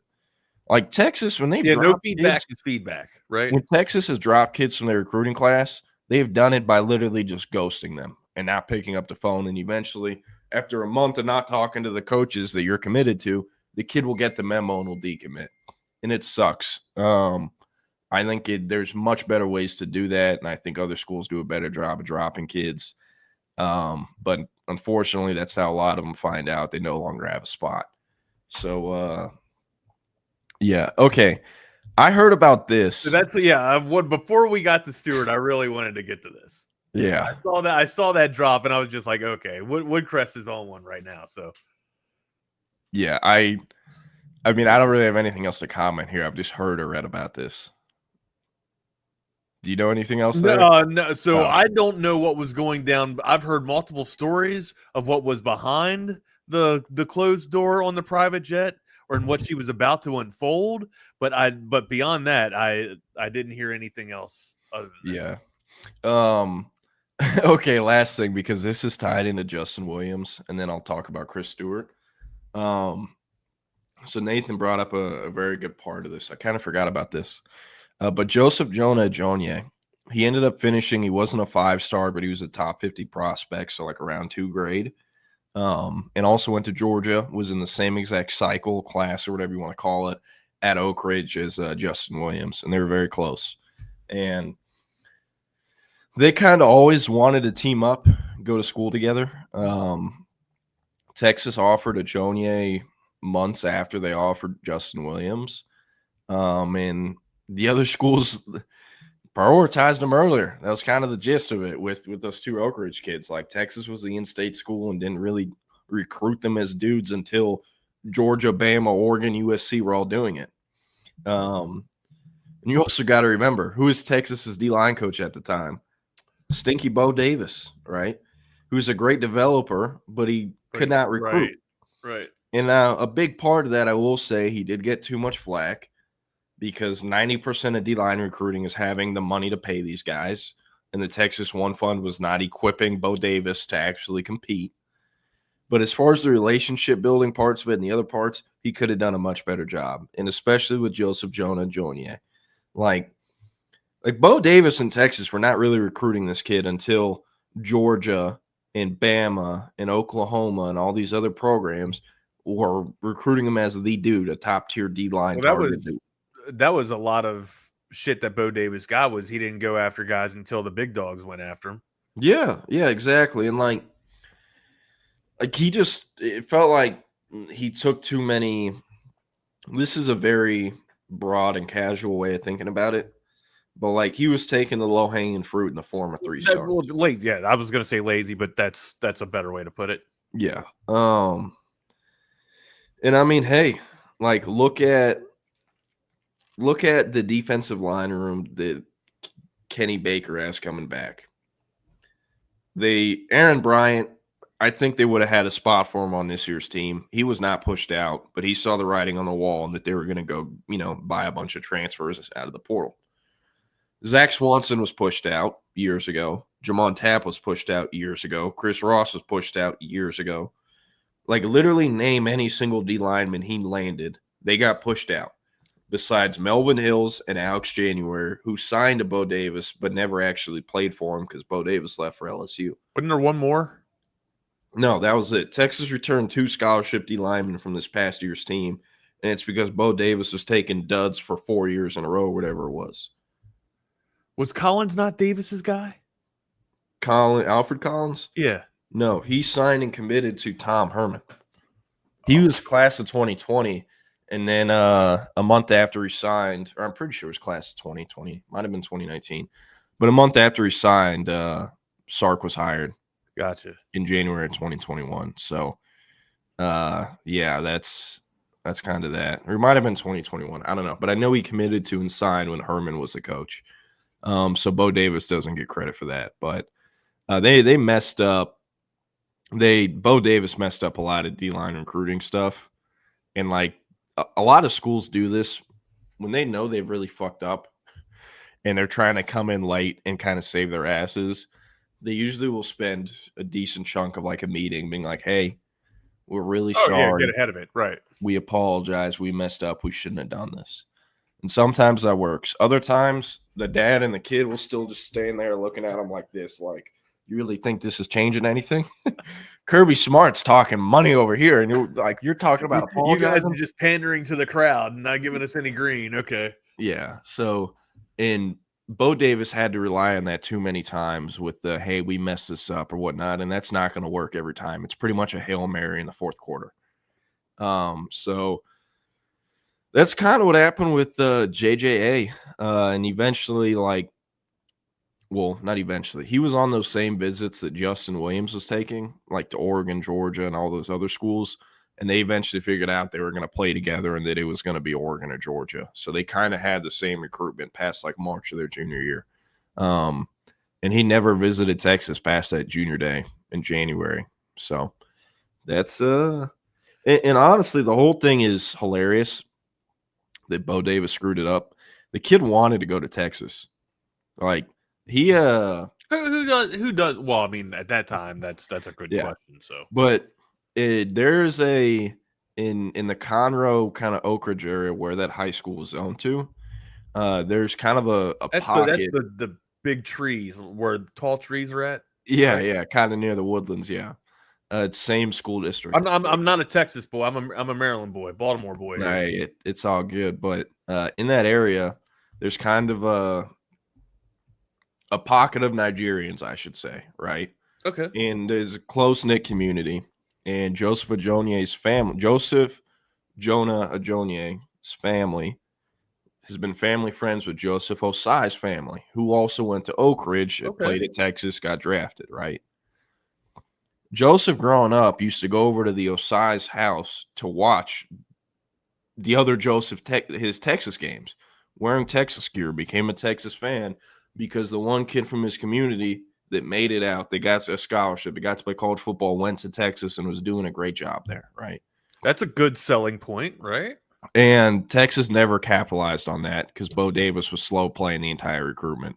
But, like, I went out there to Oak Ridge when Justin Williams and Joseph Jonah Ajonye were little babies, sophomores. And he said, Texas is my dream school. This is why, Joseph Osai. And then, like, a week later, Choate went out and offered Justin Williams, and no one offered Jonah Ajonye until like his junior year. It was not great. Let me see if I can pull up these tweets because they'll look like little babies in those photos. They were like 16, 17 years old. But we'll get into Chris Stewart here in a sec. I was gonna say, did you want to just save that for Will on Monday? Nah, we don't. So for Chris Stewart, I was at Shadow Creek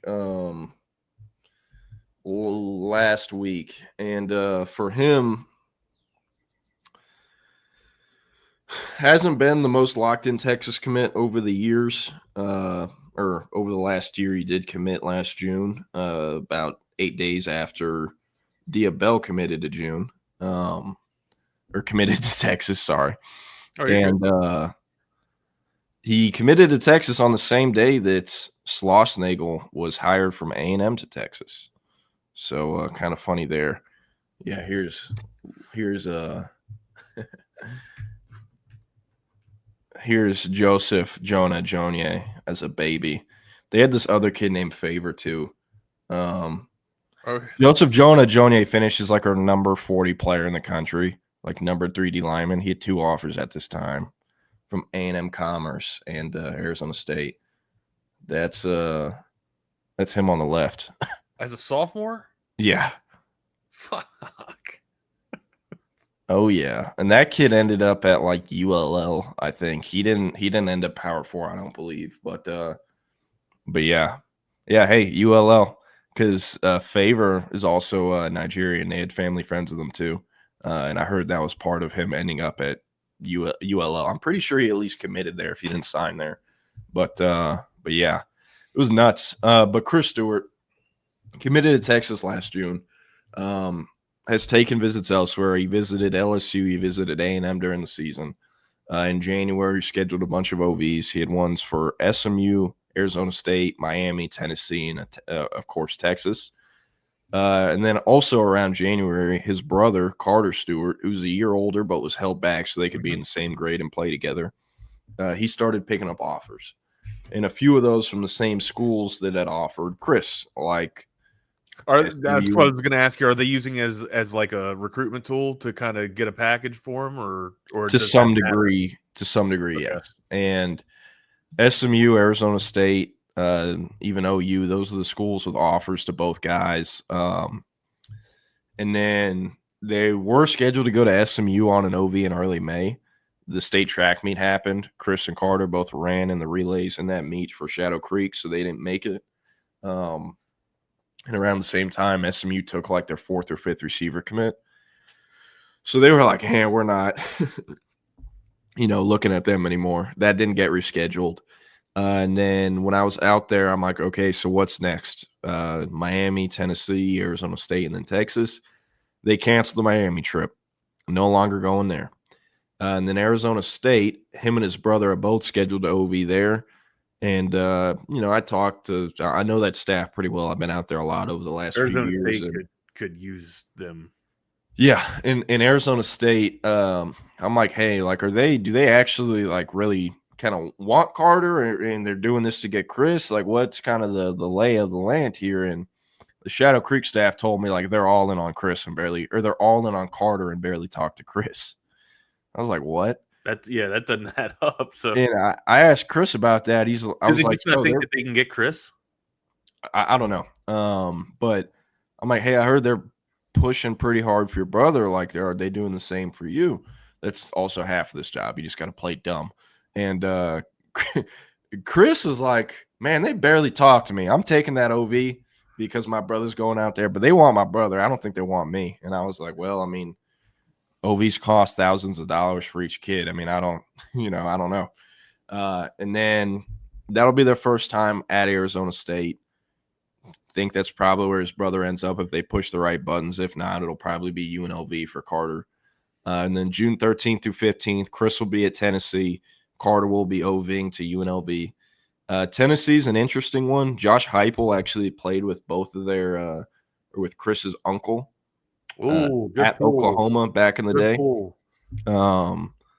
So that's kind of the connections and ties they've tried there. But Tennessee has a receiver committed that's like kind of a carbon copy of Chris Stewart almost, named Tyreek King.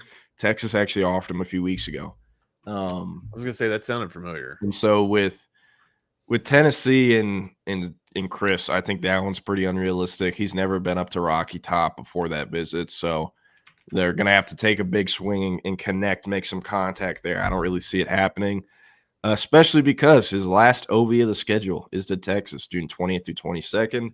He originally was going to see Tennessee last instead of Texas, and then, he wanted to swap it around, be there the same weekend as Dia Bell, Max Wright, Nick Robertson, Jermaine Bishop. All those guys are also officially visiting that 20th through 22nd weekend, so that's why he chose them. But real quick, before we get out of here, I do want to hit on these questions super quick. Sure, absolutely.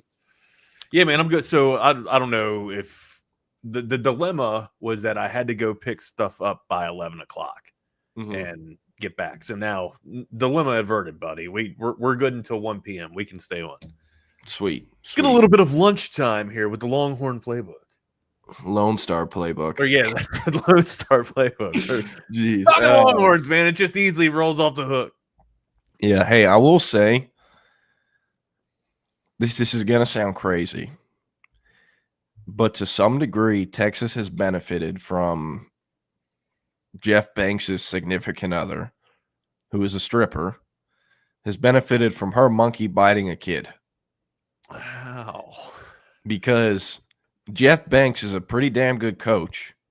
I know special teams are atrocious at times this past year, but he's a pretty damn good coach. And he is kind of unhireable. like think about it. Yeah, who's going to take that on, right? Yeah. Right. Because, like, not only is the first lady of the program going to be a stripper, that it's very well known she's a stripper. But whenever you look her up, after you're done getting through those stories, she's a dancer, Jordan. The story, she's a dancer. I'm not going to get. Never mind. But he's very hard to hire for obvious PR reasons, is what I'm trying to say. But you could church it up. You could say dancer, and you can, but you have to understand, the second anything big happens with him, the internet's bringing up all those old tweets and stuff, right? So it's fine. Like a school like Texas, they can have that guy as the tight ends coach, associate head coach. But like if something were to happen to Sark and Texas has to fire him tomorrow, Banks might get the interim tag. There is no way in hell they would ever give him head coach, I feel like. Just because of that. Just because of the notoriety or the PR, right? And I think that's the reason we haven't heard his name for actual legit head coaching jobs when I think he should get them. So I think they've benefited a little bit from that and keeping a really good special teams coordinator in the program longer than he should be. And yeah, I would say right now Sark is the biggest thorn for Kirby in the SEC when it comes to recruiting. Like getting Justice Terry change that entire Southeast, right? Like that's his pool essentially. Like, is there any way that Sark can even dip? We've seen it happen a few times, but like, how does Sark get into that region and dip into there? Like, what's an enticing factor? Cash, sure. Yeah. I mean, I went to Under Armour Atlanta the past 2 years. In 2024, I'm there in February 2024. Like, the only kid I could really interview there was KJ Lacey because none of those other kids were really considering Texas or even thinking about Texas, right? They go to the college football playoff. Now, though. It is. They're one way away from beating Ohio State, going to the national championship. But what does Texas do? They dropped a fucking bag on Justice Terry. A bag. Had a great plan. They went into Georgia and beat out Kirby Smart in Georgia for the number 2 D-line prospect, number 2 prospect in the state of Georgia, who's from rural Georgia, and there's like 2,000 kids that live in his town. Like, those are the recruitments Kirby Smart has feasted on and used to build up his program for the past 10 years, right? And Texas got the guy. How did they do it? It's very self-explanatory. It costed a lot, but they went and got him. Part of what will never be brought up from that, though, Texas was really trying to flip Michael Fasusi around the same time. The plan was get Fasusi. If we don't, we're taking this cash, rolling it over into Terry, and we're swinging and not missing on Terry. That's how that went down. I'm assuming that with Terry comes a lot of other signees, hopefully from that type of pool, right? Or that recruitment pool. Does he have enough recognition or enough name recognition to kind of flip people is what I'm asking. He's not like a arch man. Like he's not calling guys and recruiting them. But the point I was trying to get to, being at Under Armour this February, all these kids want to talk about Texas. And now I do think part of it is because it was like so obvious that Texas is paying something crazy to Justice Terry. That's how they got him from Georgia, right? But that like raises the starting interest level for these kids from Georgia when it comes to Texas. Because, hey, they know Texas has the money to get kids out of Georgia over Georgia. And now part of it's fake too. These kids have agents, they have parents. And though I think there are horrible agents and parents in this, there's a lot of really, really smart ones. And they know that, hey, if my son is a 5-star and we know we want to go to Georgia, right? Georgia and Kirby Smart. What's the counter going to be? They're probably going to say, hey, Wags, you're the number 1 linebacker in the country, number 1 prospect in the state. We love you, but we're only going to pay you $600,000 as a freshman because there's no point in paying you 7 figures. That's above market value. And because you are guaranteed to go to the NFL in 3 years in our system if you show up every day and work hard, right? But all that shit goes out the window when a Florida or a Texas needs that player more than Georgia does, and they don't care. They're offering him $1 million as a freshman, knowing he's sitting on the bench his entire freshman year because he can't play yet. So that's why NIL and this whole thing is out of control and why so many schools hate it because – it's taking away their succession plan, man. Yeah. And some schools will pay over market value for guys that they feel like they can't miss on, some won't. And with what I was trying to say with those kids and parents from the state of Georgia, some of it is very real, and they are very interested in Texas. And some parts of it is they know if they go back to Georgia and tell Kirby Smart, hey, Steve Sarkisian, Texas, just called us. We're going to go take a visit there next week, It's like, oh, shit, they're going to play ball. Yeah, looks like we got to get another bag ready. Yeah. Looks like we got to make our bag fatter, so. And the whole thing is nuts because, it's not like Georgia or Kirby or anyone in that collective can call Texas or the Texas One Fund, hey, did y'all actually offer this kid $800,000? Right. Because the only guy they're talking to is the agent, and they lie their asses off. Yeah, so essentially you're calling people's bluff, right? Yeah, exactly. So the whole thing was crazy, and this is – I think I've talked about this before. SMU actually had the highest dollar offer for Colin Simmons. Out of high school, it was SMU, Texas, LSU. He's a Dallas guy, though, too, right? Yeah, and he was never going he looked at SMU like a lot of these kids still do. He's like, I'm not fucking going to SMU. Right. I don't care if they're going to play in the Power Four. If I flunk out of my first school, then I'll consider SMU. Right? Yeah, but SMU, the numbers I heard, it was over double what Texas offered. Get the fuck. And he still was like, yeah, I'm going to Texas, But they were still playing games to some degree, Hey, Texas, SMU, LSU offered this, whatnot. That's part of it. Everyone does it. And that's wild to look back on too, how much this market has gone up. The number Colin Simmons agreed to when he committed to Texas is a third of what Texas paid to 6 guys in the class of 2025. That aren't Colin Simmons. Yeah, and it's not because those guys aren't Colin Simmons or because Texas needed those guys so bad they paid whatever it took. But that's the way the market's gone. Now, don't get it twisted. Colin Simmons is not at that number anymore. He was a true freshman, of the year. He's making 7 figures. No way in hell he's not. Colin Simmons is an NFL. Yeah, but it's just fascinating the market, how it's gone. Is it ever going to plateau? Is it ever going to come back down or whatnot? And thank God rev share is coming because donor fatigue is a very real thing. At Texas, it's less of a deal than it is at a Georgia or Bama or an Oklahoma. But it is a very real thing. And luckily, Texas is winning because donor fatigue will really kick up if you're Oklahoma, begging these donors to pay money. Sure. And it's like, hey, where's my return? I just sent y'all $5 million last year and you won 5 fucking games. Right. I'm not sending y'all $10 million this year with the same staff. What are we talking about? It makes it really hard. So, yeah. I'll be honest, JW Crunch, I do not know anything about Caleb White at Summer Creek. I think I've heard that. Summer Creek always has some dudes, so yeah. And hey, Nathan, that is very interesting. I didn't think about that. Yeah, Nathan. I'm not gonna lie. The Justice Terry thing is one of my favorite board meltdowns I've ever seen. And the Georgia fans and their media were losing their mind. I had people from EA hitting me up, being like, "What'd you guys do? Did you guys kill his family? What happened? How'd you guys get Terry over to there?" Hey, I'll tell you. I don't know the number, but I do know something Texas did, and I'll call you about that after Wags. I think that's gonna be public after Justice Terry gets drafted. Once he's drafted, sure. But no, seeing the meltdown from Georgia was hilarious, especially because Justice Terry's the number 2 D lineman in the country. You know who was the first? A kid who went to Georgia. Oh, sure. Yeah. And they were bitching and moaning because they didn't get another 5-star D lineman. And they signed another D lineman who's a top 50 prospect too.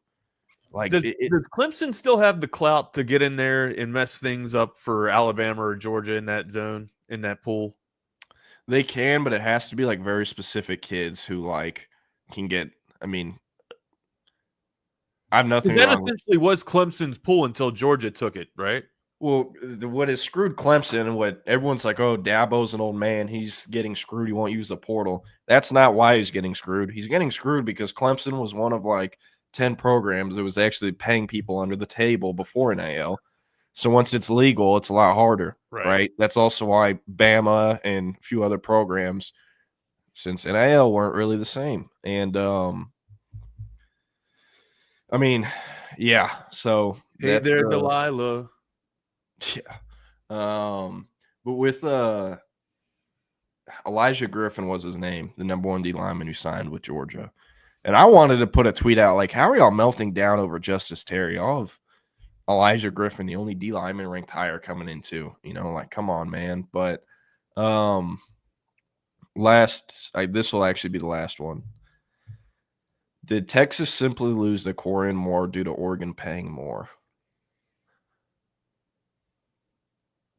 Yes.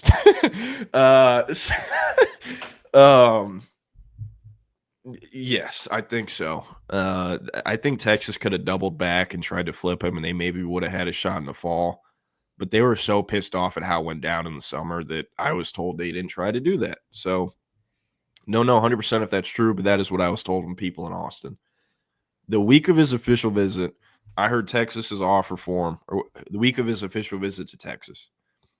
I heard it was $900K they were going to start with, and they were ready to play ball if they wanted to negotiate. He visits Texas, second to last OV weekend. The next weekend, he visits Oregon. I was told that after the OV to Oregon, Texas's offer was 1.1. Okay. That's nothing to sneeze at, dude. Are you serious? And yeah, they offered several guys last year over $1 million. And signed several guys last year for over $1 million. Do you know what he ended up signing for? So I asked Texas, and I'm like, or I'm sorry, I messed that up. $900K was the number Texas offered. Oregon offered him 1.1. Okay.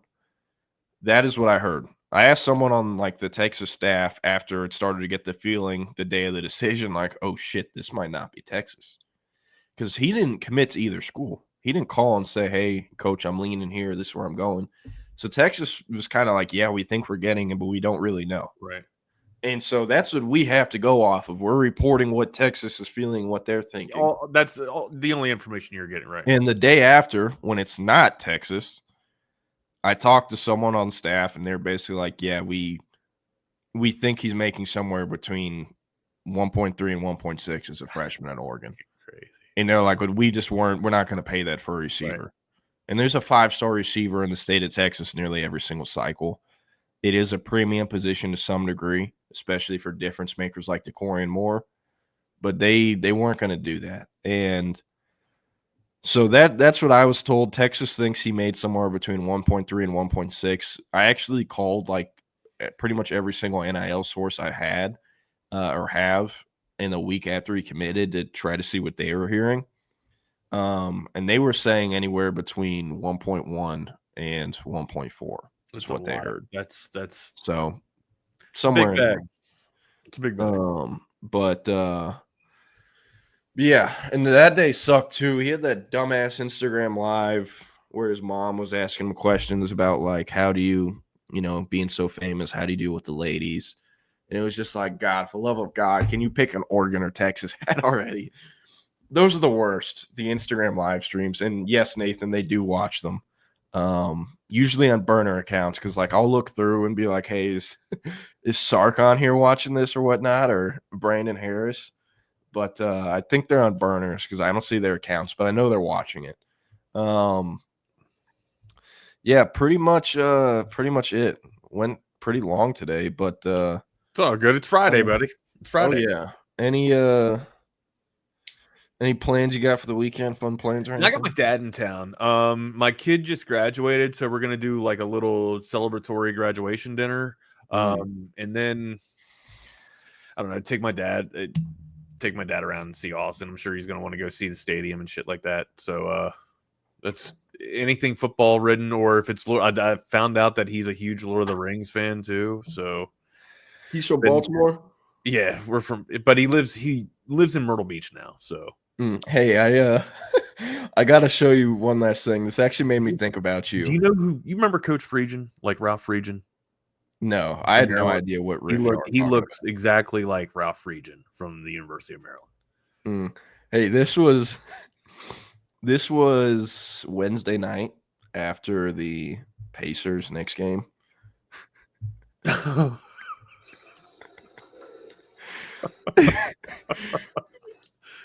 From The Wire. That's fantastic. Oh yeah, I know exactly from where it's at, man. Yeah. What you been talking all? You been watch that mouth. You too good looking to talk like that. Hey, yo, Omar coming. Omar coming. Hot, and then Little Mike takes up after Omar. Yeah. Hey, that's my favorite show of all time. That's a great show, The man. Halliburton nicknames are the best. They're calling this dude the Halliban. He's nasty. Is he all right? So right now, is he more clutch than Brunson? Yeah, Brunson airballed the 3 to win the game. So yes. Clutch man of the year, Jalen Brunson. There he goes. Kobe moment though. Hey, it was a Kobe moment. Kobe hit some air balls in his rookie year. Jalen Brunson ain't Kobe. I know. I wasn't running away with that. I was just saying, hey, Kobe moment. Hey, I just had to clarify it. But all right, brother. Hey, man, great conversation, dude. I enjoy when we get to chop it up. Oh yeah, yes, sir. Same here. Well, up next on the Texas Sports Unfiltered app. I don't know how much. Yeah, you in the stream. I'm going to end the app. Sweet. But up next, we got 100 days until week 1 of the college football season. Our friends at SEC Unfiltered have 100 questions for SEC football in 2025. And then back at 2 p.m. on a live stream, Chip and Zay, YouTube, Twitter, Twitch, Facebook, wherever you get your live stream. And we'll see you on Monday. Thanks for tuning in.